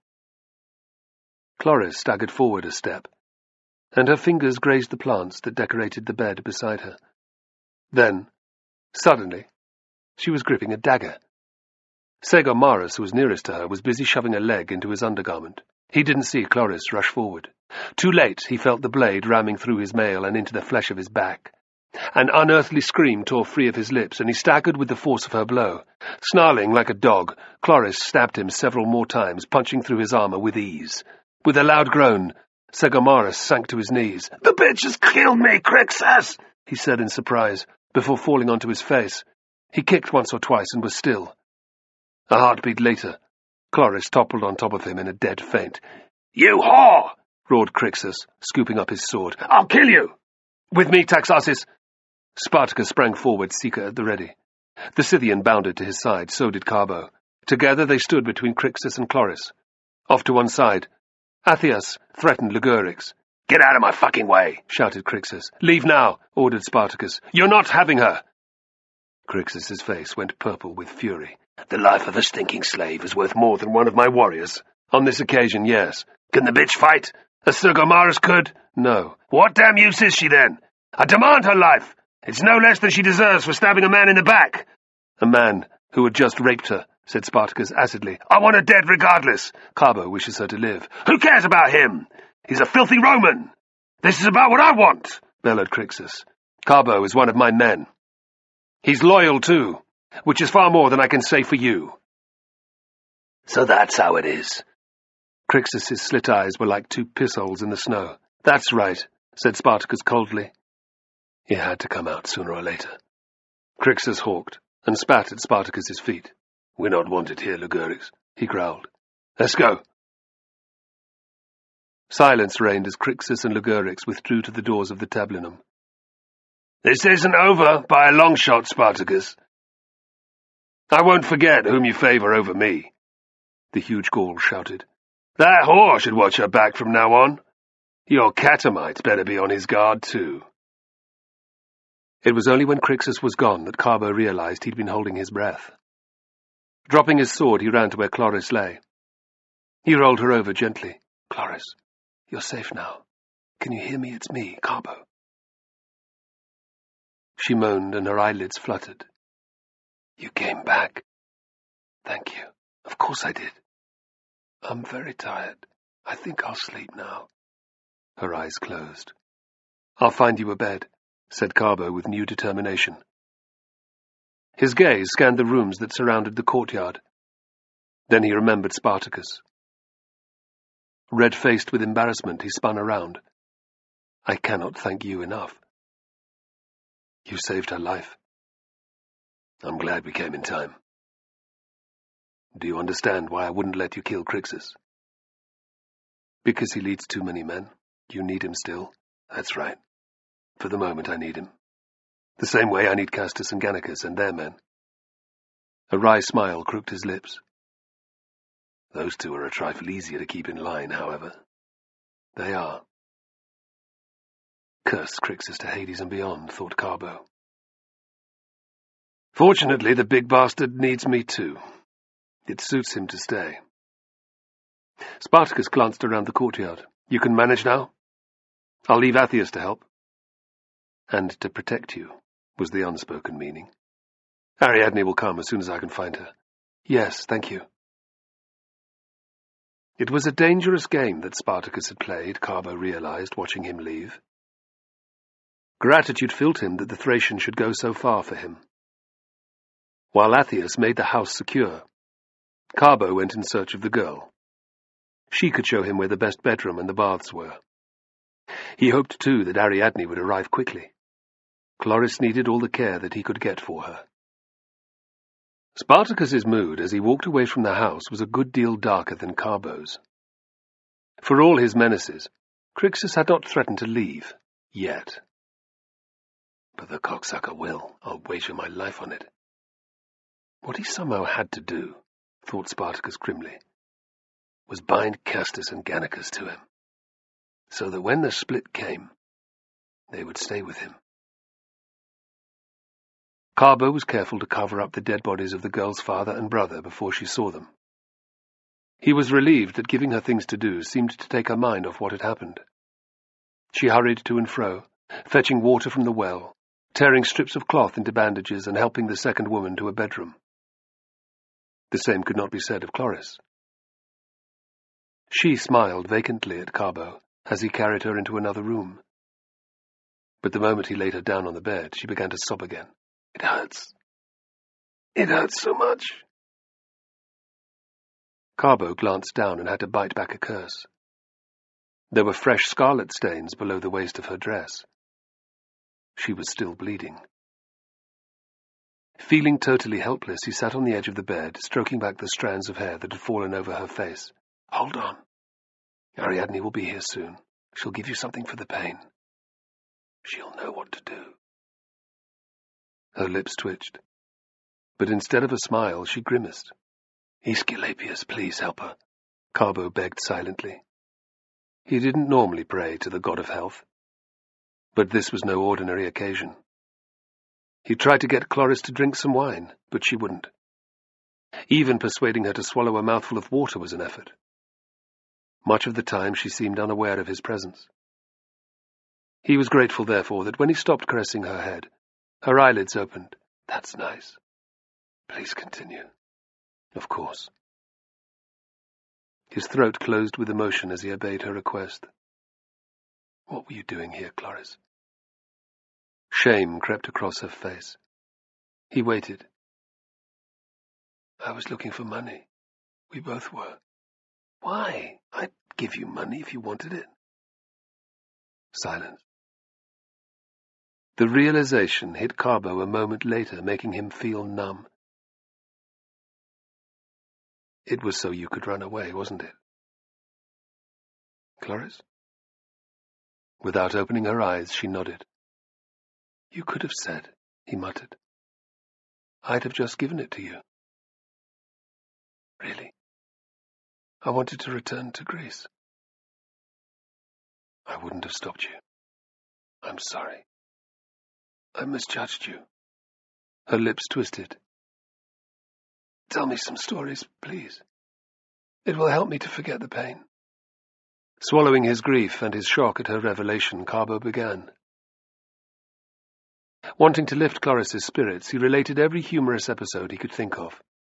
How he'd once fallen into a dung heap on the family farm, the time he had raided a beehive for honey and been pursued by the angry bees for a quarter of a mile to the river. To save himself from being stung repeatedly, he'd had to drop his stolen prize and jump into the water. He even told her about when he'd been caught by Pacius, spying on the female slaves as they dressed in the morning. She smiled at that. "Boys will be boys. It's not much to be ashamed of, especially after you saved my life." "I didn't save you," he said bitterly. "Spartacus did." "What were you going to do? Take on 3 warriors? They'd have chopped you into little pieces. Where would I be if that had happened?" Carbo didn't answer. His heart swelled with a mixture of emotions as he stared down at her. Impulsively, he bent forward and planted a soft kiss on her waxen forehead. There was another little smile. He resumed stroking her hair and studying her face. The face that he'd learned to treasure. He cared for her still, even if she'd wanted to leave him. Carbo was in the same position when Ariadne arrived. Startled out of his reverie, Carbo stood up. "You came?" "Of course, as soon as Spartacus found me." Ariadne's gaze moved down, taking in the huge red stain on Cloris's dress. There was a sharp intake of breath. "Gods above." "She was raped, I presume?" "Yes. By Crixus and 2 of his men," he hissed. "The filthy dogs. How long since?" I don't know." "Did she lose much blood at the time?" Ariadne placed the fingers of one hand on Cloris's left wrist. Her lips moved silently as she counted the thready pulse. Catching Ariadne's tone of urgency, Carbo threw his mind back to the courtyard. "No, I don't think so." Frowning, Ariadne began peeling the sodden fabric of Cloris's dress upwards. Carbo averted his gaze. His eyes shot back, however, when Ariadne gave a tiny gasp. "What is it?" "This." Ariadne pointed. Carbo forced himself to look. Between Cloris's thighs, there was a black-red, gelatinous clot. It was as big as his 2 fists placed together. The bedding underneath her was also saturated in blood. Dread filled him. "What does it mean?" Ariadne's face was full of sorrow. "She's lost too much blood," she murmured. "There's nothing I can do." "She's going to die?" "She is very near death already," said Ariadne quietly, pulling down Cloris's clothing. Carbo regarded Cloris's features, which were even paler than before. "No," he whispered, placing a finger under her nostril. It was several moments before he felt the faintest movement of air. A sick feeling filled his belly, and he knew that Ariadne was right. Who could lose that much blood and survive? Waves of bitterness bathed his heart. How can the gods be so cruel? It is very hard, I know. Carbo's shoulders hunched. How long does she have? Ariadne placed her lips against his ear. She'll probably have slipped away by sunset. I'm sorry. Carbo thanked Ariadne, who nodded and withdrew. The instant that he was alone again with Chloris, he was seized by a savage, black despair. During the previous few months, she had become increasingly important to him. In the blink of an eye, all his happiness had been turned to ash. An image of Crixus and his grinning cronies filled Carbo's mind. He shoved it away. Fuck them. What time I have left with Chloris is too precious. He began stroking her hair again. Not knowing what else to do, he spoke of their time together, and of the magic that he'd felt being with her. How he would treasure the memories forever. Then he began to speak of Athens, mentioning every little detail that she'd ever told him. The rich, tree-lined quarter, within view of the magnificent Parthenon, where she'd grown up. The noise each dawn of the priests at their prayers. Chloris playing with Alexander, her younger brother. The regular trips she'd made into the city to help the kitchen slaves buy provisions, and with her mother to visit their relations. Watching the oiled athletes in the nearby gymnasium, wrestling, sprinting, and throwing the discus. Carbo talked and talked, filling the air with tender words. Finally, when his throat was so dry that he could no longer continue, he fell silent. He studied Chloris's face. It had relaxed, and he realized that he hadn't seen her breathe for a long time. She's dead, he thought calmly. In a way, he was relieved. At least her end had been peaceful. Carbo gave her a last kiss on the lips, and then, lifting a clean sheet from the floor, he covered her body. A cold fury consumed him. All he wanted to do now was murder Crixus and Ligurix. It was a Herculean task to set himself. Even if he managed to slay Ligurix, the big Gaulish leader was an entirely different proposition. Carbo knew that, in reality, he wouldn't stand a chance. He didn't care. Death was preferable to the pain he was currently in. Of course, it wasn't that simple. Few people would care if Ligurix died. But the entire rebellion would be jeopardized if, by some crazy intervention of the gods, he did succeed in killing Crixus. Could he do that to Spartacus? Carbo wasn't sure. Spartacus would have preferred to have slept in their camp, but the still fluid situation in Forum Anii had persuaded him to spend the night in the town. By being present, he could prevent the worst atrocities from happening. At least that was the theory. In reality, he couldn't be everywhere at once. But his presence in the central forum, where thousands of the slaves had gathered to celebrate, would be a moderating one. And that, he thought, surveying the general mayhem, could only be a good thing. Huge fires burned all around him, fueled by an endless supply of furniture from the surrounding houses. Dozens of sheep and cattle had been dragged from their pens and slaughtered on the spot, hacked into pieces of meat that could be skewered on lengths of wood and roasted over the flames. A number of musicians, men who had been freed during the attack, played drums and lyres, reminding Spartacus of Thrace. The pounding rhythm had crowds of enthusiastic gladiators and slaves on their feet, dancing, swaying, stumbling from side to side. Guzzling down wine, they bellowed out songs at the tops of their voices. The differing tunes clashed to provide a jarring cacophony of sound, but they couldn't conceal the animal noises of lust and pain coming through the darkness from every direction. Spartacus took a small swallow of wine. Much as he would have liked to blank out the dreadful sounds by drinking himself senseless, he would not do so. I need to stay alert. Rape is part of war, and war is what I am engaged in. I could not stop it all, even if I tried. There you are! Cried a voice. Gannicus! Spartacus smiled as the moon-faced Gaul wove towards him. In one hand he gripped a small amphora, In the other, a half-eaten hunk of meat. "Enjoying yourself?" he asked. "Yes, by Belenus. This is far better than freezing my arse off in a tent in the middle of nowhere," Gannicus belched. "You?" "It's good to sit by a fire and drink some wine," replied Spartacus evasively. Gannicus didn't notice. He slumped down beside Spartacus with a great sigh. The men needed this. Too much marching in the mountains with no damn food, and they'd have started deserting, eh? "True enough," admitted Spartacus ruefully. Gannicus gave him a hard nudge. "But now, even more will come flocking to join us, which means we have to keep moving. More men means that more provisions will be needed." "Where to? South again?" "Yes. The coastline along the Ionian Sea is said to be incredibly fertile. It has plentiful small towns for us to attack. The area was good enough for Hannibal for a decade or more, so it should be fine for us." "Sounds excellent." Tearing off a piece of meat, Gannicus sat chewing contentedly. "I thought I'd find you two together," boomed Castus's voice from the shadows. He emerged into the light, adjusting his belt. "Dirty bastard, I know what you've been doing." "Welcome," said Spartacus.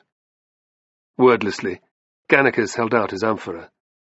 Castus held it up to his mouth, letting the ruby liquid within pour down his throat. Much of it spilled over his face and neck, but he didn't stop until he'd downed a good amount. "Gods, that's tasty," he declared, wiping droplets from his moustache. "I have a thirst on me tonight like I've never known." "Find your own, then," growled Gannicus, reaching out a meaty hand. "You're not finishing mine." With a filthy look, Castus passed it back. "Here." Spartacus handed over his vessel. Castus took it with a grin. "Where do you think Verinius is?" asked Gannicus out of the blue. Castus's face soured. "Who cares? He's nowhere near here." "He'll be looking for us. Be sure of that," said Spartacus. The Gauls sucked on the bitter marrow of that, pleasing Spartacus. "They need to know that the Romans won't ever forget about us."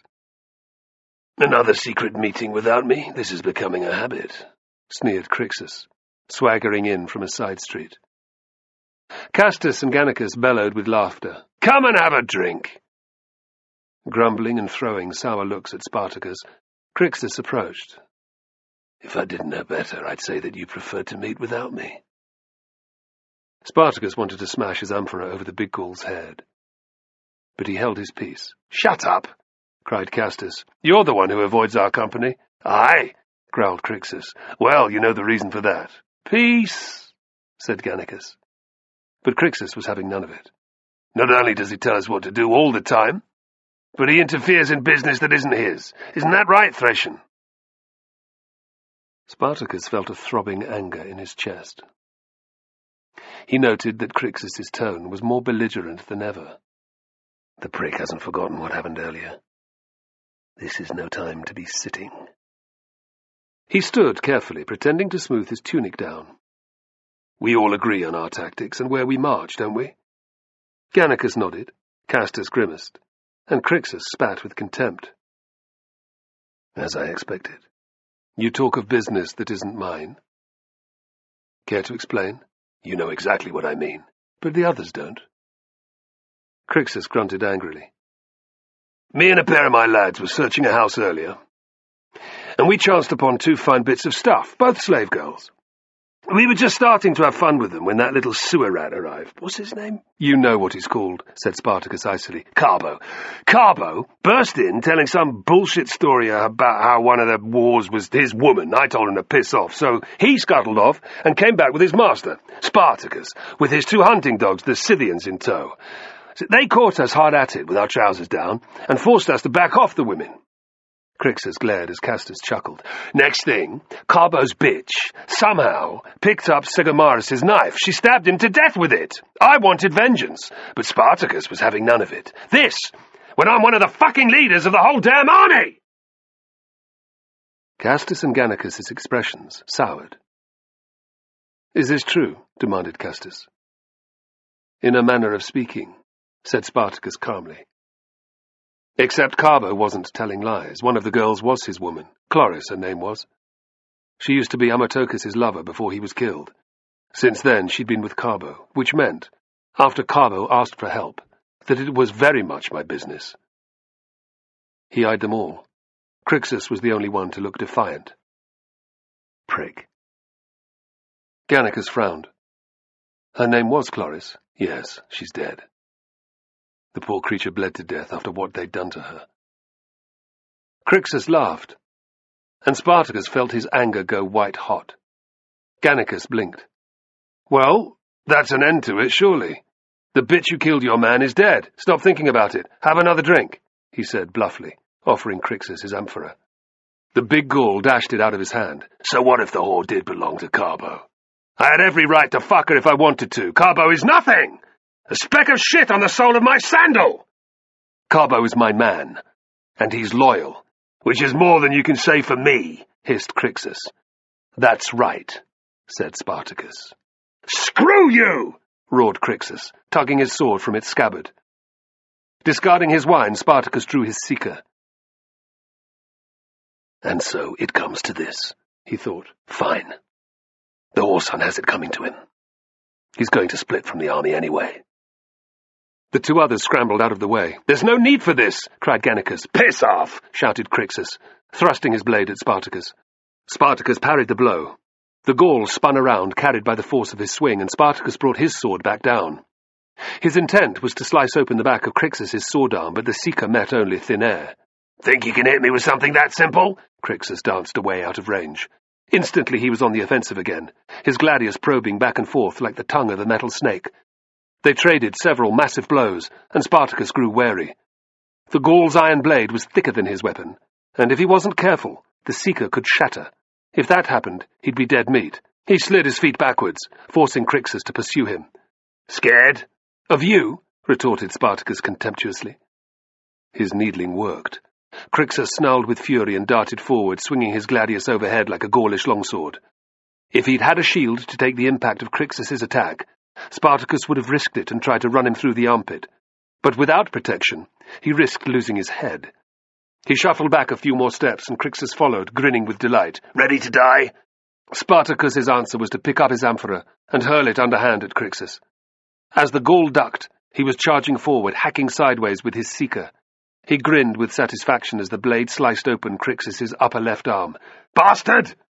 Dodging out of range, Crixus eyed the flesh wound with contempt. Think that's going to stop me? It's just a start, Spartacus replied coldly. Yes? Well, how about this? Moving surprisingly fast for a man of his size, Crixus thundered forward. Spartacus thrust his seeker at him, and the Gaul smashed it out of the way. Rather than withdrawing, Crixus ploughed on, crashing into Spartacus and delivering an almighty headbutt. Only Spartacus's lightning-fast reaction, turning his head, saved his nose from being split in two like a ripe plum. As it was, Crixus's forehead smacked into his cheekbone, sending him reeling backwards. Then, Crixus punched him in the side of the head, making his ears ring. The Gaul leered in triumph and raised his gladius. Great rider, help me, thought Spartacus. The next blow won't be from a fist, but a blade. Blind inspiration struck him. He dragged the strings of spittle in his mouth together and spat the lot into Crixus's face with all his might. "Fuck you!" he shouted. Shock and utter outrage twisted the Gaul's features, and Spartacus thrust his seeker at him, forcing him to parry rather than attack. Regaining the initiative, Spartacus launched a savage offensive. It was time to kill the bastard. My blade won't break. The rider won't let it. 1, 2, 3! roared Gannicus. Together, he and Castus hurled the contents of 2 amphorae over Spartacus and Crixus. Spluttering with indignation, the pair separated. What in the name of Hades is that for? roared Crixus. Both Gauls advanced, their swords at the ready. This has gone on long enough, said Gannicus. You're going to kill each other. I'm going to fucking kill him, you mean? snarled Crixus. Spartacus barked a scornful laugh. In your dreams. Stop this bullshit! shouted Castus. If you start again, we'll stab both of you in the back. Cold reason overtook Spartacus, for which he was grateful. The rider is at work here. Why? Why?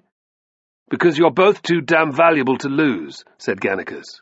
The army needs you, not one slain, and the other so badly injured he can't fight, and that's what would probably happen if we left you to it. Crixus's eyes narrowed. Gannicus is right, thought Spartacus. and only the gods know which of us would be the one lying dead on the ground by the end of it.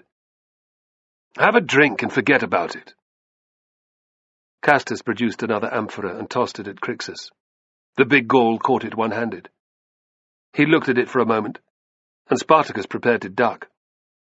Instead of throwing it, however, Crixus laughed.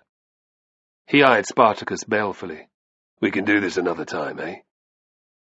Throwing back several mouthfuls, he proffered the amphora. Castus and Gannicus gave each other a relieved look. Gauls. They're fucking crazy. Without dropping his guard, Spartacus took the vessel and drank. To finding Varinius, and wiping him off the face of the earth, he cried. Remarkably, even Crixus joined in the roar of approval that followed. Yet everyone who had witnessed the confrontation knew that the matter had not been settled, merely postponed. Chapter 18. In the days that followed, Carbo did his best to avoid all human company. He fulfilled his duties as second-in-command of his cohort, marshalling the men together and ensuring that they were all ready to leave the smoking ruins of Forum Anii behind. He followed Egbeo's orders, keeping the slaves in line as they marched and supervising them as they set up camp each evening. He even persisted with the training of the new recruits, hundreds of whom were joining them every day. But Carbo did it all automatically, because he had to. Inside, his anger and grief knew no bounds. Navio was the one person he confided in, and that was just once, the day Chloris had died. Navio had gripped his shoulder in sympathy. I know how hard it is, he'd said. Aware that his friend had had terrible things happen to those he cared about, Carbo had nodded and turned his rage further inwards. Locking it deep inside was all that allowed him to continue functioning. Only the sight of Crixus or Ligurix caused his volcanic emotions to overflow. It was fortunate that Navio had been present on each occasion he'd spotted the Gauls. He'd physically held Carbo back. You'll end up dead. So what? Carbo had hissed. As long as he gained vengeance, he didn't care. Thoughts of death occupied his every waking moment. Each night his dreams were the same. Yet some small part of him had retained its sanity because he'd let Navio restrain him, although he ground his teeth in frustration and rage. He was grateful that the army's large size now meant that seeing the Gauls was quite a rare occurrence. All the same, the knowledge that they were alive and unpunished ate away at his soul. One evening, some 3 weeks after the sacking of Forum Anii, he was startled to see Spartacus approaching his tent. Carbo's memories of the standoff with Crixus flooded back, and he ducked his head down, hoping that the Thracian was looking for someone else. Carbo. Unwillingly he looked up. Spartacus. Can I sit? Of course, he replied guiltily. He gestured at the rock where Navio, who was checking on his men, sat. I'd offer you some wine, but I don't have any. A piece of bread? I've eaten, thank you. Spartacus's grey eyes regarded Carbo keenly. I haven't seen you for a while. No. I've been busy. Carbo cursed his poorly chosen words even as they left his lips. Spartacus smiled. I know how it is. Blushing to the roots of his hair, Carbo looked down. I have some news for you. Carbo's gaze rose slowly. Oh? Ligurix has had a nasty accident. His heart filled with a dark joy. Really? Yes. This morning he slipped off a narrow section of the path. He fell about 200 paces and landed on a ledge just above the river at the gorge's foot. He didn't die from the initial fall. From the look of it, he'd broken his back, because he was screaming like a man, gut shot by an arrow. Rescuing him was out of the question, so we had to leave him there. If he's not dead yet, he will be by morning. A terrible way to die, said Spartacus casually. Carbo's head was pounding with rage and happiness. He fell. Spartacus winked. Well, he had a little help from Athius. No one else saw, naturally. Crixus won't suspect a thing. Carbo stared at Spartacus, uncomprehending. I understand what Chloris meant to you. I also wanted you to know that I hadn't forgotten about Ligurix, or what he did. He was always going to be punished. The time had to be right, that's all. A pulse hammered in Carbo's throat, and Crixus. I told you before, he's too important to the rebellion, for now anyway.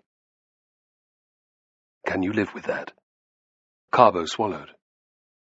He was overjoyed that Ligurix had suffered a lingering death, but the sweetness of that knowledge was soured by what Spartacus was asking of him. You want me not to kill him? That's right, replied Spartacus gravely. He was very aware that while Carbo had little chance of achieving his aim, the desperate, or those who have little desire to live, sometimes succeeded where others failed. Carbo, unaware of his leader's perceptiveness, was grateful to be shown such respect. He sat for some moments thinking. He was conscious that Spartacus couldn't be kept waiting, but he wasn't going to agree unless it felt correct. You said, for now, when you mentioned me getting my revenge on Crixus. What do you mean by that? The pup has real balls, thought Spartacus wryly. He wouldn't tolerate this from anyone else, but Carbo had brought him Navio, whose efforts had worked wonders on his men. Because of that, this once he was prepared to be less hard on the lad. If the day ever comes when Crixus decides to break away on his own, you can do what you want. When it comes, Spartacus added silently. Very well, said Carbo, looking satisfied. I swear that I will stay my hand until then. Good. Spartacus stood. Thank you for killing Ligurix, Carbo blurted, also rising. It's Atheus you want to be grateful to. You know what I mean, protested Carbo. It means the world to me. I know it does. Spartacus clapped him on the arm. The hurt lessens with time, you'll see. Awe filled Carbo as the Thracian walked away. He knows just what to say. Somehow the idea of leaving Crixus unharmed now mattered less than it had. Carbo felt much better for it. Sitting down by the fire, he began to whistle a happy tune that he and Pacius had both been fond of. Spartacus sat on an open area of the wooded hillside, looking out over the glittering turquoise of the Ionian Sea. Ariadne was beside him. On the flat plain some distance below them, and adjoining the shore, was their camp. It was enormous, sprawling over more ground than that occupied by 8 legions, or even 10. There was order to it, too, thought Spartacus proudly. The tents were in reasonably straight lines. A stout earthen rampart and deep ditch ran around the perimeter. Sentries walked to and fro, patrolling the fortifications. Outside the walls, thousands of men were being trained by their officers, marching up and down in formation, making shield walls and sparring with each other. Slingers stood in lines, firing stones at straw targets 100 paces away.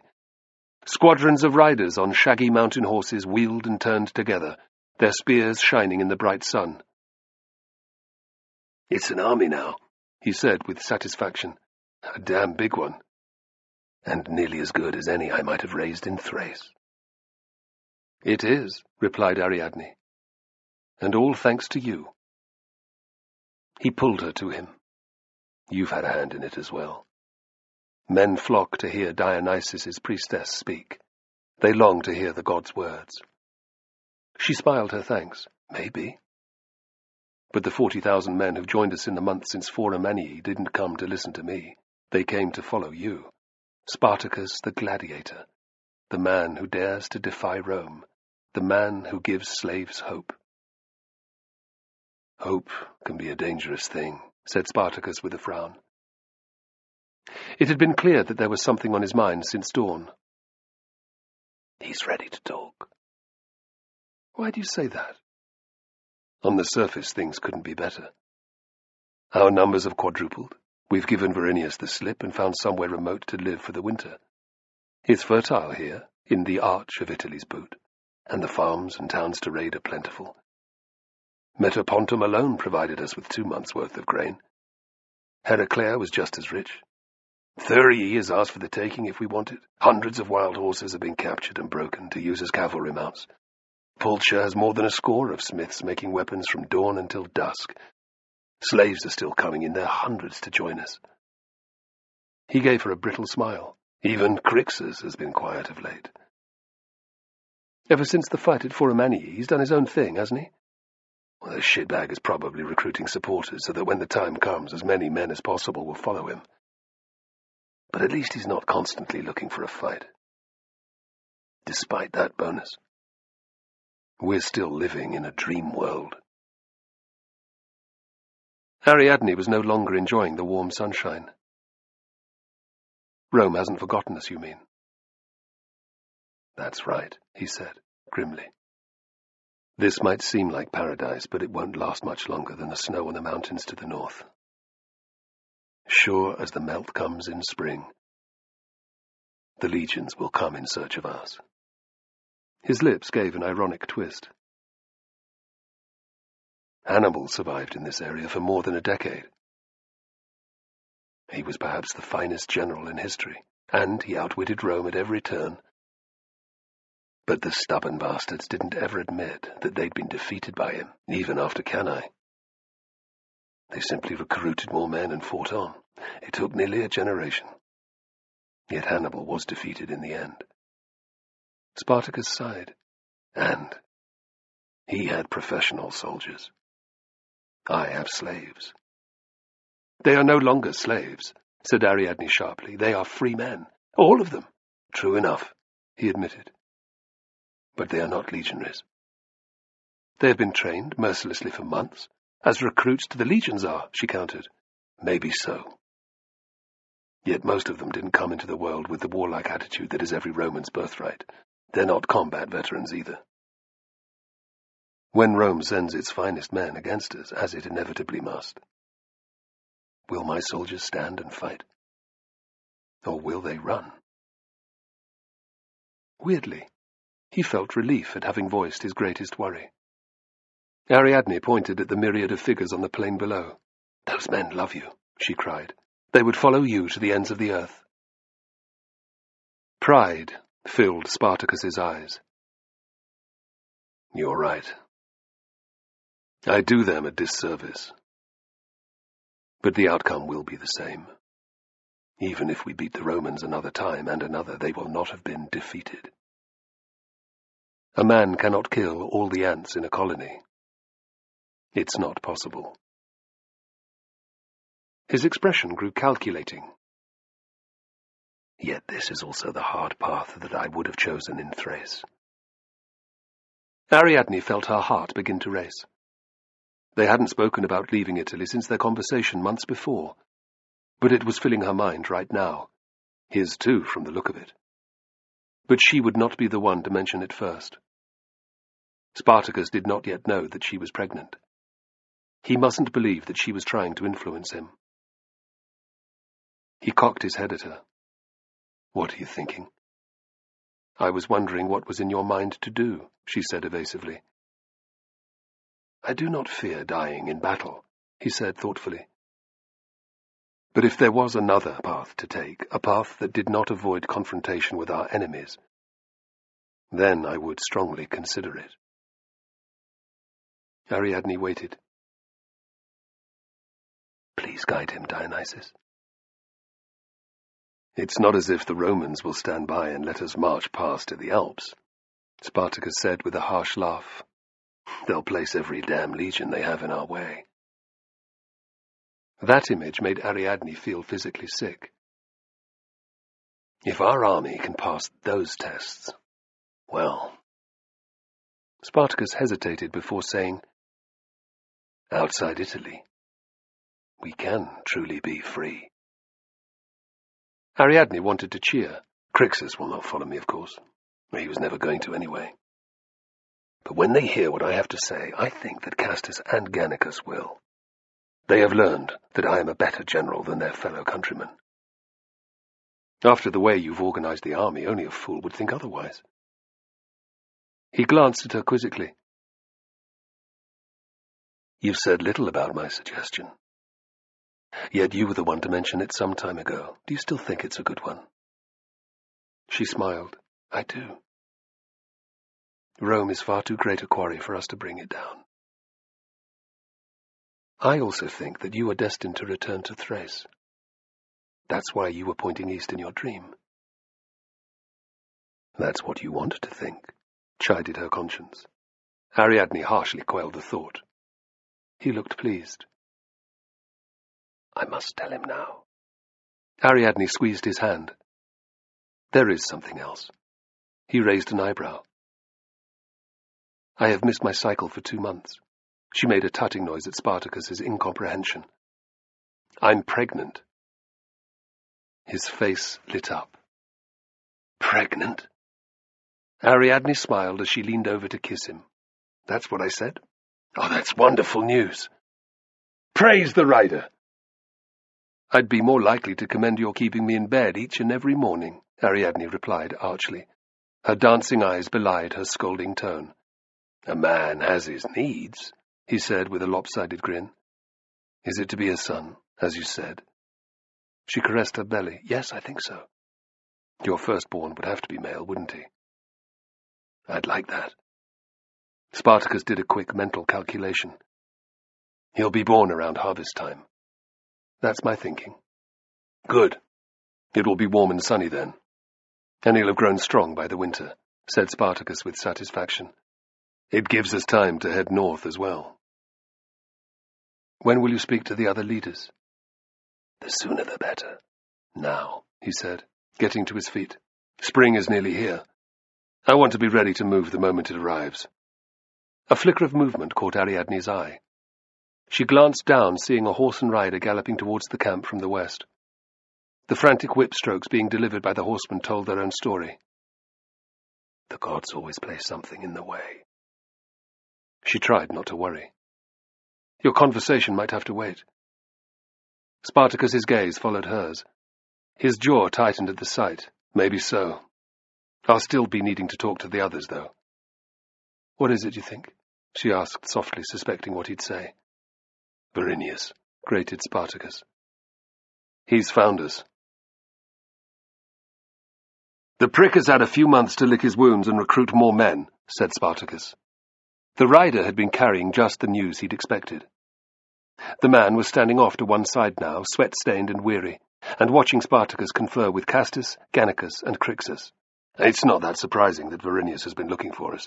He can't go back to the Senate without some kind of success to report. They'd hang him up by his balls. So far all he's had are defeats, said Gannicus with a predatory smile. He's soon going to have another one, rumbled Crixus. The messenger says that Verinius has over 6,000 men now, warned Castus. He's been busy recruiting at Cumae. Is that all? That's a drop in the ocean compared to our forces, scoffed Crixus. All the same. Let's not underestimate him, said Spartacus. That's more than a legion. Lost your appetite for a fight with all this easy living, taunted Crixus. Spartacus's eyes went flat and hard. What do you think? Crixus began. Spartacus cut him off. I agreed before that we would fight Verinius, and I'm a man of my word. But we need to be wary of that many legionaries. We might outnumber the Horsons 8 or 9 to 1, but on more than one occasion I've seen Roman armies take on worse odds than that, and still come out victorious. Castus's expression turned wary. Gannicus rubbed his nose and said nothing. That's not going to happen to us, replied Crixus furiously. Damn right it's not. Spartacus caught the messenger's eye. How far from Thurii did you say they were? About 2 days' march, sir. 2 days. Gannicus pounced on Spartacus's thoughtful expression. What have you in mind? I think that we should lay a little trap for Verinius. Something that he won't expect from slaves. Sounds interesting, said Castus, looking more cheerful. Spit it out then, muttered Crixus grudgingly. Carbo's made friends with one of the guards on the main gate at Thurii, Spartacus revealed. He brings him fresh venison and boar now and again. If Carbo asks him to open the gate late at night for some more, the fool will do it. Castus's eyebrows rose. You mean to seize the town? Why not? There can't be more than a few hundred defenders. Most of them will be old or out of shape. If we move tonight, the place will be ours by dawn." "Why would we do that?" demanded Crixus. "Come a little closer and I'll tell you," said Spartacus with an evil grin. Publius Verinius shivered and pulled his cloak closer around his bony shoulders. He shuffled nearer to the brazier that stood in the centre of his sleeping quarters. The damp wood in it sputtered, giving off little heat. Wiping his streaming eyes, Verinius cursed. Since leaving the comforts of Cumae, it seemed he had been cold all the time. Nothing he did or wore could take the chill from his bones. It wasn't surprising. Every damn day was a repetition of the one before. Wake up to a freezing tent, eat a cold breakfast, break camp, send out the scouts, follow in their wake, riding through the winter rain and sleet in steep, muddy, inhospitable terrain. Find nothing, make a fresh camp, eat half-cooked, half-burned meat and porridge for dinner, sleep the sleep of the exhausted or the dead, wake the following day, and do it all over again. A fresh bout of coughing racked him. Fucking Spartacus. He and his men had spent weeks following rumour here and gossip there. To Verinius's extreme frustration, every single lead had turned out to be a wild goose chase. Although the name Spartacus was on everyone's lips, there was no sign of the runaway gladiator in all of Campania. So far, Lucania had been no different. It was worse than trying to find the centre of the maze without a ball of string, Verinius thought sourly. At least they would reach the town of Thurii the following day. There, he'd be able to commandeer a house, to lie under warm, dry blankets and a solid tile roof. If he never had to sleep in a tent again, it would be too soon. He eyed the scroll on his table with a jaundiced eye. It had reached him by messenger earlier that day. No doubt Marcus Licinius Crassus, the man who'd written it, was at this very moment comfortably tucked up in bed. If the smug bastard could see me now, he'd probably laugh until he cried. Verinius didn't have a good feeling about receiving a personal letter from one of the men who'd guided the Republic's course. If he'd already met with some success, he'd have hurried to open it. But since leaving the capital, his whole damn mission had seemed doomed to failure. Verinius didn't like to dwell on this, but he made himself, because Crassus would have heard of his woes by now. His vague, misleading reports thus far would not have pulled the wool over the eyes of an imbecile, let alone the richest and one of the shrewdest politicians in Rome. Worryingly, his misfortune couldn't all be put down to bad luck on his and his officer's part. In retrospect, reflected Verinius, it had been a bad idea to split his forces.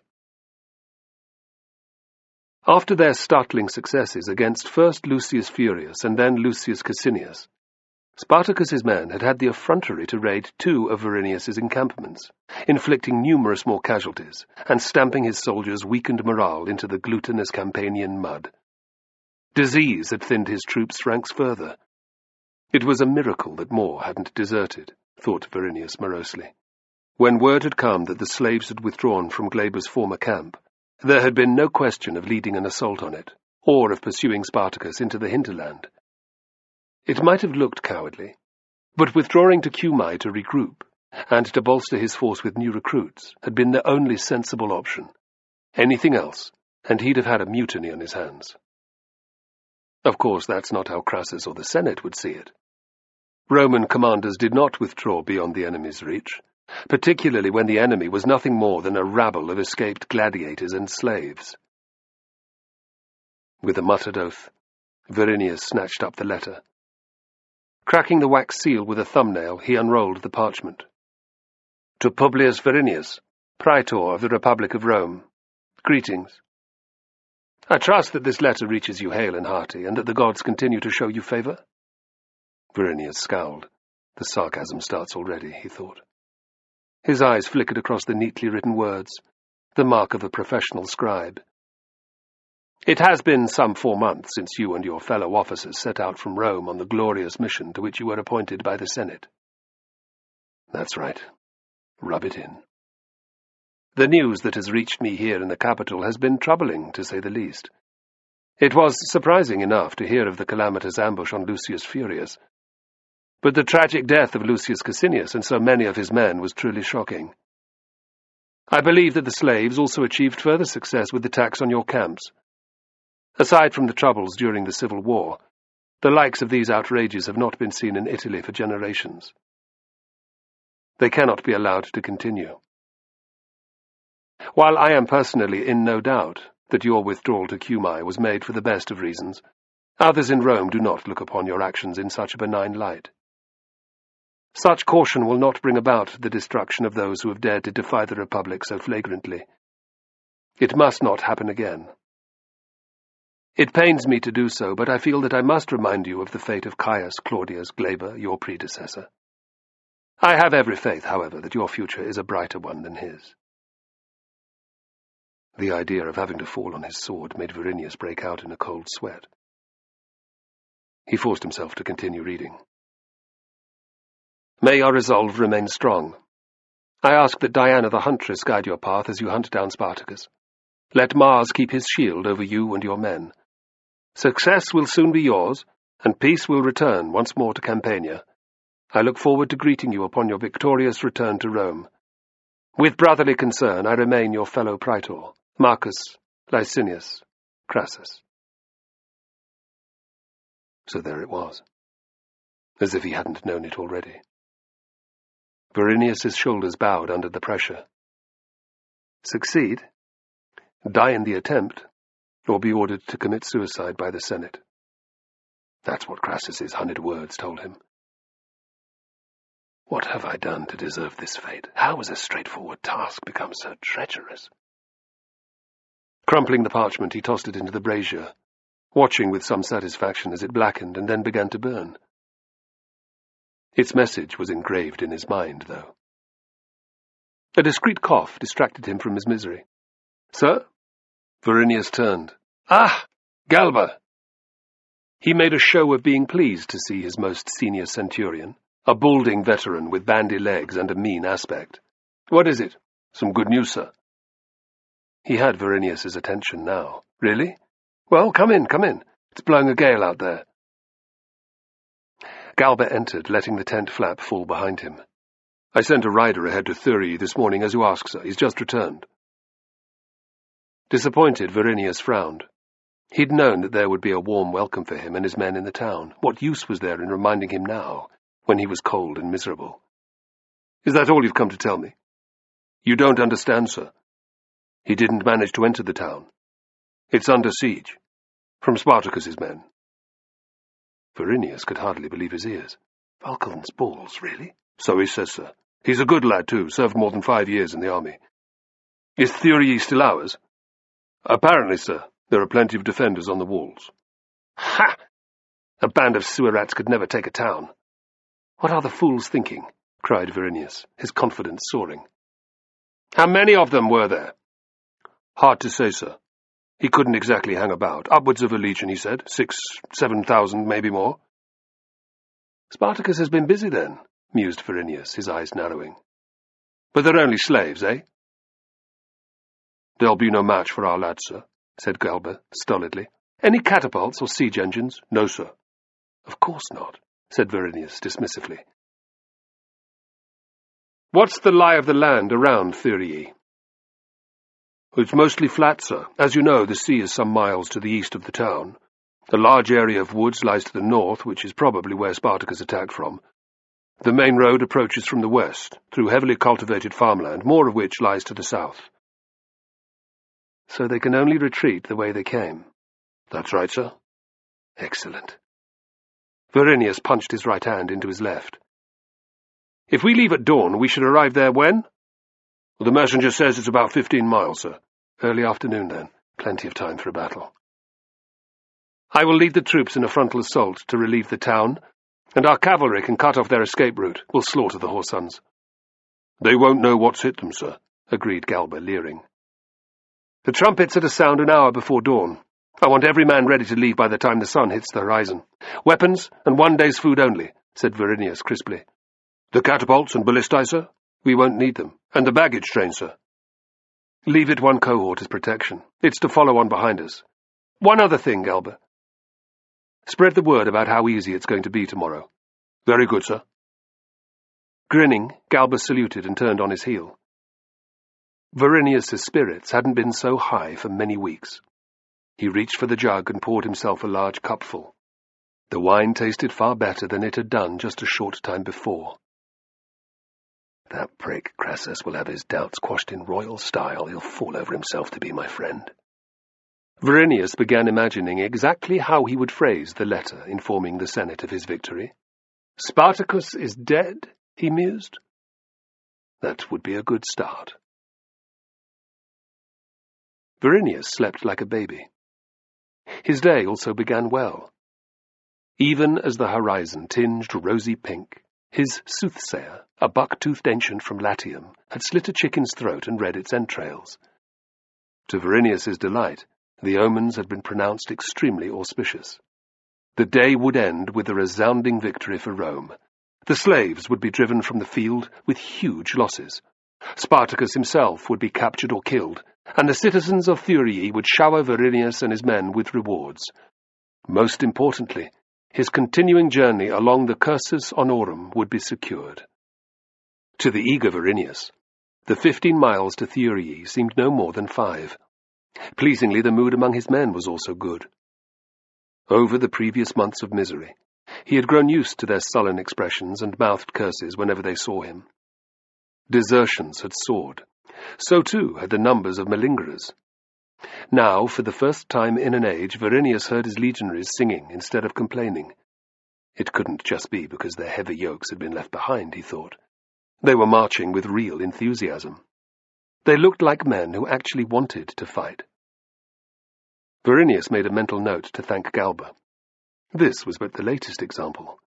The veteran officer had proved himself indispensable since the campaign had started. Verinius was so eager to reach Thurii that he had dispensed with usual protocol and was riding before the front ranks of his troops rather than in the commander's normal position, some distance to the rear. Only his cavalry, 400 experienced German auxiliaries, were in front of him and his senior officers. The Germans had been patrolling ahead since the column had set out, reconnoitering the terrain and reporting back to Verinius at regular intervals. Pleasingly, there had been no sign of any enemy scouts whatsoever. The ignorant fools. They won't even know that we're coming. The fertile farmland bordering Thurii to the west resembled any other in the south of Italy. Large fields bounded by trees and hedges had been set aside to cultivate either wheat or vines. The crops of both had long since been harvested, and now the wheat field stood ploughed and empty. Gaggles of rooks cawed angrily as they were disturbed from the trees' bare branches by the marching soldiers. On either side of the road stood countless lines of leafless vines, sadly shrunken from their autumn glory. Verinius, a keen enophile, had sampled enough of the local vintages to consider buying a farm in the area. The eye-watering prices had put him off until now, and that won't be an issue after today, he thought triumphantly. A dozen Germans appeared on the road, and Verinius's stomach twisted. He pretended to ignore the approaching riders, chatting idly to Tyrannius, one of his quaestors. Soon, however, the thunder of galloping hooves could no longer be denied. "Ah, some news, perhaps," said Verinius casually. Spotting his scarlet cloak and horsehair-crested helmet, the Germans clattered to a halt in front of him. The lead rider made a perfunctory salute. "Praetor," he grated in heavily accented Latin, "we have sighted the slave army." "They're not a bloody army," cried Verinius. "A rabble, more like."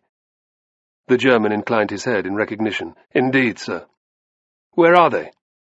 "Arrayed around the town walls. I could see no troops facing to their rear at all, sir. Were you seen?" "There were a few sentries, sir, but we rode them down." The German ran a finger across his throat. "As far as I can tell, the rest are oblivious to our presence." Verinius could taste his success already. It was sweeter than he could ever have imagined. There would be no more slogging through the mud, enduring the bitter weather. Just a short, sharp battle with a foregone conclusion. "Very good," he said. "You know what to do." "We circle around to the north and wait near the tree line for the slaves to begin retreating. Then we fall on them like the hammers of hell. replied the German. "Give no quarter, none." "I want your men to kill until their right arms can no longer hold a sword," instructed Verinius. "Yes, sir." The German grinned eagerly, repeating Verinius's words in his own tongue. He wheeled his horse back towards Thurii. His men followed. "What are your orders, sir?" asked Tyrannius. "I want a triplex assies formation the moment that the town walls come into sight." Verinius could see no reason not to use the method of attack that had been tried and tested by generations of Roman generals. "We'll advance on the dogs at walking pace and charge them from 100 paces. "Will they fight, sir?" "I doubt it very much. On flat ground no one can master the Roman legionary, especially not a band of fucking slaves." Verinius smiled happily. "Mark my words, Tyrannius. They will run the instant that they clap eyes on us. We probably won't even get close enough for a volley of pyla." Half an hour later, Verinius's blood was well and truly up.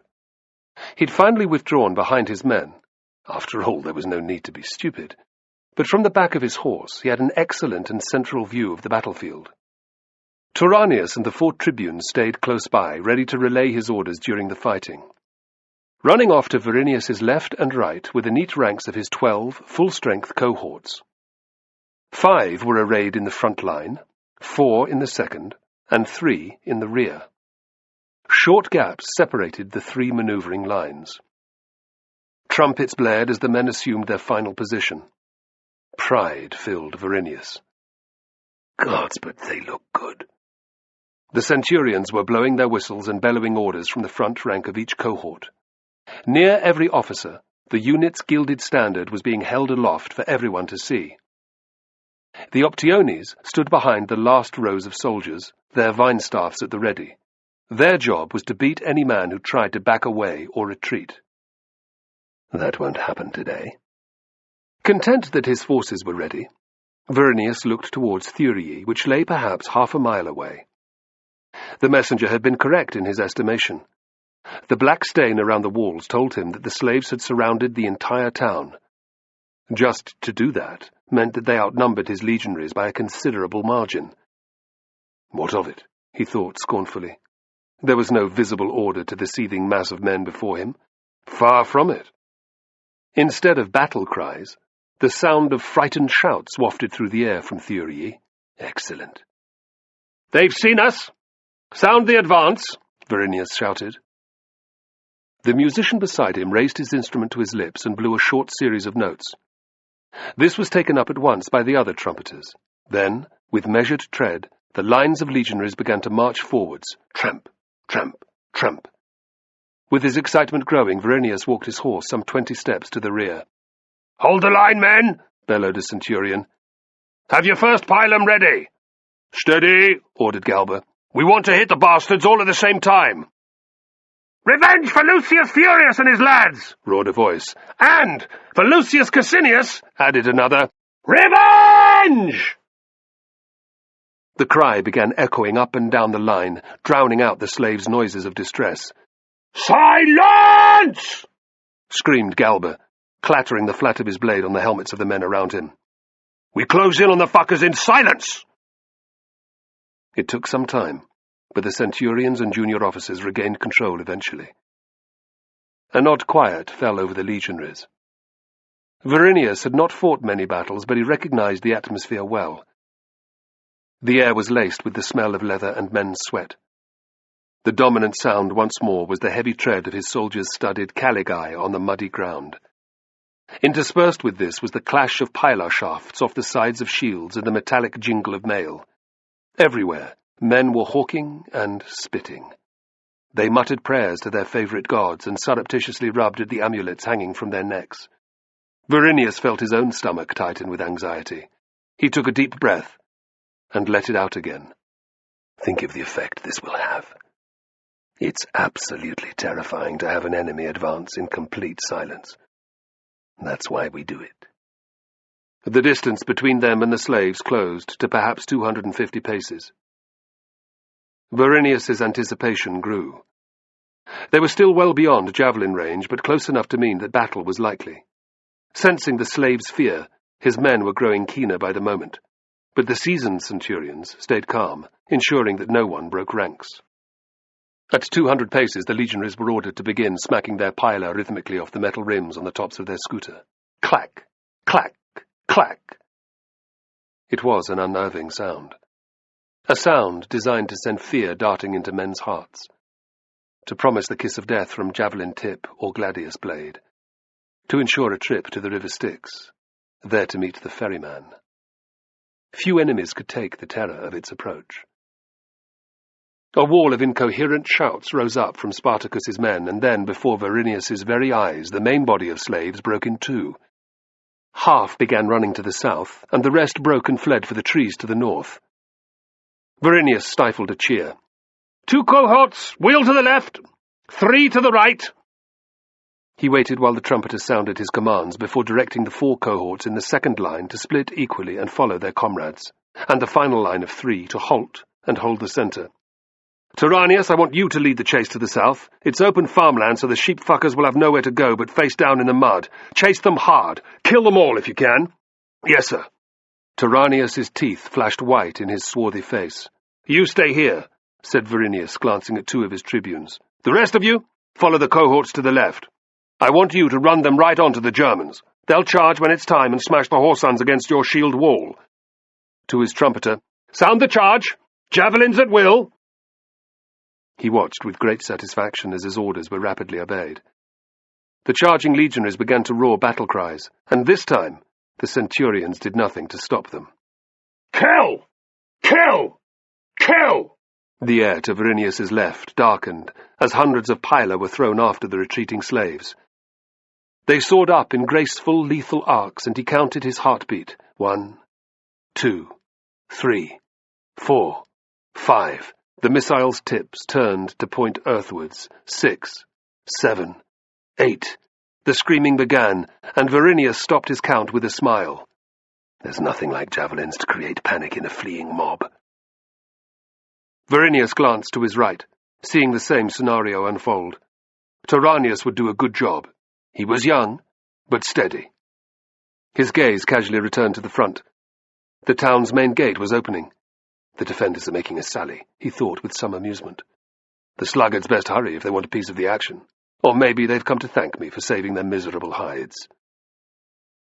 Hundreds of armed men swarmed out of Thurii, dressed in Roman mail shirts and wearing typical plumed bronze helmets. They ran with their shields close together, in total silence, straight at Verinius's 3 cohorts. Verinius blinked.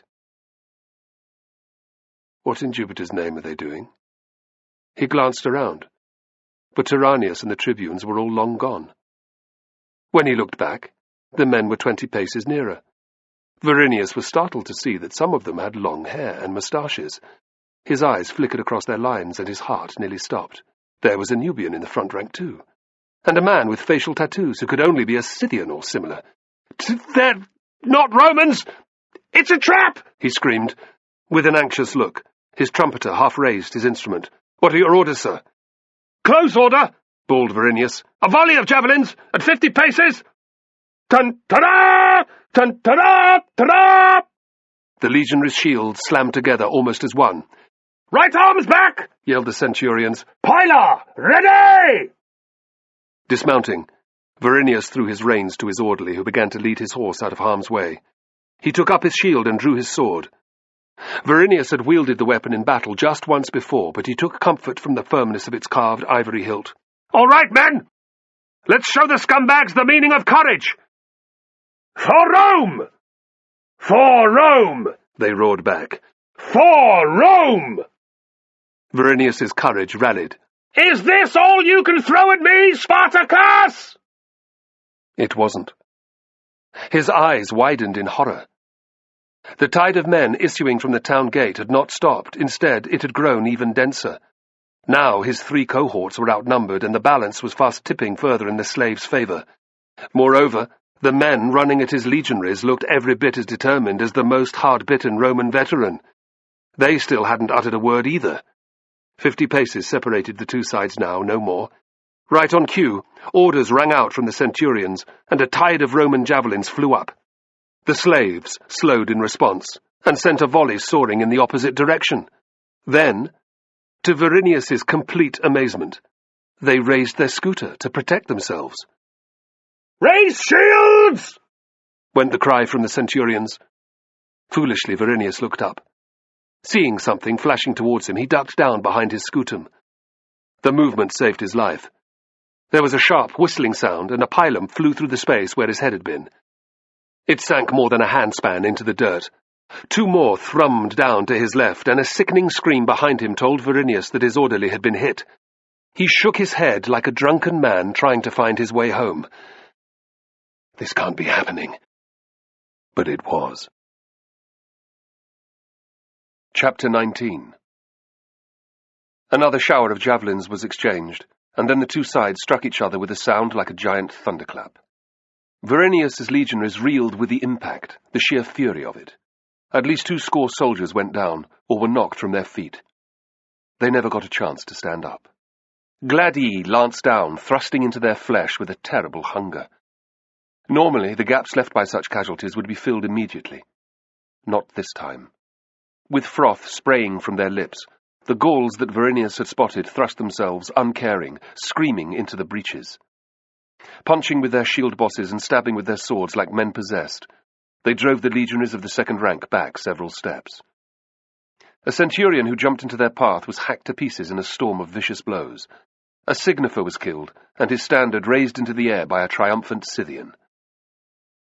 Verinius's troops, so sure of success just a few moments before, quailed at their enemy's sheer ferocity.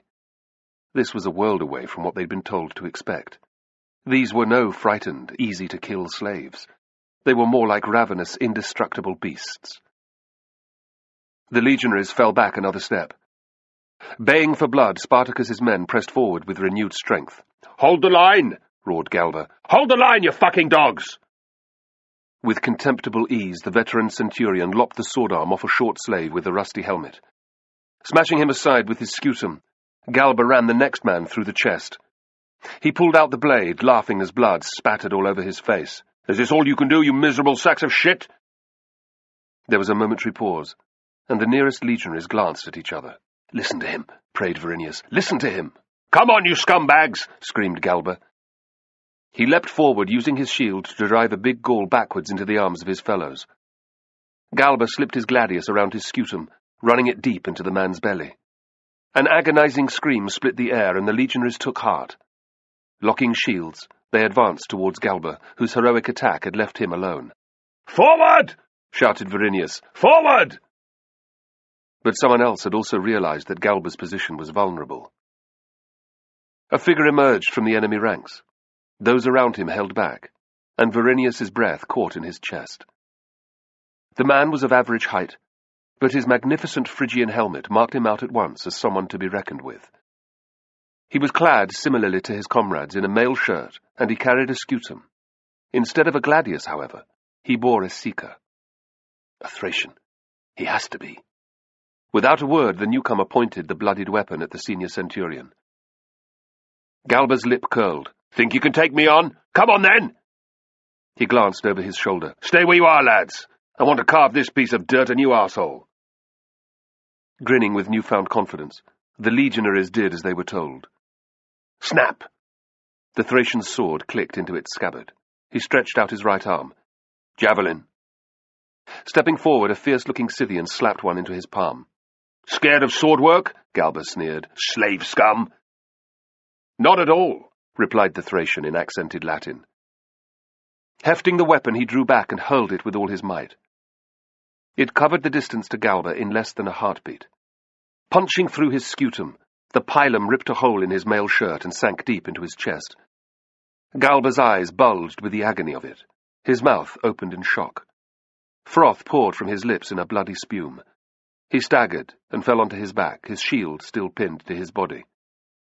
"It's just that I'm better with a spear," said the Thracian mildly. Verinius goggled. He'd never seen a throw like it. Nor had the watching legionaries. Dismay and fear rippled across their faces, as when a stone lands in a pond.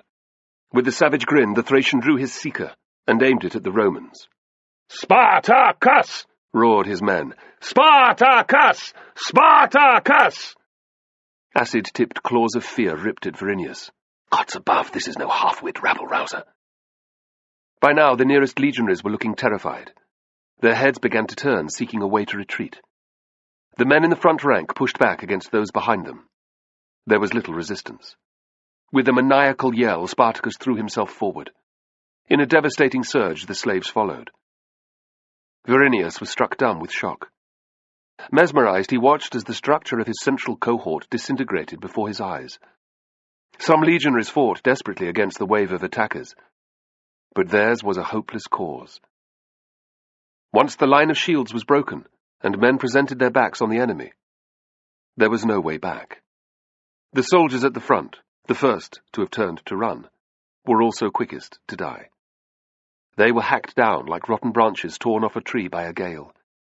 In the time it took Verinius to drop his shield, grab his horse's reins, and swing up onto its back, scores of men had been slain. The ground was carpeted with mangled, bloody bodies. Uncaring, the slaves trampled over the dead to reach their next victims. The slaves' swords rose and fell in a dreadful, hypnotic rhythm. Their job couldn't have been easier. Riven by fear, the legionaries were shoving and fighting with each other to get away. The screaming was absolutely deafening.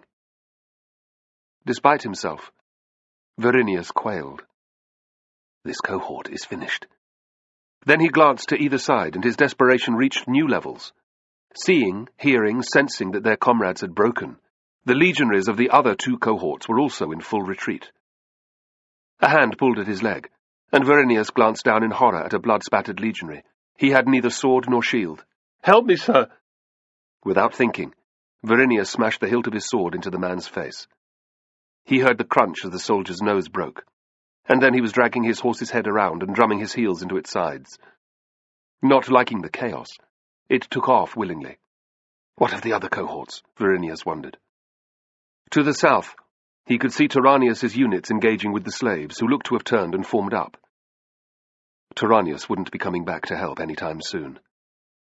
Damn it all to Hades! Verinius's worst fears were confirmed when he looked towards the woodland to the north. Hundreds of horsemen, far too many to be his Germans, were swirling gracefully around a large cluster of armoured men. Verinius struggled to make sense of it. How could Spartacus have cavalry? It wasn't possible that his riders had been driven off. Was it? He felt the thump as something struck his mount hard in the haunch. He shot a look over his shoulder. A javelin! Even as Verinius took it in, his horse reared up in pain, throwing him free. He landed on the flat of his back. All the air was driven from his lungs, and for a moment Verinius lay there, looking dazedly up at the sky. It was completely cloudless, he saw. "Are you hurt, sir?" Verinius squinted. An Optio whom Galba had praised was stooping over him. "Eh? If you want to live, sir, get up!" A filthy hand was shoved in his face. Verinius took it, and the Optio heaved him to his feet. They had to brace themselves against the tide of men who were shoving past, blind to their commander's presence. "All right, sir?" Yes, muttered Verinius. "You go first, sir. I'll guard your back." "Where to?" "Anywhere, sir." The Optio actually gave him a shove. "Quickly!" Normally, Verinius would have been incensed by such audacity and had the Optio punished on the spot. Now he was happy to turn and run like everyone else. It was that option, or die. Verinius was very aware, however, that fleeing did not guarantee his survival. "Mars, the bringer of war, forgive my poor judgment. Let me live." By mid-afternoon, the battle was over. It was a spectacular victory for the slaves. The Romans had been completely driven off, suffering massive casualties in the process. Spartacus estimated from the bodies littering that field that more than 2/3 of Verinius's force had been killed. Several senior officers were among the slain. No doubt hundreds more enemy soldiers would die before nightfall. Crixus and his men were pursuing them northwards on the Via Annia. Then there were those who would die of their wounds in the following days.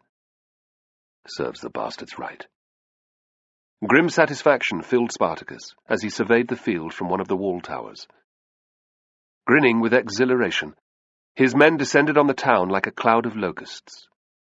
In their eyes, it was now time for the pillage that they'd been denied the previous night during the successful assault on Thurii. The defenders had been cut down then in their scores, but Spartacus had prevented any killing of the city's denizens, who had been cowering in their houses ever since. He was waiting for his troops at the main gate. Half a dozen Thracians surrounded him, carrying the fasces that had been dropped by Verinius's lictores as they fled. The slaves greeted Spartacus like a conquering hero, roaring their approbation until their throats were hoarse. "You did well," he cried to the first arrivals. "I'm proud of you. The fat senators in Rome will tremble when they hear of your deeds." "Spartacus!" they bellowed delightedly. He held up a hand, and silence gradually fell. "Two things, though, before you go inside the city to claim your just rewards." "What are they, Spartacus?" yelled Pulcher the smith. "I want no killing of children or babes. Enough of them were slain in Forum Anii." Spartacus stared from face to sweat-grimed face. Many could not meet his hard stare. "Any man seen harming a child or an infant will be executed on the spot. There will be no exceptions. Clear?" An uncomfortable silence fell. "We hear you," said Pulcher, glaring all around him. "Don't we, lads?"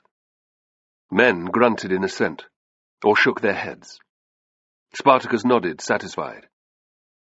"The second thing is to remember that Rome will not regard this loss as anything more than a spur to raise new armies. We have not won a war today. We haven't even won a campaign. To those parasites in the Senate, this will be little more than a nasty shock.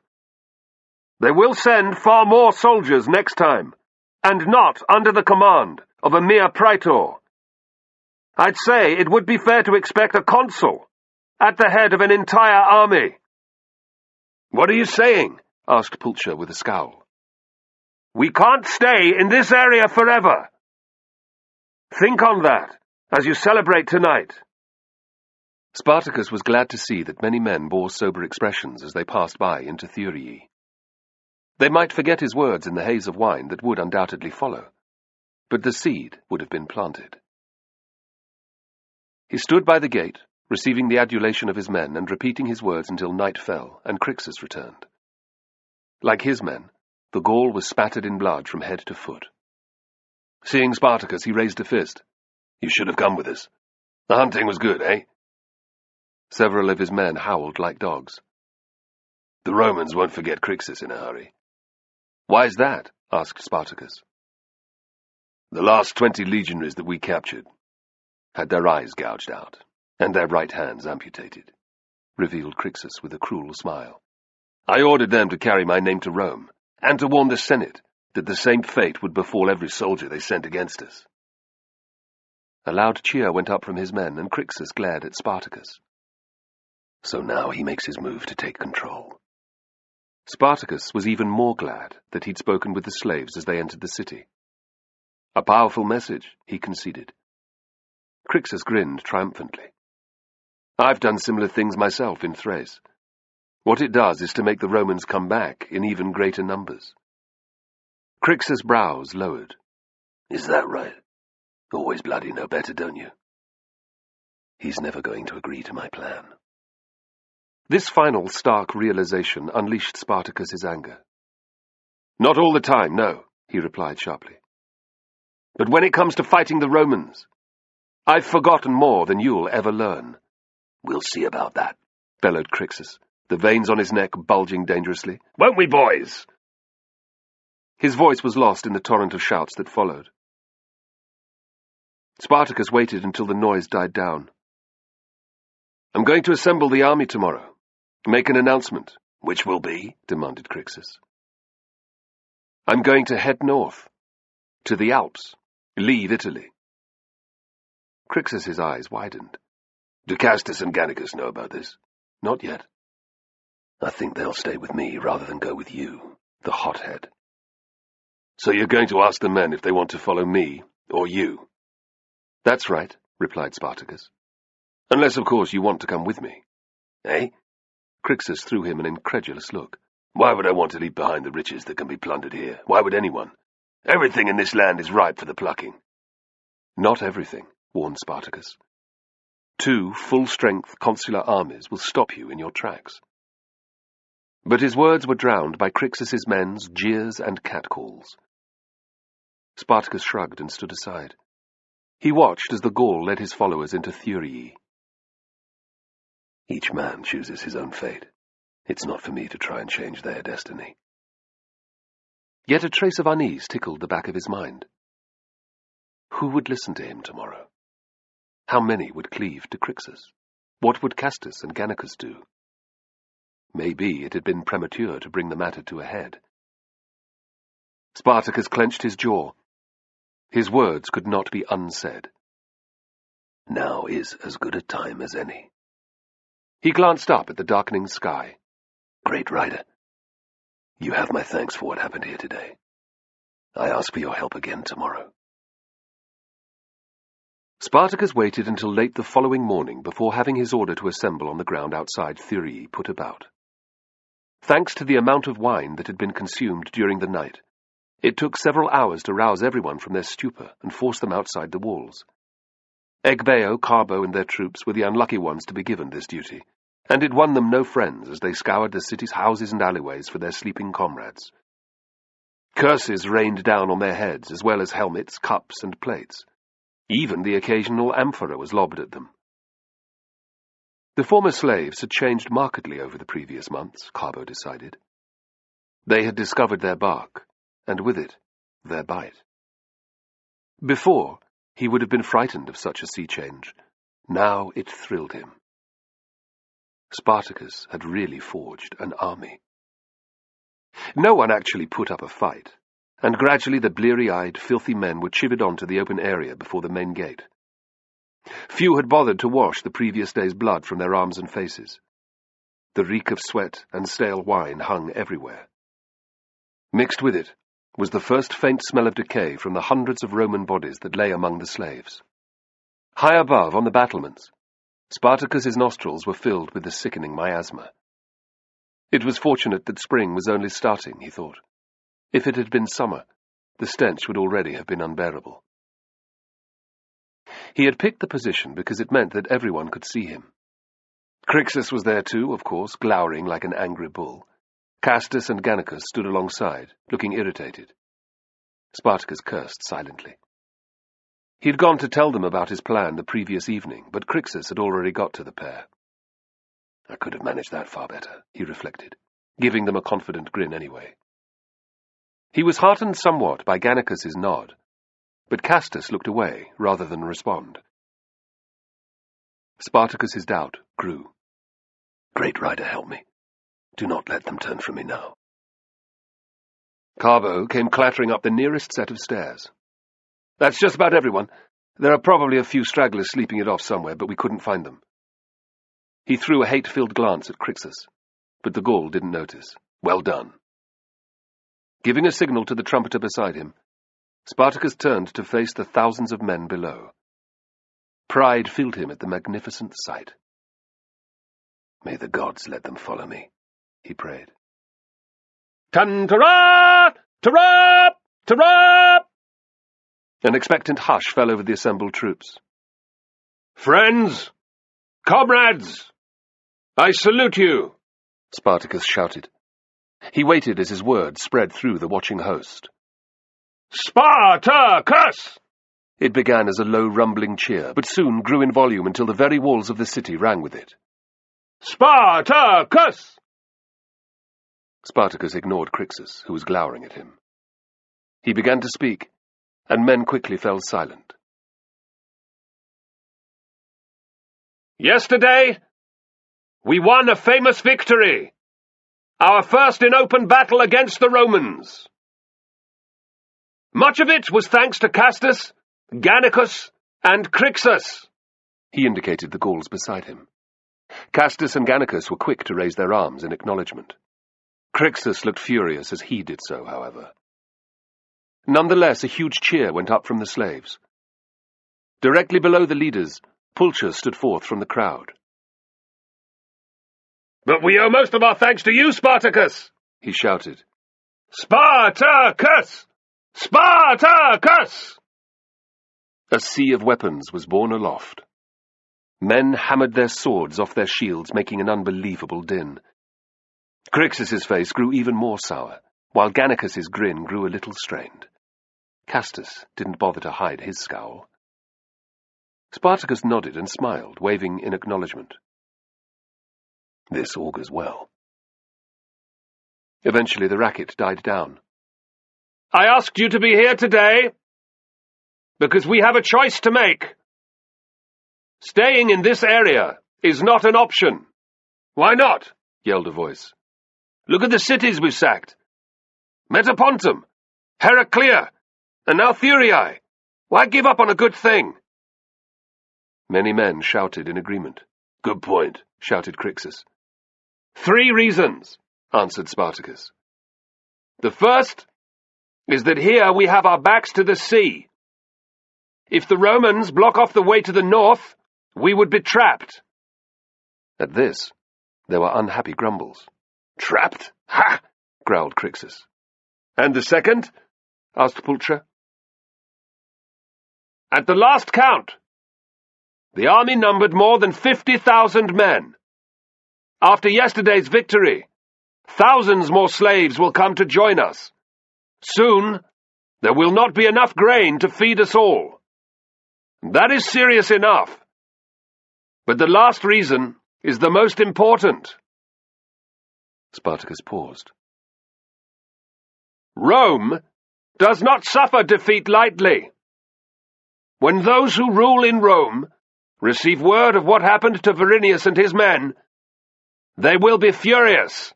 So fucking what? Roared Crixus. That's good. His men whistled with delight.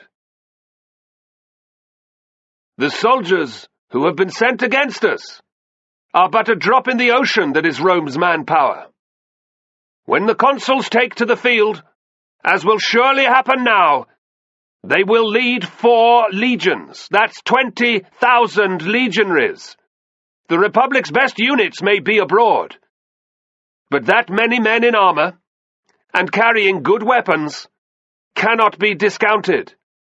Only a few thousand of you are that well equipped. Are you saying we'll lose?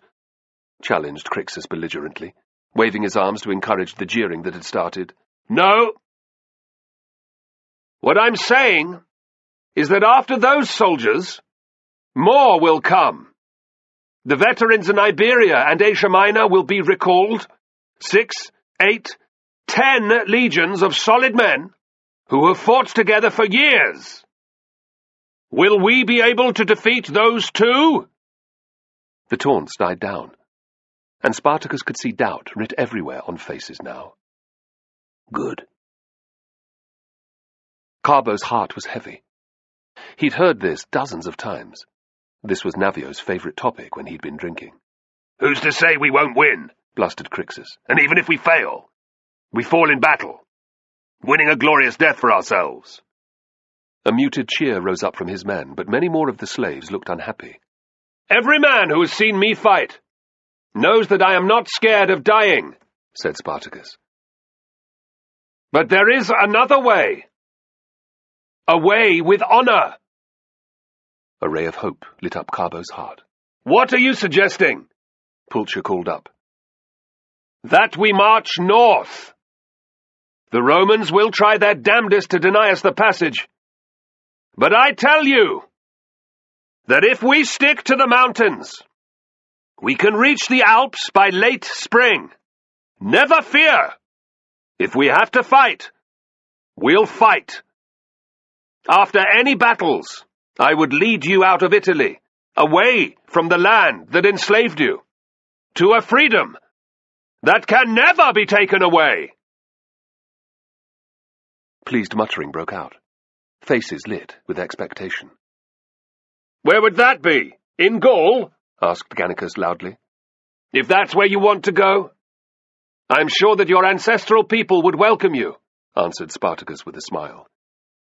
Everyone will be free to do as they wish. Some will want to travel to Germania, Iberia, or Scythia. I myself will return to Thrace, where I will give Cotus the shock of his life before killing him. "What of the Alps? They are perilous to cross," shouted a man. "Yet Hannibal crossed them, with more than 20,000 men and his elephants. So too did Brennus the Gaul with his armies. Twice! Mere mountains will not stop us. Besides, if we leave now, we will reach them when it's still summer." A confused clamour broke out below as his words spread. What will I do if that day comes? Wondered Carbo uneasily. He had never imagined leaving his homeland. "I say that you're a fool and a coward, Spartacus," cried Crixus furiously.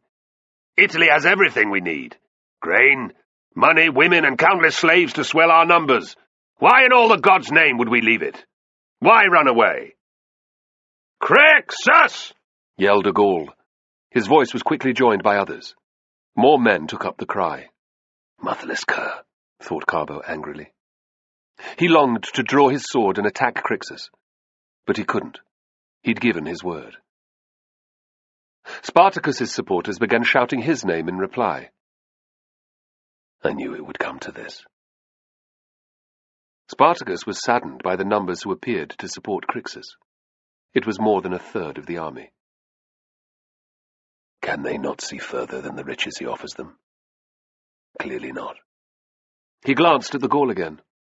Crixus was stalking towards him, stiff-legged.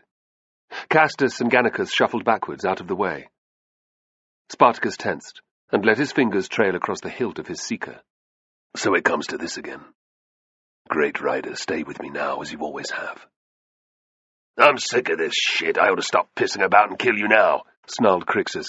That would sort the argument once and for all. Crixus! Crixus! Shouted his men. You tried to beat me once before and failed. If you want to try again, go ahead, challenged Spartacus, raising his voice so all could hear. Your last memory of this world will be of my blade opening your throat and sending you to Hades. I don't think so, hissed Crixus. The knuckles of his right hand went white on the handle of his gladius. No? Well, come on, then! Spartacus dropped into a fighting crouch. This was going to be a tricky fight. The top of the ramparts was only 6 paces wide. One false step for either of them, and they'd end their lives by having their brains dashed out on the cobbles far below. He was grateful for the small advantage of having his right arm against the wall. With each blow, he had the chance of throwing Crixus off balance, and over the edge. You dare to speak of the gods, Crixus! Yet you have not been chosen by one. Ariadne's tone was commanding. She'd been at the foot of the steps from the beginning, waiting for an opportune moment to appear and speak in Spartacus's favour. This wasn't what she'd had in mind. Her heart was thumping off her ribs with fear. Dionysus, do not let them start fighting, please. Spartacus stared in astonishment as Ariadne glided past, to stand between him and Crixus, who had been shocked into momentary silence. Castus, Gannicus, and Carbo were little different. Grim delight pulsed through Spartacus at the sight of her. Ariadne looked magnificent. She was clad in her finest dress. Her black hair was held up by a filigree of gold decorated with pieces of blue grass, and around her right arm she carried her snake. The sight of it had already caused superstitious muttering to break out below them. Crixus began. But Ariadne cut him off. I am a priestess of Dionysus. You are nothing. Crixus glared, and took a step towards her. Beware Dionysus's serpent! One bite and you'll die in screaming agony. She brandished the creature at him, and the Gaul fell back. Spartacus rejoiced inside. So did Carbo. Crixus looked like a chastised boy. Ariadne moved forward to the edge of the rampart and raised her arm so that the snake was visible to all. This serpent is the proof that I have been anointed by the god. Dionysus! Dionysus! Dionysus! Ariadne smiled. He thanks you for your devotion. What would Dionysus have us do? Echoed a voice from the ranks. Tell us, demanded another. I had a dream last night, said Ariadne. Men shouted for quiet, and a hush fell over the army. Spartacus kept a wary eye on Crixus, but the Gaul no longer looked as if he wanted to fight. Dionysus wants you all to be free, truly free. Crossing the Alps is not something to be afraid of. As many of you know, the god was born in a range of mountains far to the east. He will watch over us as we journey out of Italy, to lands that are unconquered by Rome. This I have seen. This I have been told, cried Ariadne. She held up her arm, and the snake partially uncoiled itself, lifting its head to stare disdainfully at the slaves. A loud, reverential "ah" rippled through the throng. Carbo was also trembling with awe. Ariadne gave Spartacus a look, and he moved to stand beside her. "Remember the vision that Spartacus had of the snake?" There was an almighty roar of "Yes!" "He too has been marked by Dionysus. He too is a chosen one." "Spartacus!" boomed the slaves once more. She took a step back, allowing Spartacus to assume center stage. He cupped a hand around his lips, and the slaves fell quiet again. "Who will follow me north? To freedom!" "I will," roared Pulcher. "And I!" cried Carbo passionately. His doubts had vanished. After all, their future had just been determined by a god. The air filled with the noise of those shouting their allegiance to him, and Spartacus's spirits soared. The great majority of men he could see were now roaring in support of his plan. He gave Ariadne a grateful look before glancing at the others. "Well, you've led us well so far," said Gannicus. "I reckon I'll stick with you on this one." Spartacus nodded his thanks. "Castus, you've got a point about the Romans not leaving us be." There was an eloquent shrug. "Why not leave Italy? I've always wondered what Gaul looked like." "Excellent," said Spartacus fiercely. He glared at Crixus. "And you?" "I'm going nowhere with you," growled the big Gaul. "Thousands of men will be happy to follow where I lead too. You know that." Spartacus's tension eased as Crixus spoke. At last there was no need to try and keep him on board. Their fight wasn't going to happen either. Why not acknowledge him? It's natural that they would. For all that we do not see eye to eye, you are a great warrior. He glanced at Carbo then, and gave him a tiny nod. "He's all yours," the gesture said. Carbo's muscles froze. This close to Crixus, the man's strength and power were all too obvious. If he attacked the Gaul, he'd be committing suicide.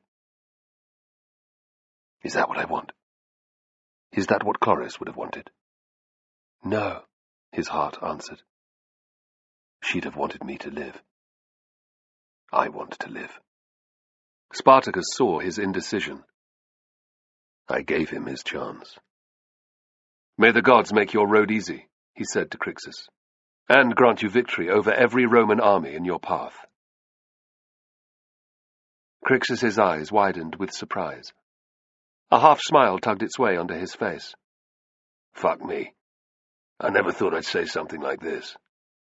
But may they grant the same to you." "May they indeed," prayed Ariadne, trying to ignore the worry in the pit of her stomach. She'd seen no bad omens, but none of the details of her dream were true. She had made it all up for Spartacus, to prevent a fight with Crixus, and to help win the slaves over. "Forgive me, Dionysus, I meant no disrespect. You have no more loyal devotee than I." As Spartacus and Crixus nodded grimly at each other, she redoubled her prayers. Only time would tell, however, if the god had been angered by her fabrication. Crassus was eating a breakfast of bread and olives when Cineas came sloping into the courtyard.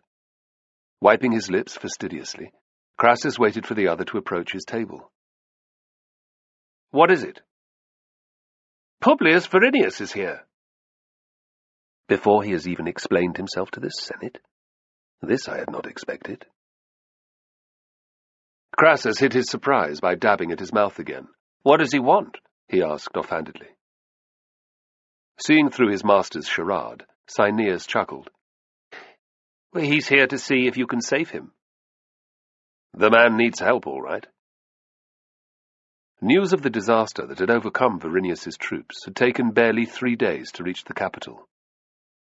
Verinius now follows in its wake, like a lost dog finds its way home, expecting a beating. "Shall I send him away?" "No. I want to hear what happened from his own lips." Cineas hurried off. He soon returned with a sheepish-looking Verinius in tow. "The Praetor Publius Verinius," he announced. Crassus waited for several moments before even acknowledging Verinius's presence. When he did, it was with frosty surprise. "Ah, Praetor! You have returned to us." "Yes." "Thank the gods!" "It's a great shame that so many of your men did not also survive," Crassus added in a tone of great sorrow. "Their deaths hang around my neck like a millstone," said Verinius miserably. "And so they should. Along with the loss of Furius and Cassinius's men," Crassus snapped, "virtually everything I have heard of your actions against Spartacus smacks of utter incompetence." Verinius did not dare to reply. He hung his head in shame. "Tell me what happened at Thurii. I want to understand it for myself." The words fell out of Verinius in a veritable tide. His withdrawal to Cumae after the surprise of Spartacus's disappearance, the long hunt for new recruits, issues with desertion, near mutiny, disease, and finding enough equipment for his men, the search for Spartacus during the foul weather of autumn and winter. After weeks of fruitless marching, the unexpected good news that Spartacus had besieged Thurii. Verinius's plan to crush the slaves between his infantry and cavalry, the shock of the ambush, the slaves' overwhelming numbers, Galba's charge and his death at Spartacus's hands, the rout that followed, the incredible appearance of enemy cavalry, Verinius's attempts to rally his men for a counterattack, and their total refusal to do so. Somehow pulling together the survivors, organizing treatment for the wounded and maimed, and then his return to Rome. Verinius looked exhausted by the time he'd finished. "He's not a complete fool," thought Crassus with a twinge of conscience. Who could have predicted that the town was already in Spartacus's hands? Naturally, he wasn't going to admit that to Verinius. "Clearly you are here to report this sorry tale to the Senate." "I expected to see you there, later this morning," Crassus said, softening his tone a fraction. "Why have you come to me before doing your duty?" Verinius looked up. There was a desperate expression on his long face. "I am a loyal servant of the Republic. Whatever punishment is handed down to me, I will accept." "I'm glad to hear it," replied Crassus acerbically. I wondered, after your letter, if you might see a way to lending me some support." "Some support?" Crassus's voice was silky smooth. "The senators will be out for my blood. If you were to speak for me, they could be swayed." Verinius went to say more, but stopped himself. Crassus considered his options. Did he need the fealty of a failed fellow praetor? No. Would it look good to back a man who had lost repeatedly to a runaway gladiator? Most certainly not. He eyed Verinius sidelong, feeling a modicum of sympathy for the wretch. Was there any benefit at all in defending him? It only took Crassus a heartbeat to decide. "You have failed utterly in the mission entrusted to you by the Senate. Why in Hades' name would I utter a word in your favor?" I am not without heart, however. If, in the wake of your passing, your family needs a loan to carry them through the lean times ahead, I will be happy to oblige. I charge very little interest." A nerve twitched in Verinius's cheek, and he swallowed hard. With an effort he composed himself. Thank you, but that won't be necessary. Very well. If that's all, then. Crassus picked up an olive and studied it carefully before popping it into his mouth. He did not look at Verinius again. Cineas materialized at Verinius's elbow. If you'll follow me, sir. Yes. Verinius's voice faltered. Of course. With slumped shoulders, he followed Cineas from the courtyard. Crassus watched him go. When he has finished his report, the Senate will offer him only one choice, he thought. Verinius is a dead man walking. That was of little concern. What caused Crassus more disquiet was the fact that Spartacus, the gladiator he'd seen fight and with whom he'd spoken, had turned out to be a formidable foe. Spartacus's successes could no longer just be put down to chance, ill fortune, or poor judgment on the Roman commander's part. There had been too many defeats, over too many legionaries. Spartacus wasn't lying when I talked with him, mused Crassus. He is a man to be reckoned with. What a shame he wasn't the one to be defeated that day in Capua. He'd be maggot food now, instead of a thorn in Rome's side. Crassus hoped that his fellows in the Senate now recognized the danger posed by Spartacus. He would do his utmost to make sure that they did. The insult to the Republic's honor could be tolerated no longer. Both consuls would have to go to war. Spartacus has to die. And soon. Chapter 20. The Apennine Mountains, northeast of Pisae, spring, 72 BC. Typically, it was Atheus who sensed that there was something wrong. Raising a hand, he stopped. Used to their routine, Carbo came to a halt.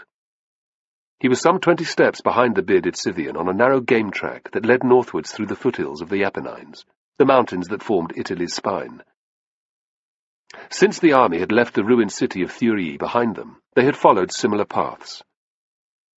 Carbo had soon grown bored of the drudgery and repetitive routine of marching day after day. Dark thoughts about Crixus, and the fact that he had not tried to kill him, had also dogged his every step. Desperate to shake the gloom that had coated him, Carbo had begged Spartacus to let him join one of the scouts on their solitary missions. "Why are you wanting to do that?" the Thracian had asked. "To learn a new skill," Carbo had answered evasively, "and so I can track down Crixus one day." It might have been pure fantasy, but he still longed to kill the big Gaul. In his tortured mind, for him to have any peace, Chloris had to be avenged. "There are no better trackers than Atheus and Taxarsis," Spartacus had said. "But they won't be interested in letting you tag along." Seeing the anger in Carbo's eyes, he'd relented. "I'll ask for you." To Carbo's surprise, Atheus had agreed. Whether it was because Spartacus had insisted, he didn't know, nor did he care. Naturally enough, he had been very wary the first time the Scythian had led him from the camp. Since the time of the confrontation over Navio, their relationship had been one of extreme suspicion. Although Atheus had killed Ligurix, Carbo still feared his blade, and it seemed that despite all that Carbo had done for Spartacus, the Scythian distrusted him. Unsurprisingly, their relationship had got off to a difficult start. Wanting to make as good a fist of his opportunity as possible, Carbo had aped Atheus's every move and obeyed his orders without question. He was given no recognition for this. Indeed, Atheus had run him ragged, often covering upwards of 25 miles a day. The Scythian ate and drank sparingly, making Carbo wonder where he got his incredible stamina from. Biting his lip, he'd learned to get by on similarly small quantities of food and water. They lived in virtual silence, only talking when absolutely necessary.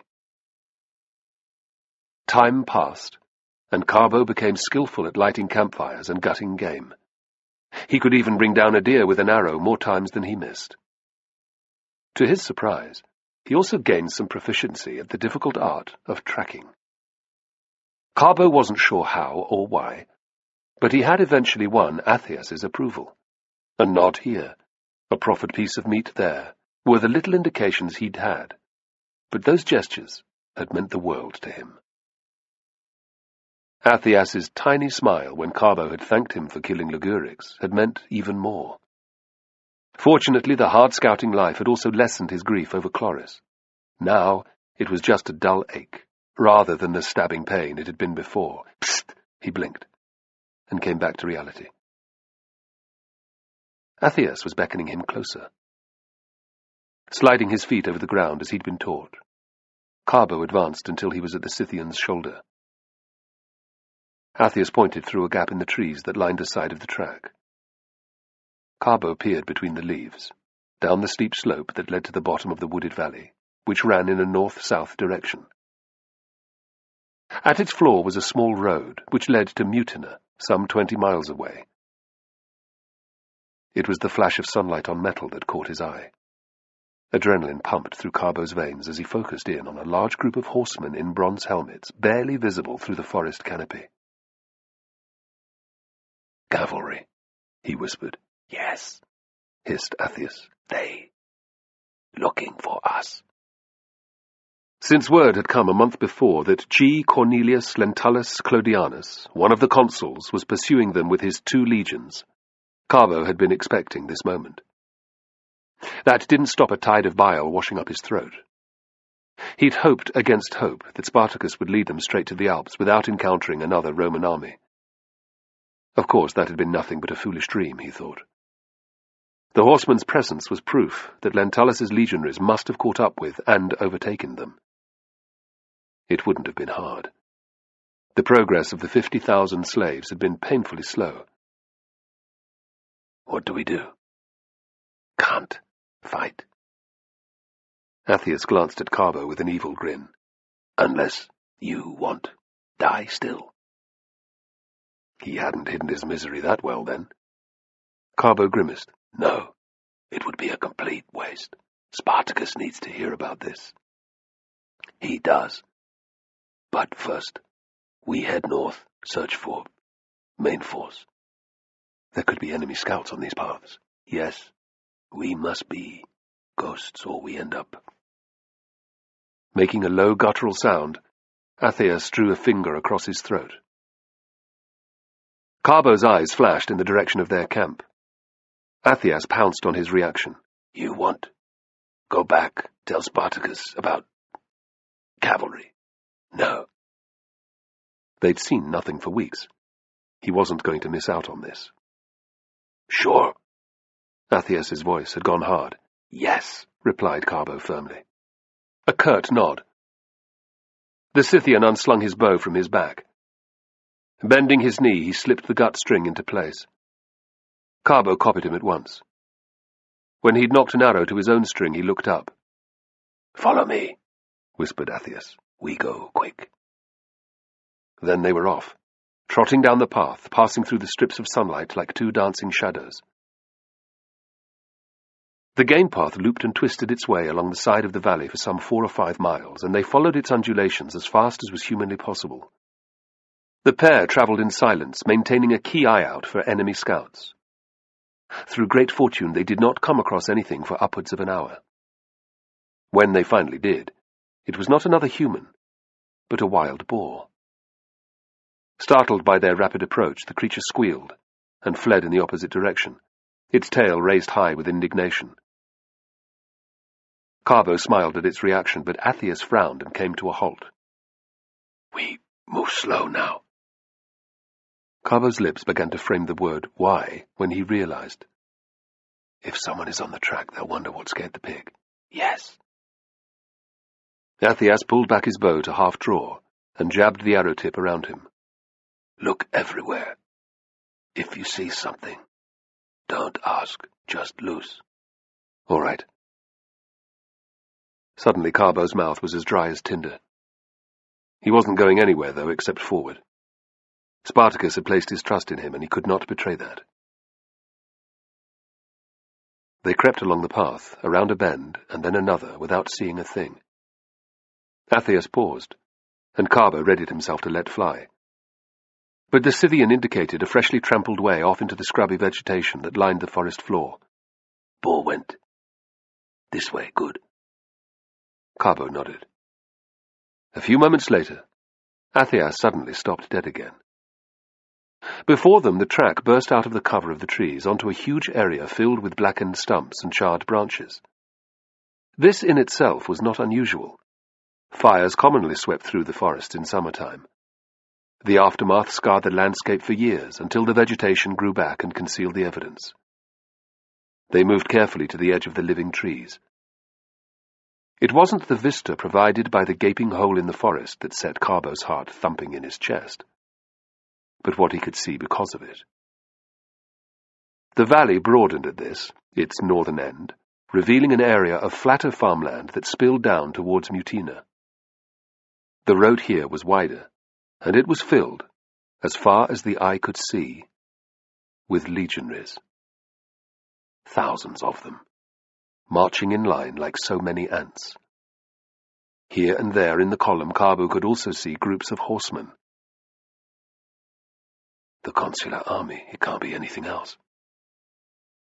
There was a sickening feeling in Carbo's gut. They outflanked us. How many men?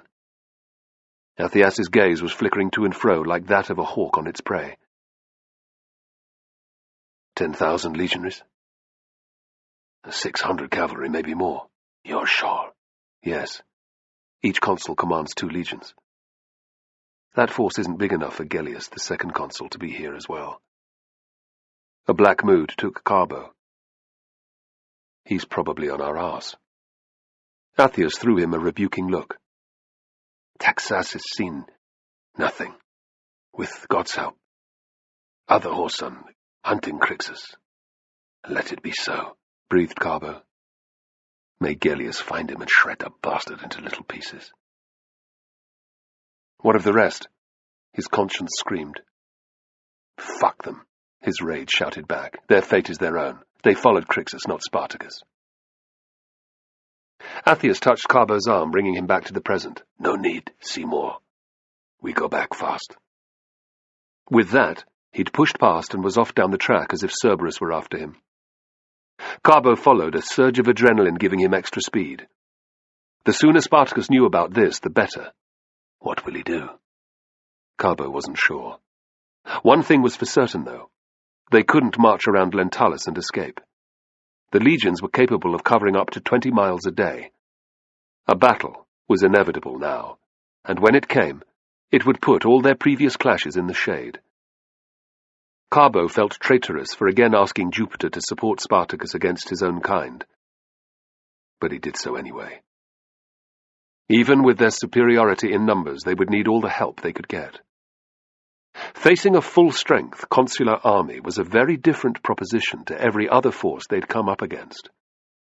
Despite the fact that the troops were only newly raised, this would be Rome close to its deadliest. Carbo felt uneasy at the mere idea of it. Have faith in Spartacus, he told himself. He'll have a plan. What, though?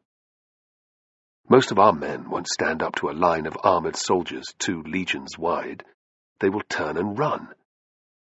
Gritting his teeth, Carbo concentrated on keeping up with Athias. But the horror of what could easily happen kept flashing into his mind. By the time they reached the rebel camp, which sprawled over several large clearings in the forest, the sun was falling in the sky.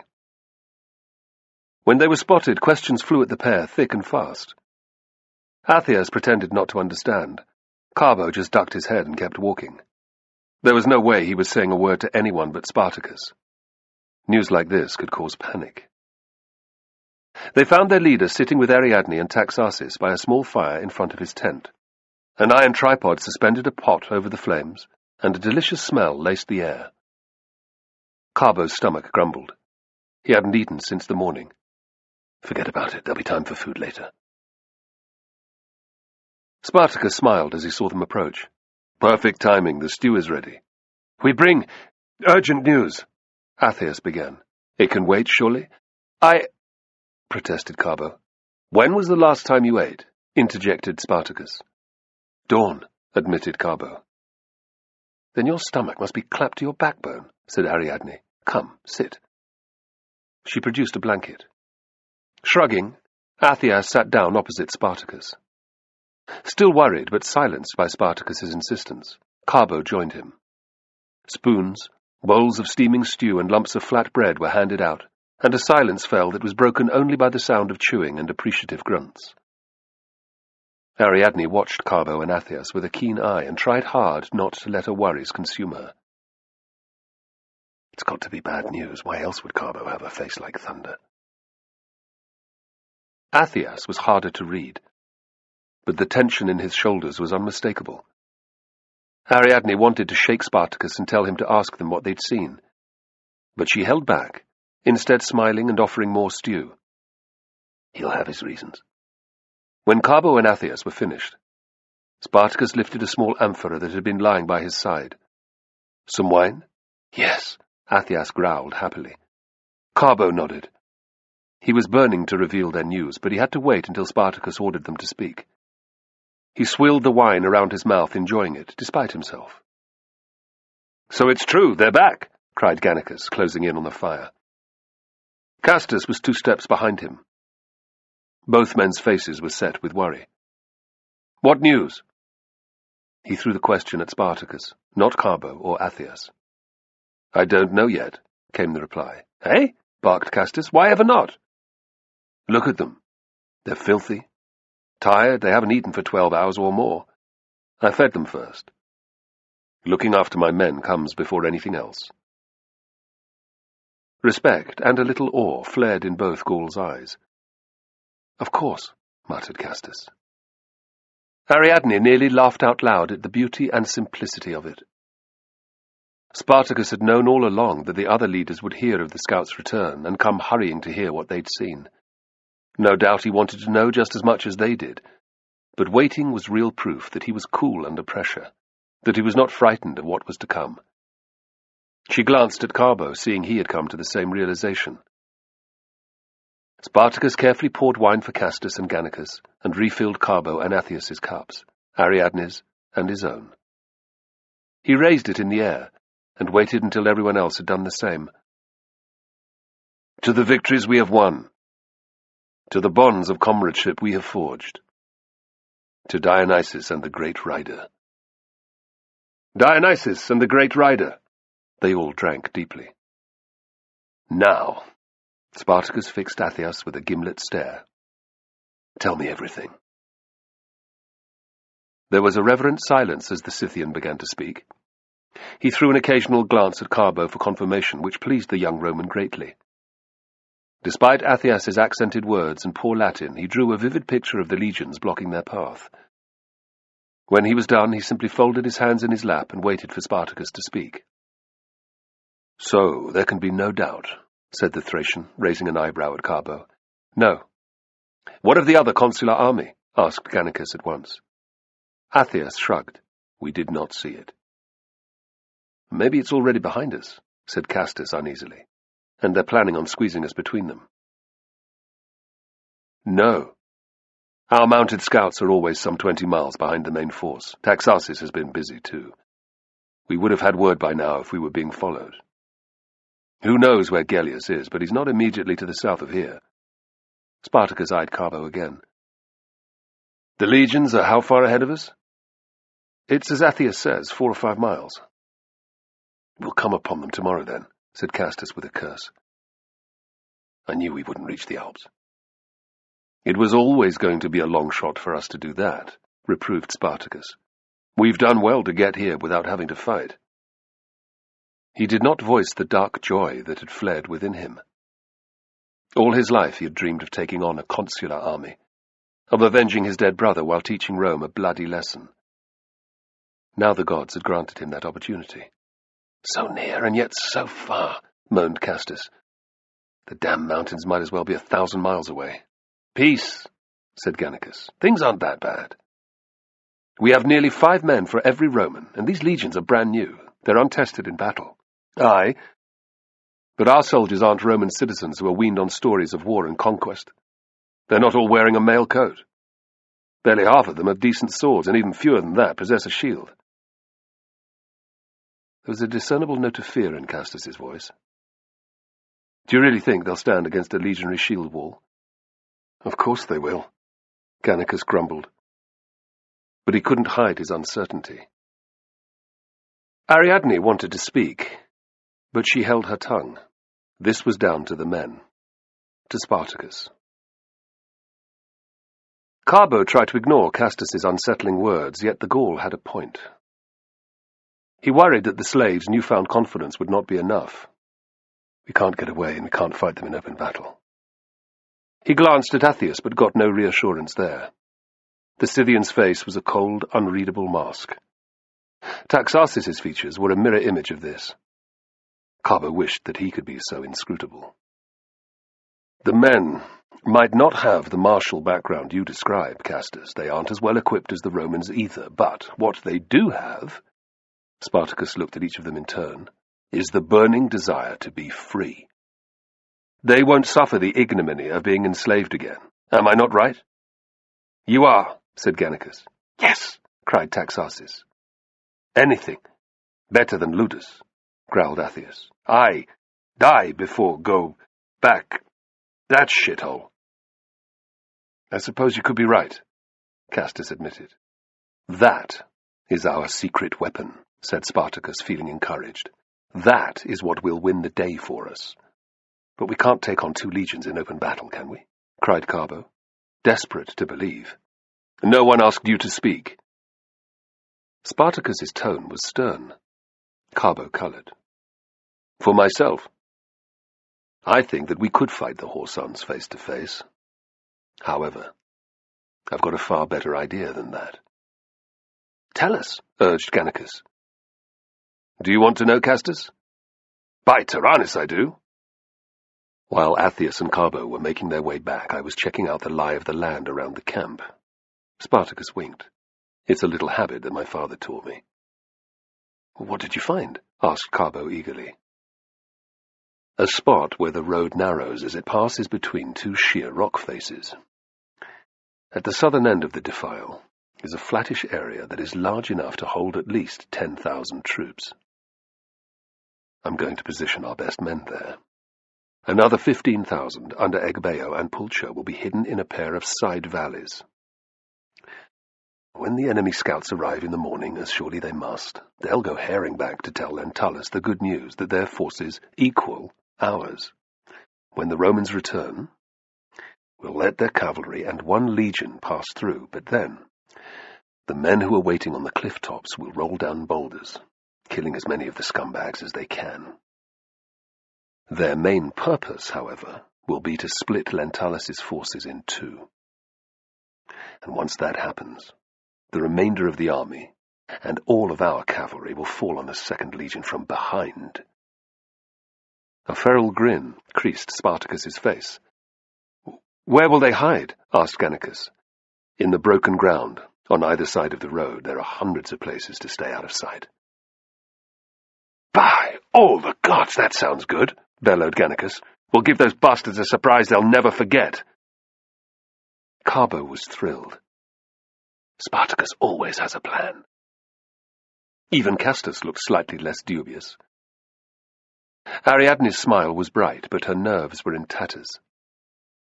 The trap was decidedly risky.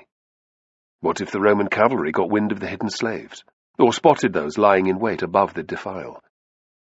Even if the ambush worked, the fighting on either side of the blockage would be absolutely savage. Thousands of men would die. She closed her eyes, asking for Dionysus's protection, and feverishly hoping that her previous transgressions would continue to go unnoticed, unpunished. Let Spartacus survive at least. Where will you stand? Inquired Gannicus. I shall lead the men who serve as bait for Lentulus, answered Spartacus. The Gauls looked unsurprised, but a little disappointed. Destroying the 2nd Legion is just as important as taking on the 1st. Would you do me that honor? Pride restored, they grinned their acknowledgement. Spartacus glanced at Carbo. I need a reliable man to take charge of rolling down the rocks. Carbo couldn't hide his disappointment that he hadn't been selected to fight. If you're sure. I am, observed Spartacus firmly. It's critical that the pass is entirely blocked. Think you can do it? Of course, replied Carbo fiercely. I'll do it if it kills me. He felt a tinge of panic. When do you want me to begin the barrage? As soon as half the Roman force has come through. How will I know that? Do a rough head count as they pass below you. Right. Carbo's stomach twisted. The task before him was huge. Spartacus appeared not to notice. He gave each man an encouraging smile. Then we have a plan. May the great rider ensure its success. As the men drank a toast, Ariadne threw up a fervent prayer, for the favour of one god was not enough. May Dionysus lend his aid too. Even when Ariadne had finished, she felt little better. The deity she followed was renowned for his capricious nature. One tiny slip-up in the morning and the whole ambush could fail. For some reason, she couldn't put that possibility from her mind. When Carbo retired that night, he barely slept a wink. The day he'd entered the Ludus, he could never have imagined that his path would involve following a runaway gladiator. Yet fate had led to that very end. Since their dramatic escape, events had taken on a life of their own. Spartacus's growing trust in him had engendered in Carbo a fierce loyalty. It had enabled him to override his worries about fighting his own countrymen. Nonetheless, the idea of ambushing a consul, one of the two most powerful men in the Republic, was still shocking. Carbo tossed and turned on his blanket, trying to reconcile the irreconcilable, and failing. In the dark before dawn, he finally confided in Navio, with whom he was again sharing a tent. If I do this, I can never return to normal life, to simply being a Roman. Eh? Navio glanced at him as if he was mad. You can never do that anyway, no more than I can. Why not? Carbo didn't want to admit that he'd already gone too far. Well, think about it. He knew that Navio was right. Nothing would ever be the same again. Even the idea of travelling to Rome in search of his family had palled. His parents would be overjoyed, but he would never be able to reveal to them what he'd done. How could he now become a lawyer, like his self-important uncle? Returning to civilian life anywhere in Italy, which was not that appealing, would also be laced with danger. If anyone got the tiniest whiff of what he'd got up to with Spartacus, he'd be exiled or worse. Carbo frowned. Where else could he go but with Spartacus? He gazed at Navio through the gloom. What would we do in Thrace? Who knows? Serve Spartacus? It wouldn't take him long to carve out a kingdom for himself. I can think of worse things than being part of something like that. It'd beat being ground down by those whoresons in Rome. Or leave Italy? It felt strange questioning it, given that that had been their aim for months. Yet it was only now beginning to feel real. Why would I do anything else? Hissed Navio. There's nothing left here for me. I'll never get my revenge on Crixus. Come on, you knew that when you didn't attack him at Thurii. Carbo tried to come up with another argument in favour of staying, and failed. You're right. I'll go with Spartacus wherever he leads us. Don't count your chickens before they're hatched, warned Navio, punching him on the shoulder. We have a battle to win first. So, while there's time, get some more sleep. Pulling up his blanket, he rolled over and was snoring within moments. Carbo was envious of Navio's ability to fall asleep no matter what was going on. There was still little light visible through the leather, but he knew that he wasn't going to get any more rest. It wasn't just him, though. He could hear noises from other tents, coughing, snuffling, men whispering to each other. Carbo threw off his blankets. He might as well check over his equipment one last time. No doubt his sword could do with an even keener edge.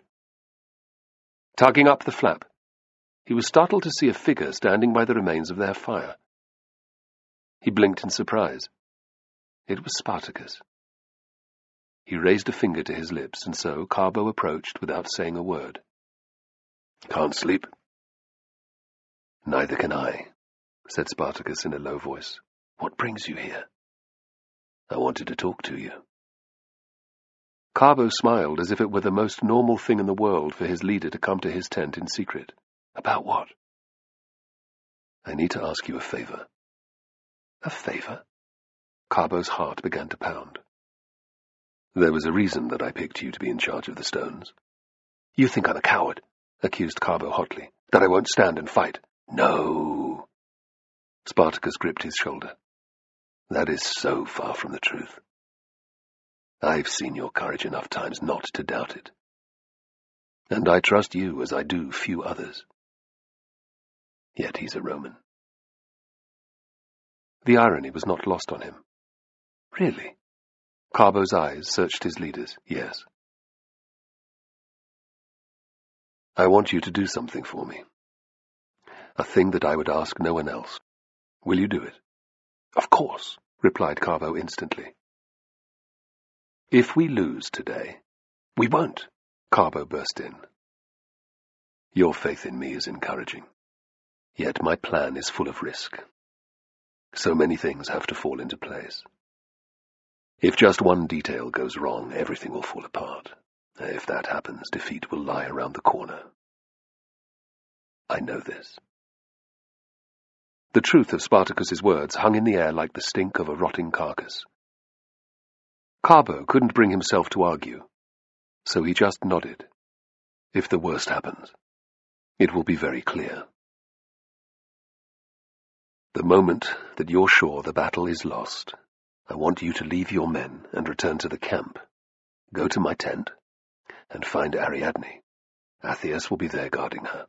He knows that you're to take charge. You're to lead her away from here, to safety. Carbo was awestruck by the responsibility he'd just been asked to accept. Grief thickened his throat at the mere idea of it. If this duty ever came to pass, Spartacus would be dead. Dead, like Chloris. Here. Numbly, Carbo accepted the heavy leather pouch Spartacus handed him. There's enough in there to keep you all for a year, maybe longer. Where do you want me to go?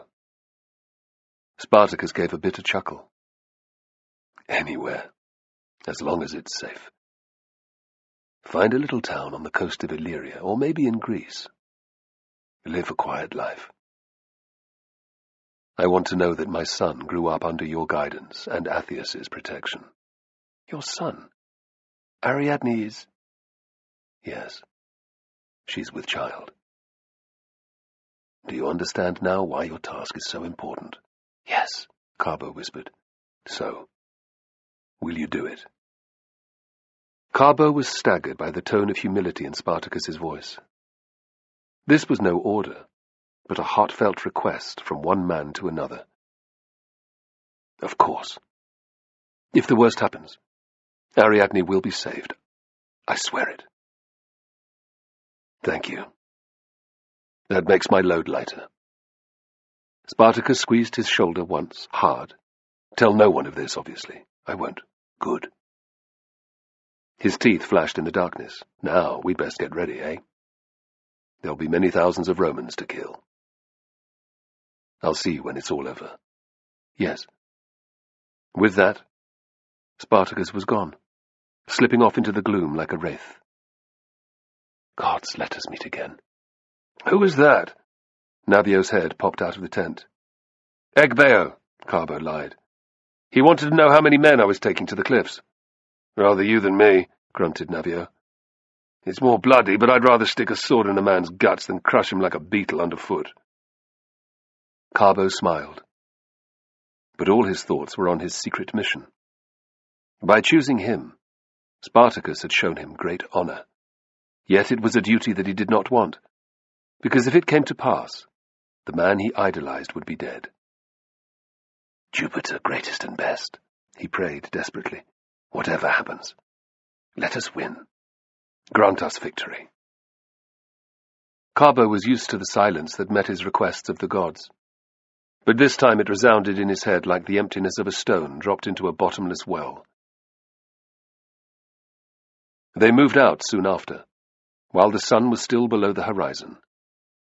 Clouds of exhaled breath filled the cold air as Carbo's troops tramped through the darkness. It wasn't more than a mile to the spot that Spartacus had ordered them to, which lent a palpable air of anticipation to the march. Although there was no pressing need yet to remain quiet, the men's conversations were held in muttered tones. Working from the description he'd been given, Carbo led his force, some 200 strong, northwards up a slope between groups of twisted junipers and sturdy holm oak trees. The vegetation gradually died away, leaving exposed great slabs of rock that were covered in rosettes of grey-green lichen. They had climbed a short distance when the stone opened up in a gaping chasm.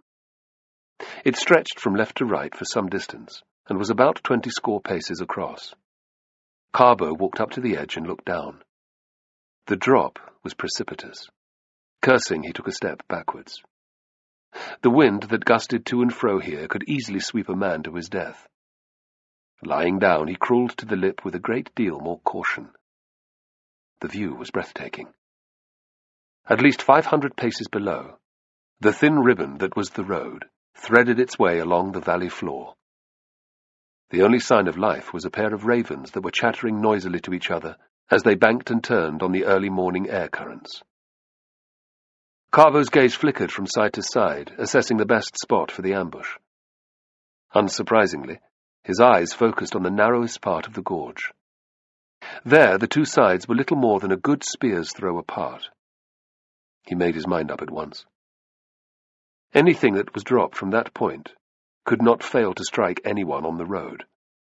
A roseate glow to the east told him that dawn was approaching. Time was of the essence. Carbo began issuing orders. The physical labor that followed filled him with relief. Finally, he was able to put what he'd been asked to do from his mind.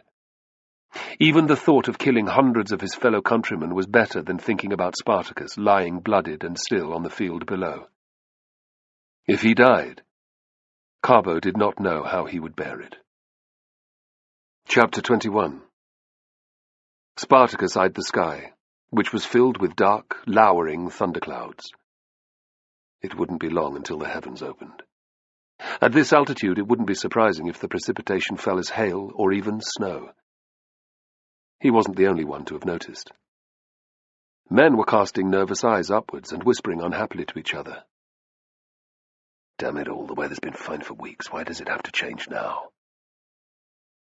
Spartacus refused to countenance what his troops were thinking. That the gods were angry. The plan is good. It will work. Those were the words that Ariadne had whispered in his ear as he'd left her in the camp. All the same, their fates hung by the slimmest of threads. He would have to move among the men now, or panic would spread, and the damn rain had to hold off, or there might be no battle.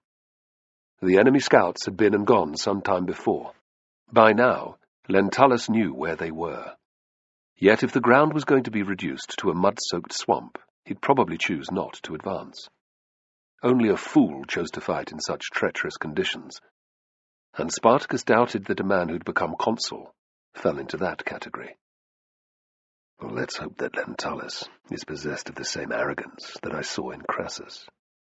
Spartacus was relying on that overweening Roman sense of superiority, that despite hearing of his successes, Lentulus would refuse even to entertain the notion that he, a renegade gladiator, would be capable of more than the most primitive battle plan. With his men in plain sight, what else could he be trying here but a full-blown battle? It will work, Spartacus told himself. Carbo will succeed in blocking the gorge. His men would hold before the savagery of the Roman assault. Pulcher and Egbeo would fall on the Romans like Vulcan's hammers. Castus and Gannicus's forces would also prevail. Squaring his shoulders, Spartacus strode out in front of his troops. They bellowed their love for him, and he raised his arms in recognition of it.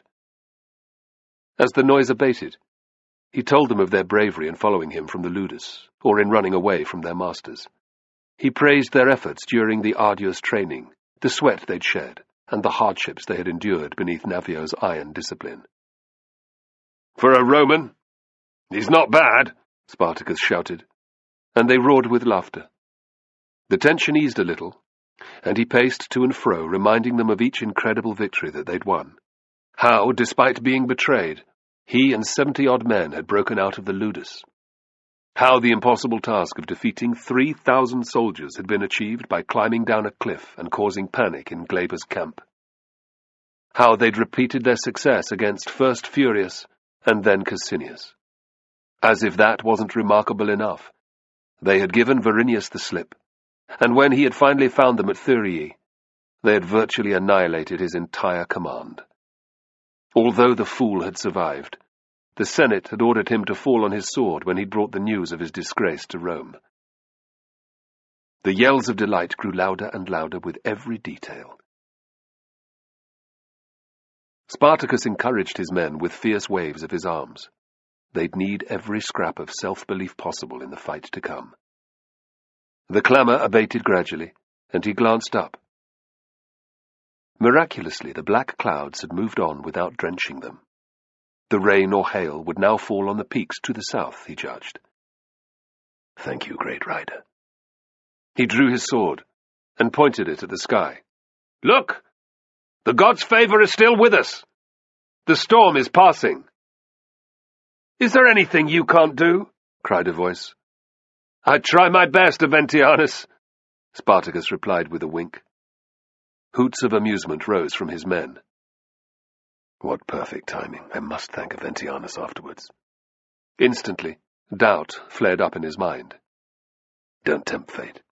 I'll tell him if he survives. If I survive. A man nearby cupped a hand to his ear. What's that? A hush fell over the slaves. For a heart-stopping moment there was silence. Then the unmistakable blare of trumpets carried down the wind. They're here! A visible tremor passed through the ranks. Spartacus's misgivings, however, vanished like dawn mist beneath the rising sun. This was his purpose, to fight Rome. It was not in his homeland, as he'd wished. But that didn't matter. He had been granted the chance to take on a Roman army commanded by one of its consuls. What more could he ask for? Victory, he thought. That's what I want. Nothing else is good enough. Spartacus filled his lungs. Throwing back his head, he cried, There are only 10,000 of the Horsons! How many are we? 50,000! Aventianus called out. That's right! 50,000! Spartacus bawled. 5 of us for every stinking Roman! We will have victory! Or death! There was the slightest delay, and then his men echoed the refrain until the very cliffs resounded with it. Victory or death! Victory or death! Spartacus picked up his scutum and began to hammer his blade off its iron rim. Come on, he shouted. Do the same. The Romans must take our bait and march into the gorge without thinking. There were fierce grins from those who heard. At once they began to emulate him. More slaves joined in. The noise spread through the army like wildfire. For the moment at least, the fear that the thunderclouds had engendered was gone. So too was the uncertainty of facing a full-strength Roman legion. Battle rage took some men, who screamed until their faces went purple. A mad, euphoric feeling descended on others. Cracked laughs rang out, and the front ranks swayed forward a few steps until their officers chivied them back into line. Spartacus had never heard a racket like it since he'd first ridden with his tribe to war against Rome. An age ago, in Thrace, when the mighty had lost. Pride filled him now, however. For all that these men were slaves, they had the courage of true warriors. If a battle began, they would stand and fight. Spartacus felt the certainty of that in his heart. Today, perhaps the blood-stained shame of the previous defeat would be erased once and for all. A series of angry trumpet blasts echoed through the defile. Spartacus smiled with satisfaction. Lentulus did want to fight. Now, it was down to Carbo to spoil the consul's party. High on the cliff tops, Carbo heard the Roman Bucini too. He was lying on his belly at the northernmost end of the gorge, observing the first legion emerging around a bend in the road. Before it rode several squadrons of cavalry, the scouts who had brought the news of the slave army to Lentulus. As he watched, a large group of horsemen broke away and rode forward into the defile. Carbo stared at them in alarm. What in Hades are they doing? He was grateful that his common sense kicked in. They're going to ensure that Spartacus hasn't blocked off the exit, that's it. So, Lentulus isn't a fool, Carbo thought, glancing around uneasily. Maybe that's not all he wants checked out. Rock scraped off rock, and Carbo craned his neck to see over the edge. He'd never been more grateful to be lying down, not to be profiled against the sky. Climbing up the scree-covered slope from the direction of the legions were 4, 5, 6 dark-skinned, bearded men. Barefoot, they were clad in short-sleeved tunics. Their only weapons were the slings draped around their necks. Carbo had seen Balearic slingers once before in Capua. They were fast-moving skirmishers who also acted as scouts. Clearly, these men had been sent to reconnoitre the cliff top. Carbo's mouth went bone dry with fear. They had to be killed and fast, or Spartacus's whole plan would fall apart and Carbo's task of saving Ariadne would become a dreadful reality. Carbo rolled away, out of sight, and jumped to his feet. Sprinting to the nearest of his soldiers, he explained what was going on. Alarm filled their faces, and a new urgency filled Carbo. None can escape, or we're all fucked, get it? They nodded grimly. The dogs will see what's going on the moment they reach the top, so they have to be taken down instantly. Out of sight of the legions, too. One man picked up a hunting bow. I can deal with 2, if not 3 of them. Good, said Carbo. If only I had more archers. Make it 2, so you don't miss. The last one's to come up as well. He pointed at 3 other slaves in turn. We'll hide behind the last piles of stones. You take the first one, you the second, and you the third. I'll take the 4th. None of you make a damn move until I do. Clear? Yes, they muttered. Quickly ordering everyone else to conceal themselves and to remain silent, Carbo ran back to the piles of stones nearest to where he thought the slingers would emerge. There was precious little cover for all of them. Carbo prayed it would be sufficient.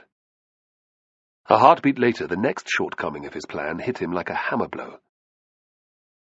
What if the first scout who got to the top realized what the mounds of rocks meant and turned to flee? They'd have to pursue the slingers down the slope in full view of Lentulus's army. All hopes of surprising the Romans would be lost.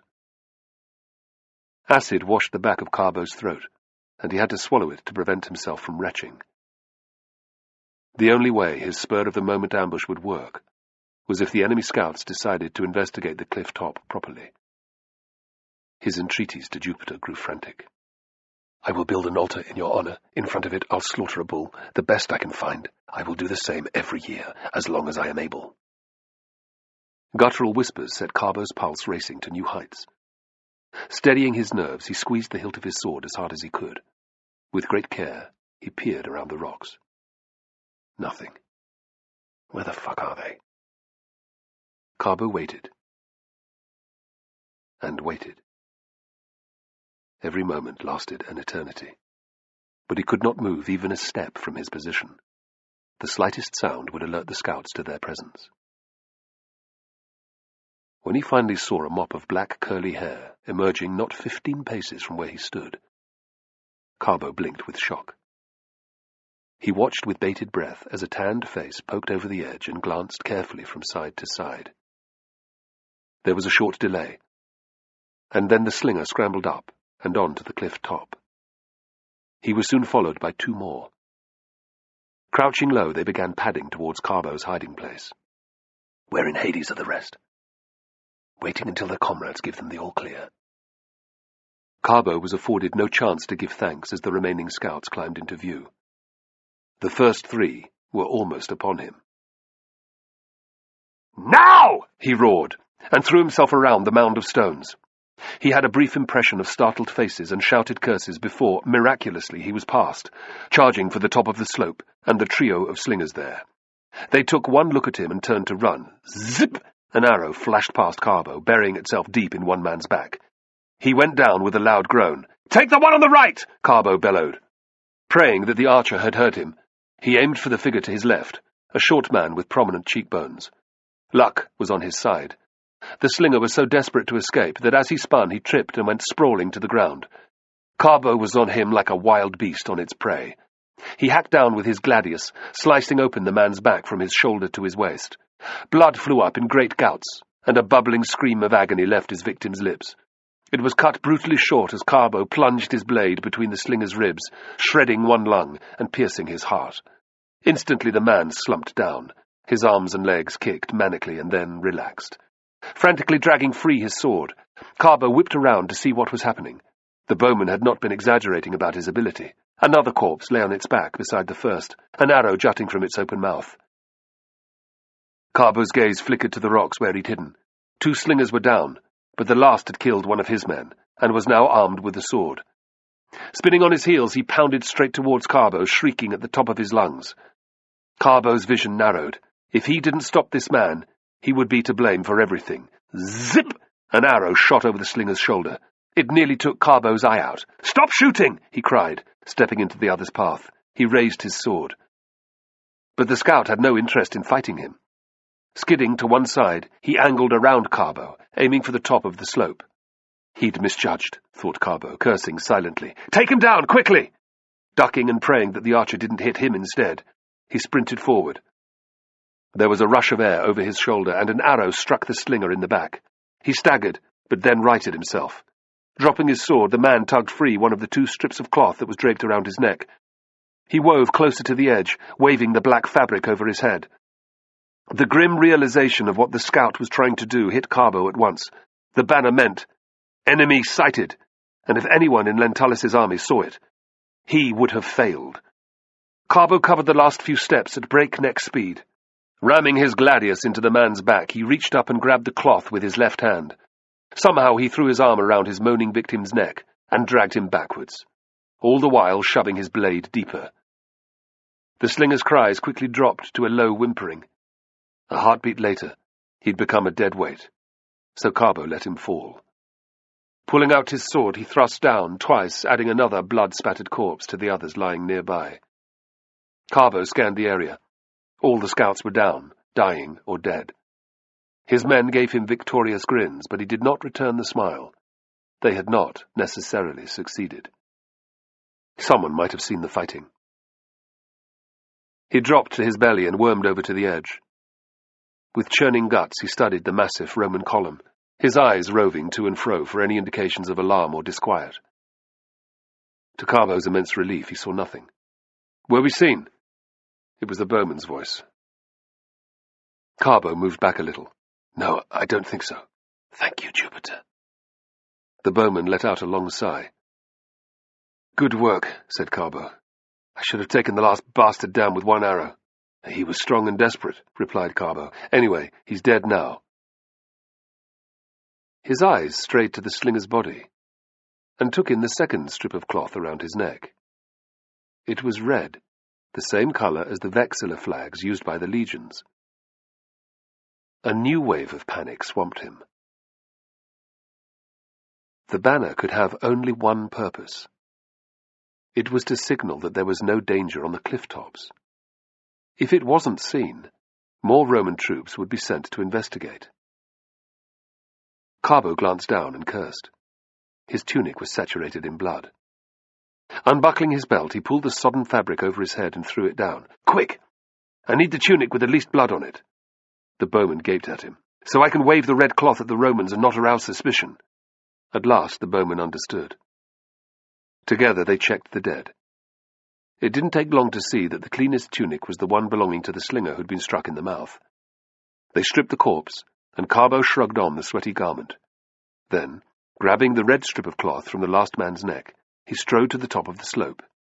With his heart thumping like a drum, he raised it over his head and waved it from side to side. "Nothing here!" he shouted in accented Latin. "Not a soul to be seen!" There was no response from below. Carbo was glad.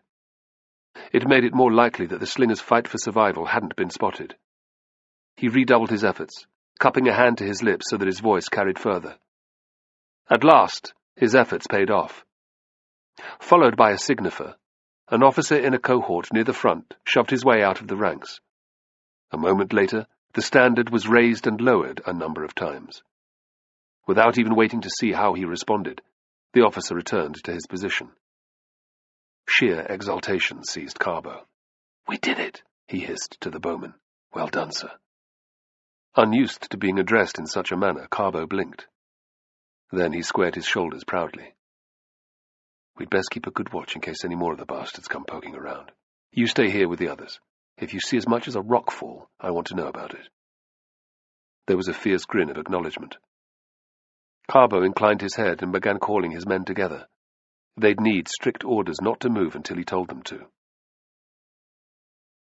Spartacus's two biggest concerns, as Lentulus' forces spilled out of the defile, were that Egbeo and Pulcher would attack too soon, and of how much damage the Roman cavalry could do. The enemy riders pulled off to one side, allowing their foot soldiers to maneuver into position, a process which took considerable time. Sitting calmly on their horses some 300 paces away, they looked quite harmless. From bitter experience, Spartacus knew otherwise. It had been a calculated decision to afford himself no horsemen. He decided to leave his riders with Castus and Gannicus. They had been training solidly since their formerly wild mounts had been captured in the mountains around Thurii. But unlike the slaves who fought as infantry, Spartacus's riders had never been tested in battle. As one great block, they'd be more confident and more likely to succeed. Besides, he wanted the cream of his men, those around him, to learn the taste of a victory that they'd won alone against the most invincible of enemies, the legionary. He was pleased by the barrage of insults that they were already hurling at the Romans. Naturally enough, one or two overeager fools had thrown their javelins, but the rest were holding their lines in good order.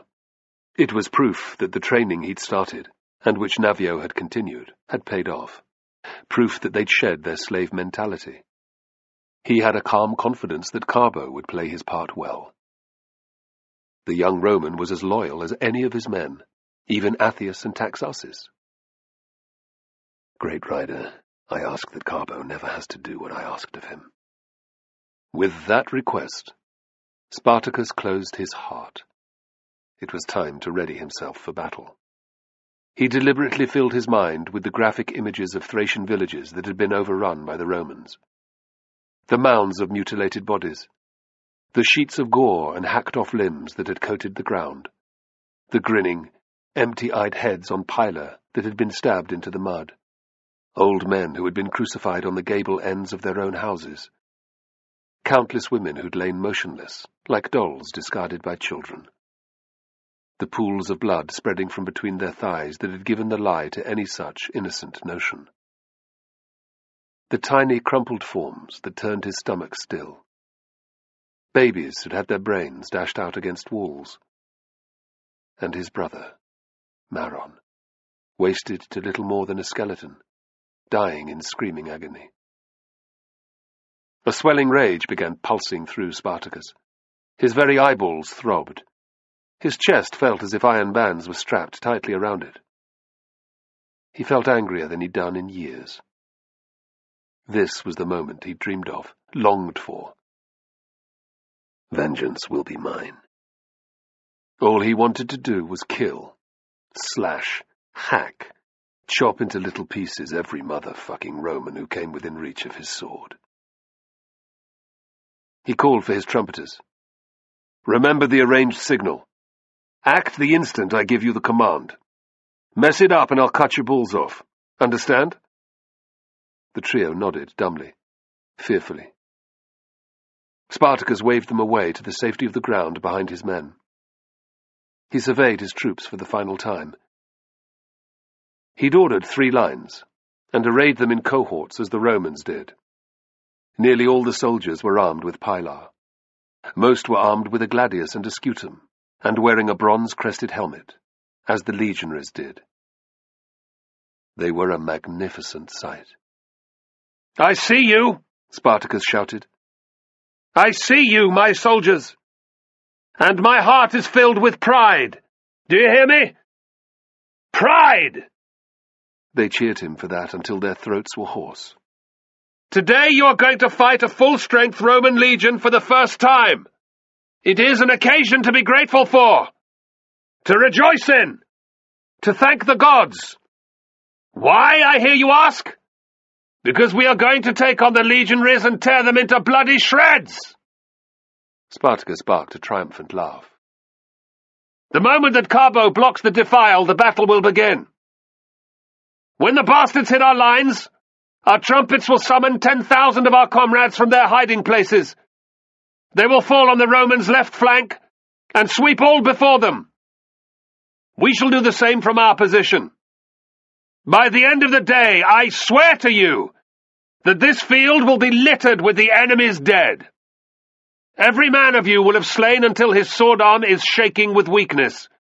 Every one of you will be properly equipped.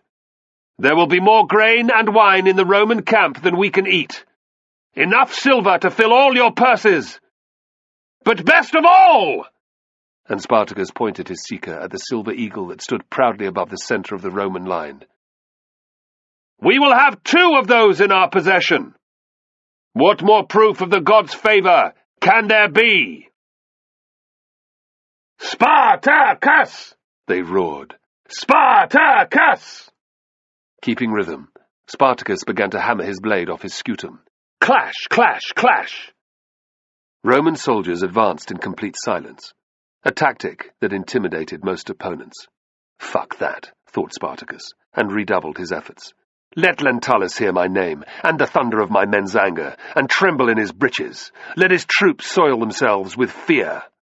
"Spartacus! Spartacus! Spartacus!" Spartacus smiled grimly, and resumed his place in the midst of his men. The deafening noise went on and on and on. Spartacus squinted at the enemy lines. Good. There must be nearly 5,000 Romans in view. Carbo will act any moment now. The waiting that Carbo had had to endure before previous ambushes paled into insignificance beside that morning. Every fibre of his being was screaming at him to heave the first rock over the edge. To add to his own concerns, his men were on tenterhooks. The immensity of their task and the dreadful effect it would have were all too clear now. They were desperate to start the fight, and Carbo had his job cut out to maintain discipline. "Spartacus told me when to attack, understand?"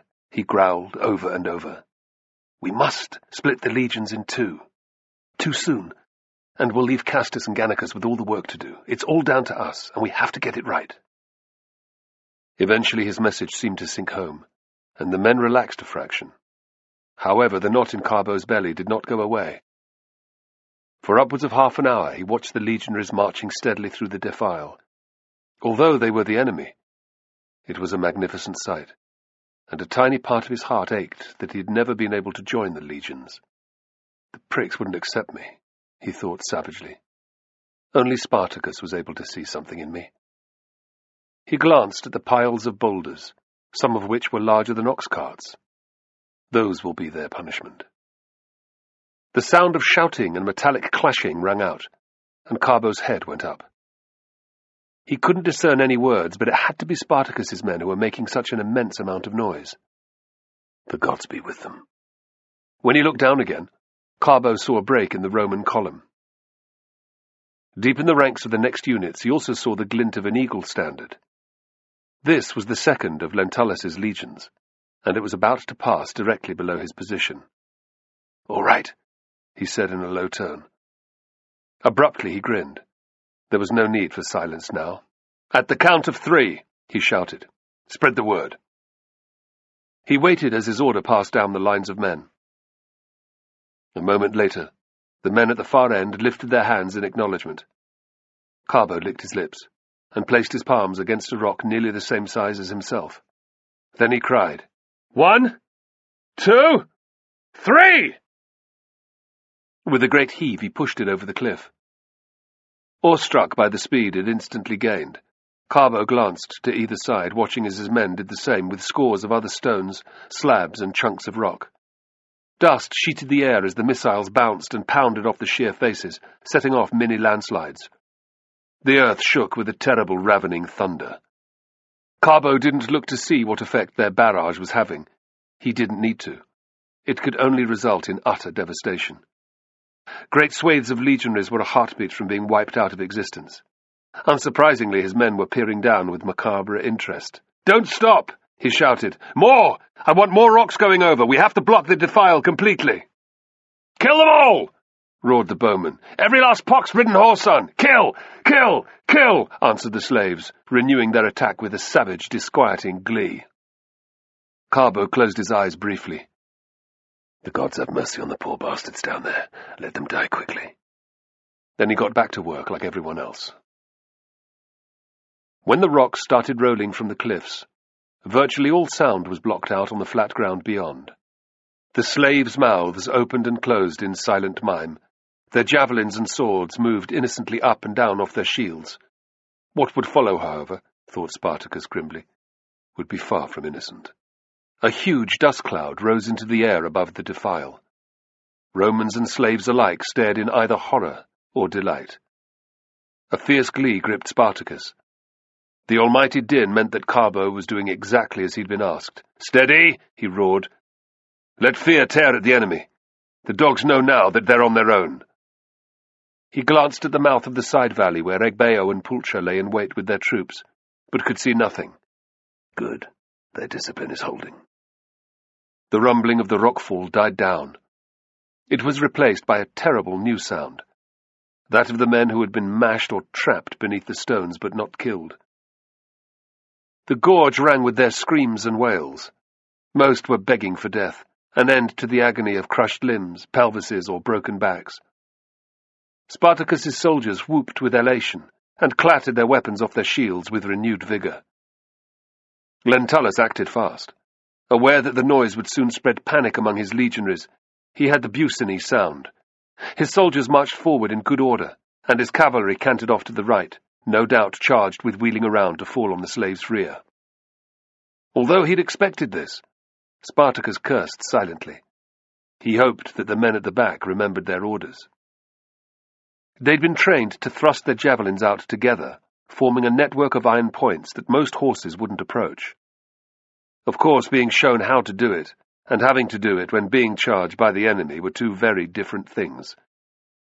Placing his trust in the gods, Spartacus ordered his trumpeters to signal the advance. "Stay in line! Move together!" His words were repeated all along the front ranks, and the slaves began tramping forward in one great mass. "Spartacus! Spartacus! Spartacus!" they yelled. They were too far away to see the expression on the men's faces, but Spartacus fancied that there was already some wavering in the enemy ranks. In contrast to the neat appearance of his own forces, he could see gaps here and there among the legionaries. "We can do it. Great rider, grant me the might of your right arm to smite the whoresons and smash them into the mud where they belong." They closed to within 100 paces. The air crackled with tension, and it was flavoured with the slick tang of fear. For all the bravado that had gone on in the moments prior, this was the time when men were about to begin dying. The slaves' faces were taut, their jaws were clenched, they muttered prayers or growled encouragements at one another. Yet their shouting did not die away. If anything, it increased in volume. "Spartacus! Spartacus! Spartacus!" Spartacus was revelling in it. They want to fight. They want Roman blood, as I do. "Front three ranks, ready javelins!" he cried. All around him thousands of arms went back, and a forest of barbed metal tips pointed upwards at the sun. "Hold! Hold!" He counted the paces as they drew nearer to the Romans. 10, 20, 40. At last Spartacus could see the individual legionaries. Like his men's, their faces were twisted with emotion. Rather than tension, however, it looked like pure fear. The only exceptions were the legionaries around the Silver Eagle, who looked grimly prepared. Dimly, he heard the enemy officers shouting encouragement, ordering a volley of javelins. "Now! 1, 2, 3, loose!" he shouted in response. There was a loud humming noise as his order was obeyed. The same command rang out again from the Roman lines. In graceful arcs, two separate clouds of pyla shot upwards. For several heartbeats they darkened the sky between the two armies. It was a beautiful but dreadful sight, thought Spartacus. This was when the men's training would really become evident. "Shields up!" he roared, raising his left arm. "Shields up!" Clatter, clatter, clatter! A wall of scooter presented itself to the sky. With heavy thumping sounds, the Roman javelins landed in a torrent of deadly iron. Inevitably, some found tiny gaps between the slaves' shields or ran through the layered wood to pierce an arm. Roars of agony and savage curses went up from those who'd been injured, manic laughs and shouts of thanks to the gods from those who hadn't. Spartacus was unhurt. A quick glance over both shoulders told him that their casualties were reasonably light. He studied the Romans, coming to the same conclusion about them. As usual, the javelin's primary effect had been to lodge in men's scooter, rendering them unusable. "If anyone in the front two ranks needs a shield, get the men behind you to pass theirs forward," he shouted. "Advance!" As they marched on, those without protection hurriedly demanded their comrade's scooter. Another exchange of javelins took place, causing a few score more casualties, and then the two sides were only 30 steps apart. Spartacus raised his whistle to his lips, and saw a centurion opposite do the same. Instead of sounding the charge, however, Spartacus blew an odd series of notes that had his men frowning in surprise. But not the trumpeters. They blew their instruments with all their might. A sharp "tan, tarap, tarap!" Twice they repeated it, and as the sound died away, it was replaced by a long shrill from Spartacus's whistle, which was echoed by those of his officers. Their call was met by the indignant shrieking of the Romans' whistles. "Shields together!" roared Spartacus. "Forward!" He began trotting towards the enemy, his gaze roving over the legionaries he'd be most likely to clash with. One was a youth of about 19 or 20, whose eyes were already wide with terror. The other was a man in his 20s, hard-faced, jaw-clenched, probably a veteran. Instantly Spartacus aimed for the second soldier. He was the more dangerous. Killing him first was imperative. An inanimate roar, the sound of thousands of war cries melding as one, ripped through the noise of battle, dragging men's attention away from the fight. It came from Spartacus's right and the Romans' left. "Thank you, great rider." Egbeo, Pulcher, and their men were attacking. Understanding the noise's significance, the slaves cheered at the tops of their voices. "Spartacus! Spartacus!"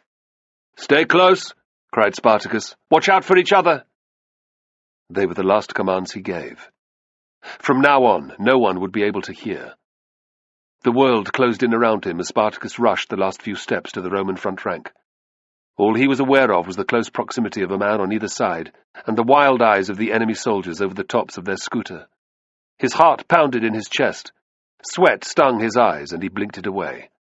Roaring a war cry, he smashed his shield boss into that of the hard-faced legionary. The force of the strike rocked the man back on his heels, and before he could retaliate, Spartacus's seeker went skidding over the top of his scutum to take him through the neck. The iron grated through muscle and cartilage to lodge in the Roman's spine. Spartacus ripped it free, and the other's mouth opened in a terrible scream. The sound was cut short by the tide of arterial blood that sprayed from the back of his throat. There was a flicker of movement at the corner of Spartacus's vision. Instinctively he ducked his head. Instead of taking out his eye, the young legionary's gladius rammed into the crest on the top of his bronze helmet. It punched Spartacus backwards, momentarily stunning him. The iron blade stuck in the torn metal, and Spartacus's head was dragged from side to side as the Roman frantically tried to free it. There was no chance of untying the leather chin-strap that held his helmet in place. With the screech of metal, the legionary ripped his gladius half out. His lips peeled back in a snarl of satisfaction. Utter desperation filled Spartacus. His opponent pulled his arm back again, so he shoved forward instead of trying to fight it. The Roman staggered, and his grip on his sword weakened. Spartacus screamed like a lunatic, and the startled young legionary let go.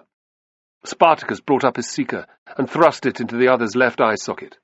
There was an audible pop, and aqueous fluid spattered onto the front of his shield.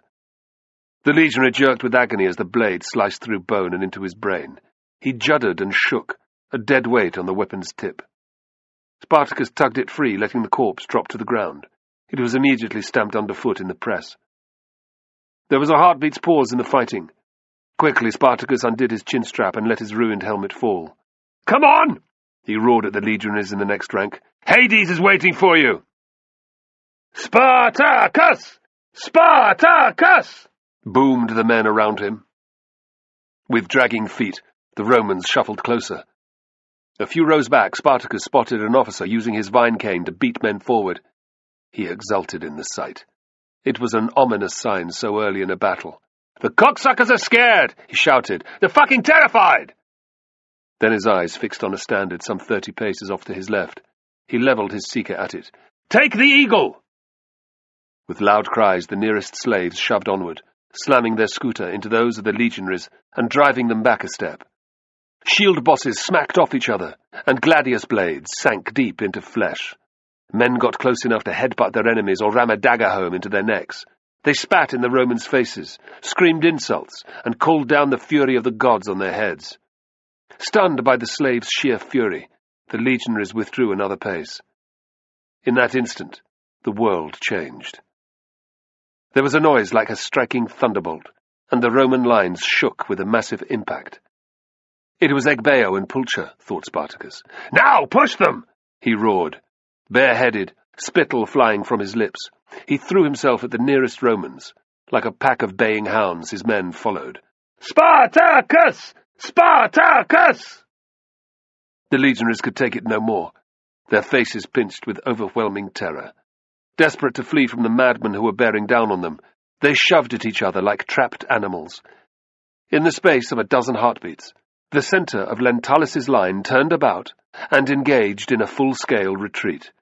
Shields and weapons were flung down. The wounded, and those who were simply weaker, were knocked to the ground where they were trampled to death. The slaves advanced, slaying all before them, showing mercy to no one. The Aquilifer, the soldier carrying the legion's eagle, and the men charged with protecting him, were the only ones to hold their position. A tight little block of shields and swords, they roared and cursed at their comrades, calling on them to stand and fight. It made no difference. Like a wave ebbing from the shore, the legionaries melted away from the front line. Then Spartacus charged forward, bellowing like a rogue bull. Too late, the Aquilifer realized that his fate was upon him.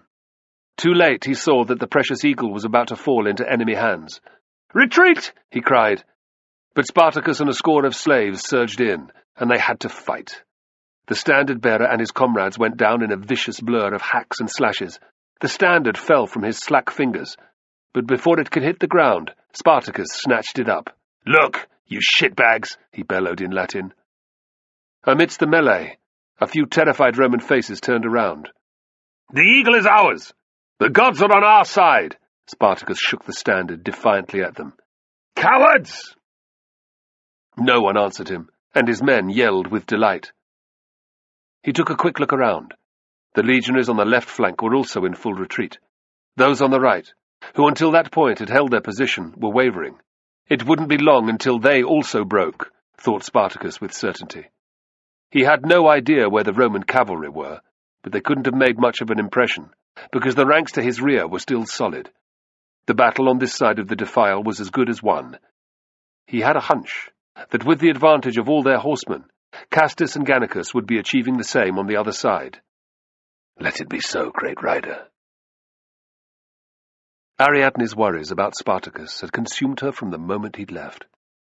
She'd spent hours praying and making offerings to Dionysus, but, typically, had seen nothing that remotely reassured her. She knew better than to get angry with the capricious god, so she funneled her frustration into marshalling the camp's women and preparing them for the inevitable influx of wounded after the fighting was over. Even that supposition was disquieting. If the slaves lost the battle, there'd be no need for bandages, dressings, and poultices, but that, like Spartacus's death, didn't bear thinking about. And then there was Athias, who had been shadowing her every move. Ariadne found it unnerving. Before Spartacus had left, she had asked him what would happen if things went against them. He had touched a finger to her lips, saying, "That isn't going to happen." Ariadne had insisted, however, and so he told her of how the Scythian and Carbo would escort her to safety. She glanced at Athias. His attempt to reassure her, a smile full of sharp brown teeth, made her feel worse. Yet interacting with the Scythian was preferable to talking with the other women. Every sound that reached them from the direction of the battlefield was either met with tears or wails of dismay. Even when, as now, the noises died away, the lamentations went on. Ariadne peered at the sky. How long had it been since Spartacus had set off with the army? 4 hours? 5? What do you think has happened? She whispered to Athias. Is it over? He cocked his head quizzically. Impossible, say. Maybe they rest before fight again. The agony of not knowing was suddenly too much to bear. I'm going to the cliffs to see what's going on. Athias was on his feet before she'd even finished speaking. That very bad idea. Ariadne gave him a frosty glare. You will stop me? Yes, he said with an apologetic look. She wasn't surprised by his answer, but felt the need to argue anyway. I'll do what I want. No. Athias's tone was firm. Too dangerous. You stay here. Your women fight, do they not? He grinned sheepishly. Yes. Why should I not even go to watch the battle, then? Because Spartacus said so. Athias hesitated for an instant. Because of child. He told you. Yes, replied the Scythian awkwardly. A poignant image of Spartacus giving Athias his final instructions filled Ariadne's mind, and her breath caught in her chest. Gods bless him and keep him safe forever. Let us hope that you and Carbo are never called on to fulfill the duty that he asked of you. I also ask my gods that. There was a gruff, unusual note to his voice. Tears pricked at Ariadne's eyes. In the chaotic months after they'd escaped the Ludus, the unswerving devotion that he and Taxarsis had shown to Spartacus had gone unacknowledged by her, at least. Until that very moment, she hadn't realized how much she'd come to take it for granted, and of how dear the grim, tattooed warrior had become to her. Why do you follow him? His thick eyebrows lifted. Spartacus, she nodded. There was a tiny smile. No one ever asked me. I'd like to know. When Taxarsis and I captured, other slaves refuse talk with us. Think all Scythians savages. Athias spat his contempt on the ground. But Spartacus, different. Go on, encouraged Ariadne. In Ludus, he acted like leader. He shrugged. No chance. Return. Scythia. So we decide. Follow him. He is grateful for your loyalty. I want you to know that I am too. Athias dipped his head in acknowledgement. You chose wisely, said Ariadne. When we cross the Alps, you will be free to travel to Scythia once more. He grinned fiercely. I look forward to that day. And so do I. May Dionysus grant that it happens, thought Ariadne, doing her best to ignore the pangs of concern that were tearing at her heart. By trotting from one end of the cliff tops to the other, Carbo was able to monitor the fight on both fronts. He had a bird's-eye view of the battle, and so it was patently clear when the tide turned, not just for Spartacus, but for the Gaulish leaders as well. Smashed apart by the slaves' cavalry, Lentulus' second legion was then slaughtered by Castus and Gannicus' men. At least a third of its legionaries fell on the field, and the rest were harangued as they fled, losing countless more men in the process. The story was little different on Spartacus' side of the defile. As the scale of the victory became clearer, Carbo's men grew more and more ecstatic. They danced and sang, praising every god in the pantheon for the interventions on their behalf. He, while also delighted by the victory, was struck by the shame of the Roman defeat. He was furious with himself for even feeling that emotion, but it couldn't be denied. The sooner they crossed the mountains and left Italy, Carbo thought, the better. There at least he would have no regard for their enemies. He would be able to follow Spartacus without feeling in some way disloyal to his heritage. Perhaps, too, he could forget Crixus and what he had done to Chloris. Yet, if it ever came to it, Carbo also knew that he would follow the Thracian into battle against the legions again. Too much water had gone under the bridge since he'd left home. Too much blood had been shed for there to be any going back. He was Spartacus's man, whatever the future held. And that, despite all the uncertainty, was a good feeling. More than 2 hours passed. Finally, the noise of loud cheering carried into the camp. Ariadne's heart jolted in her chest. She raced with everyone else to the track which led north, and waited. Shivers racked her body, but they weren't caused by the cooling mountain air. Just because the slaves had won didn't mean that Spartacus had survived. She saw the same fear mirrored in every woman's expression. They all had loved ones in the army's ranks, but it was likely that many of them would never return. Guilt suffused Ariadne at the very thought of it, but she hoped that others had died rather than Spartacus, that she would not be the one to be left alone forever. She stole a glance at the pinched faces around her. Even Athias looked concerned. They're all thinking the same thing. That realization made her feel fractionally better. Spartacus! Spartacus! Spartacus!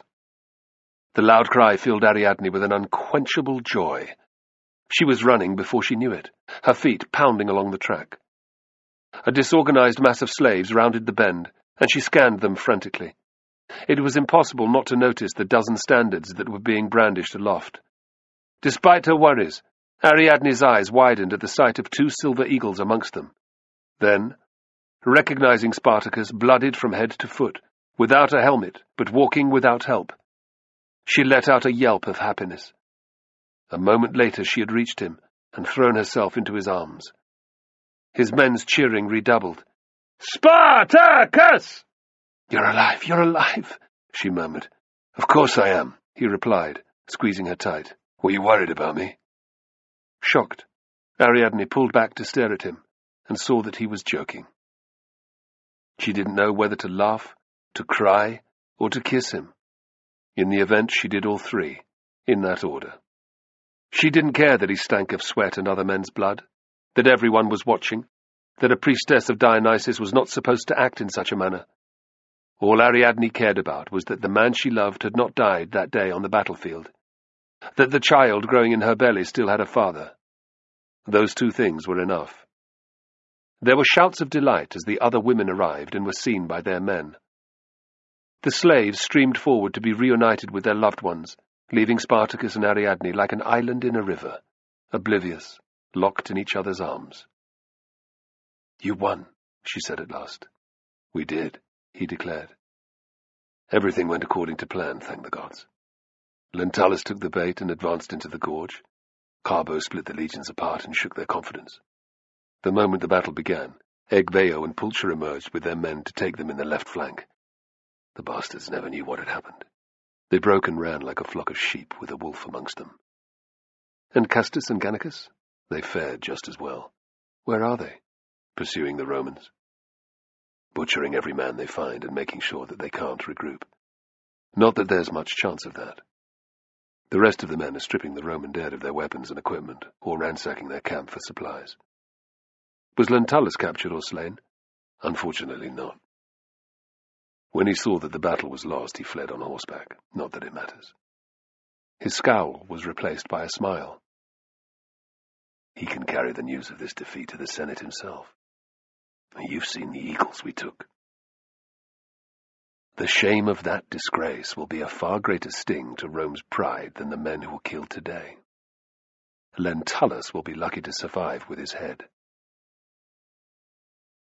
She kissed him happily on the lips. You are a great general, truly.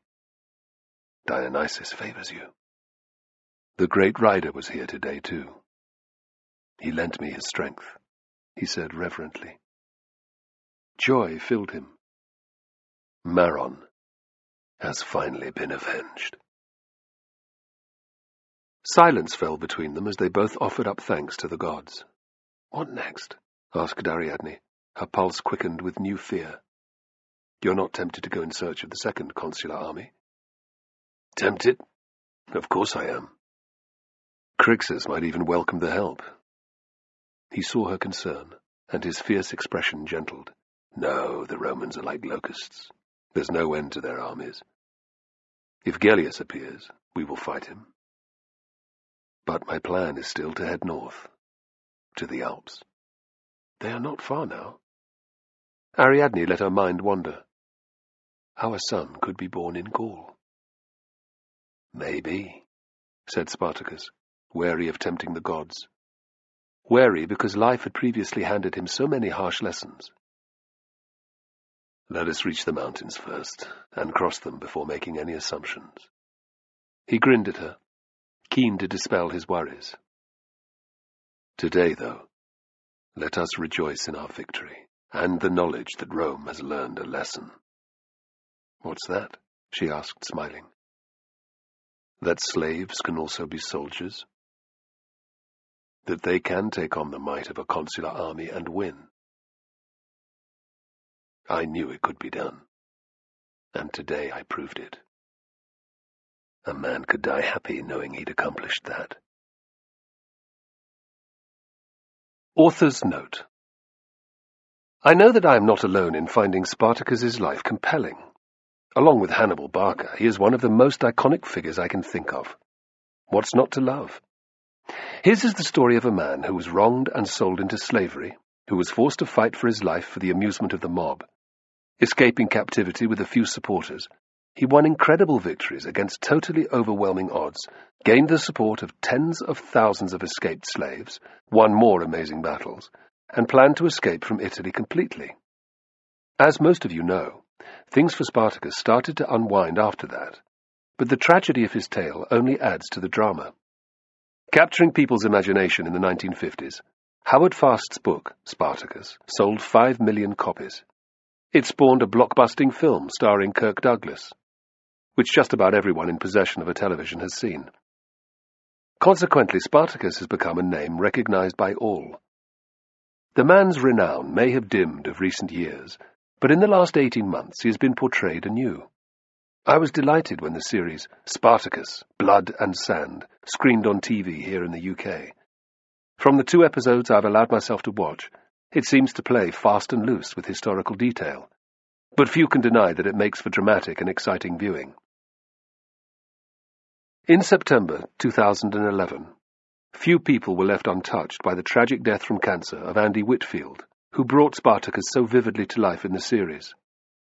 Recently, word has come of a new Hollywood version of the tale. I only hope it can live up to expectations. Naturally, I wish the same of this book. I have done my very best to do justice to the incredible story of the man who took on the might of the Roman Republic and nearly brought it crashing down. I sincerely hope that you think it brings Spartacus the Thracian to life. It is a tragedy that little more than 4,000 words about Spartacus survive from ancient texts. No one truly knows why this is.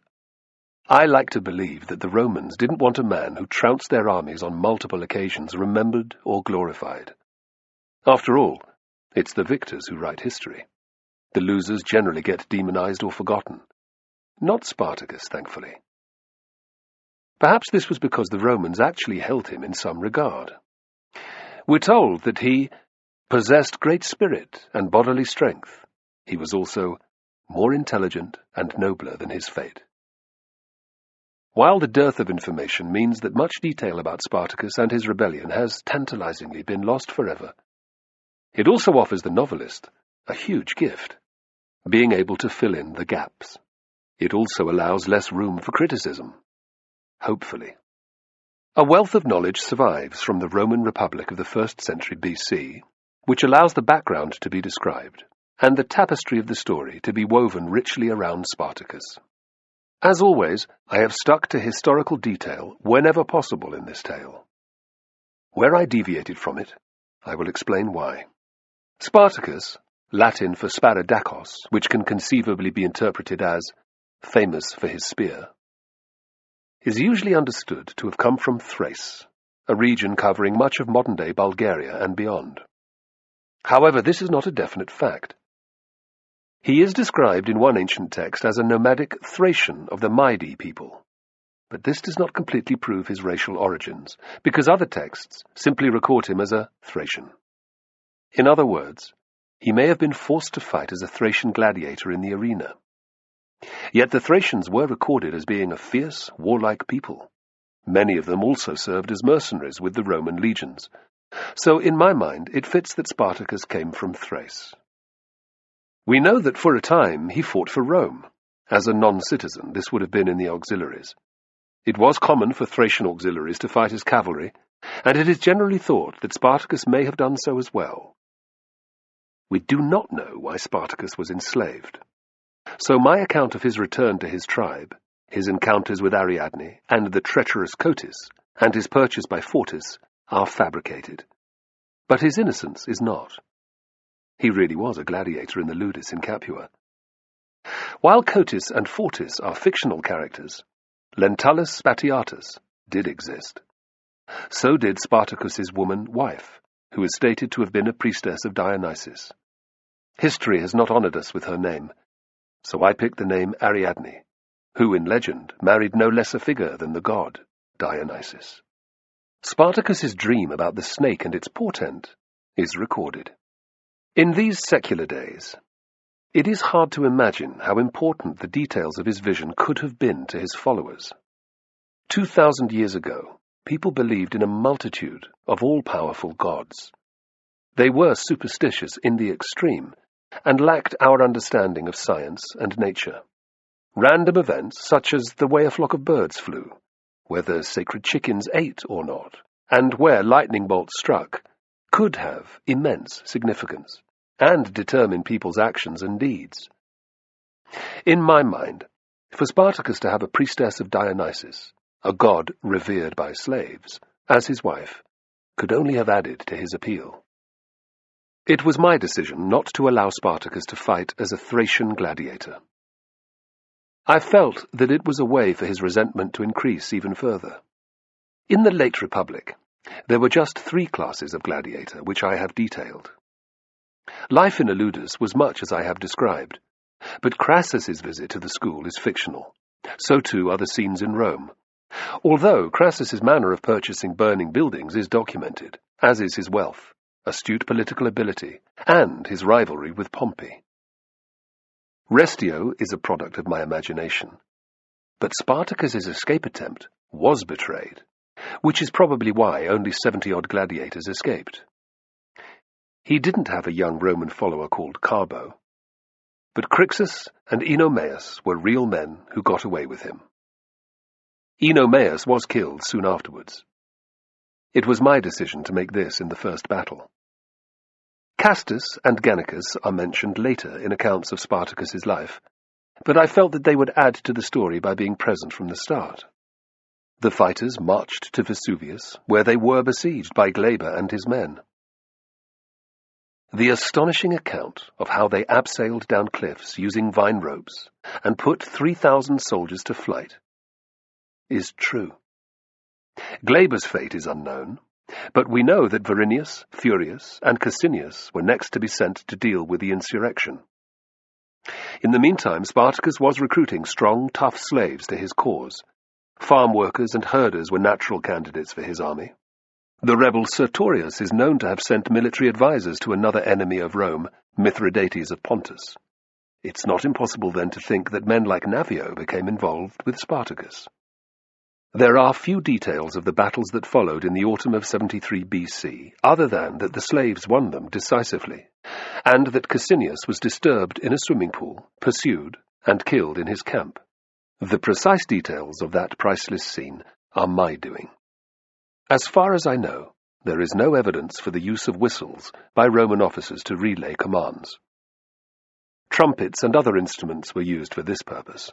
However, whistles have been found in sites all over the empire, including in the proximity of the legionary fortresses at Chester in the UK and Regensburg in Germany. It's not too much of a jump after that for me to have them in the hands of centurions during a battle. A whistle could have been very useful in getting the attention of men who were only a few steps away. The manner of Spartacus's withdrawal from Verinius's forces in the dead of night is as the texts describe. Mention is made of his desire to march north to the Alps, but apparently his men thought of nothing but blood and booty. Whether Crixus and the other Gauls were at the centre of the argument over what the slaves should do at that point is unknown. But given the later schisms in their army, it seems likely that they were.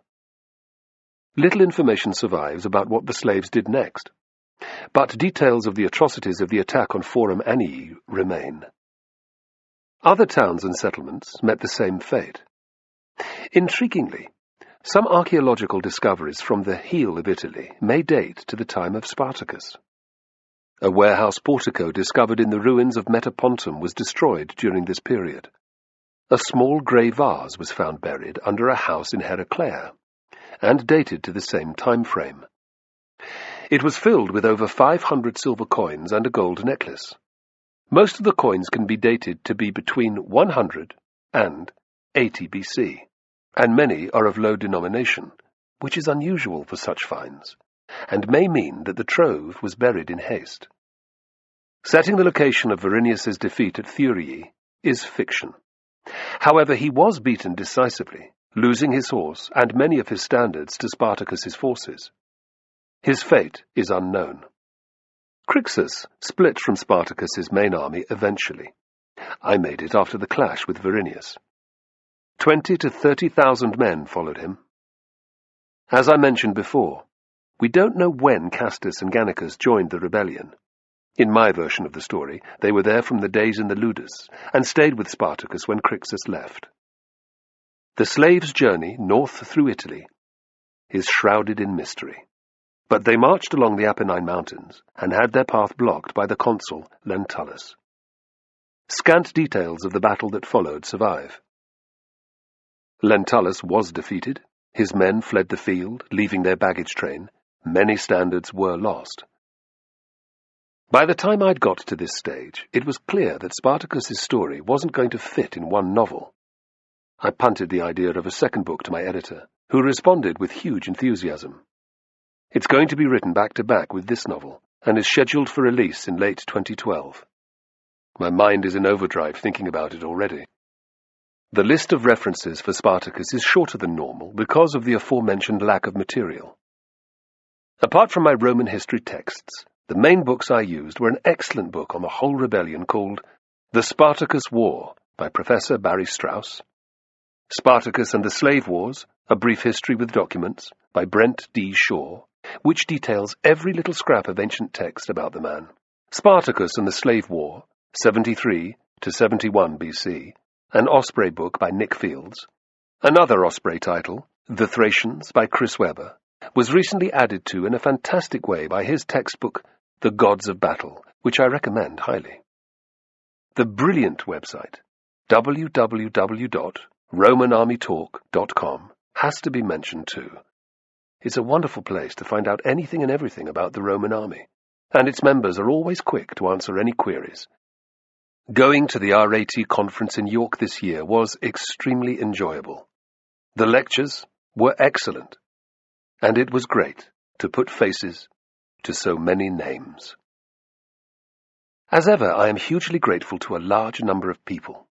Rosie DeCourcy, my editor, and Charlie Viney, my agent, are fantastic people to work with, and I deeply appreciate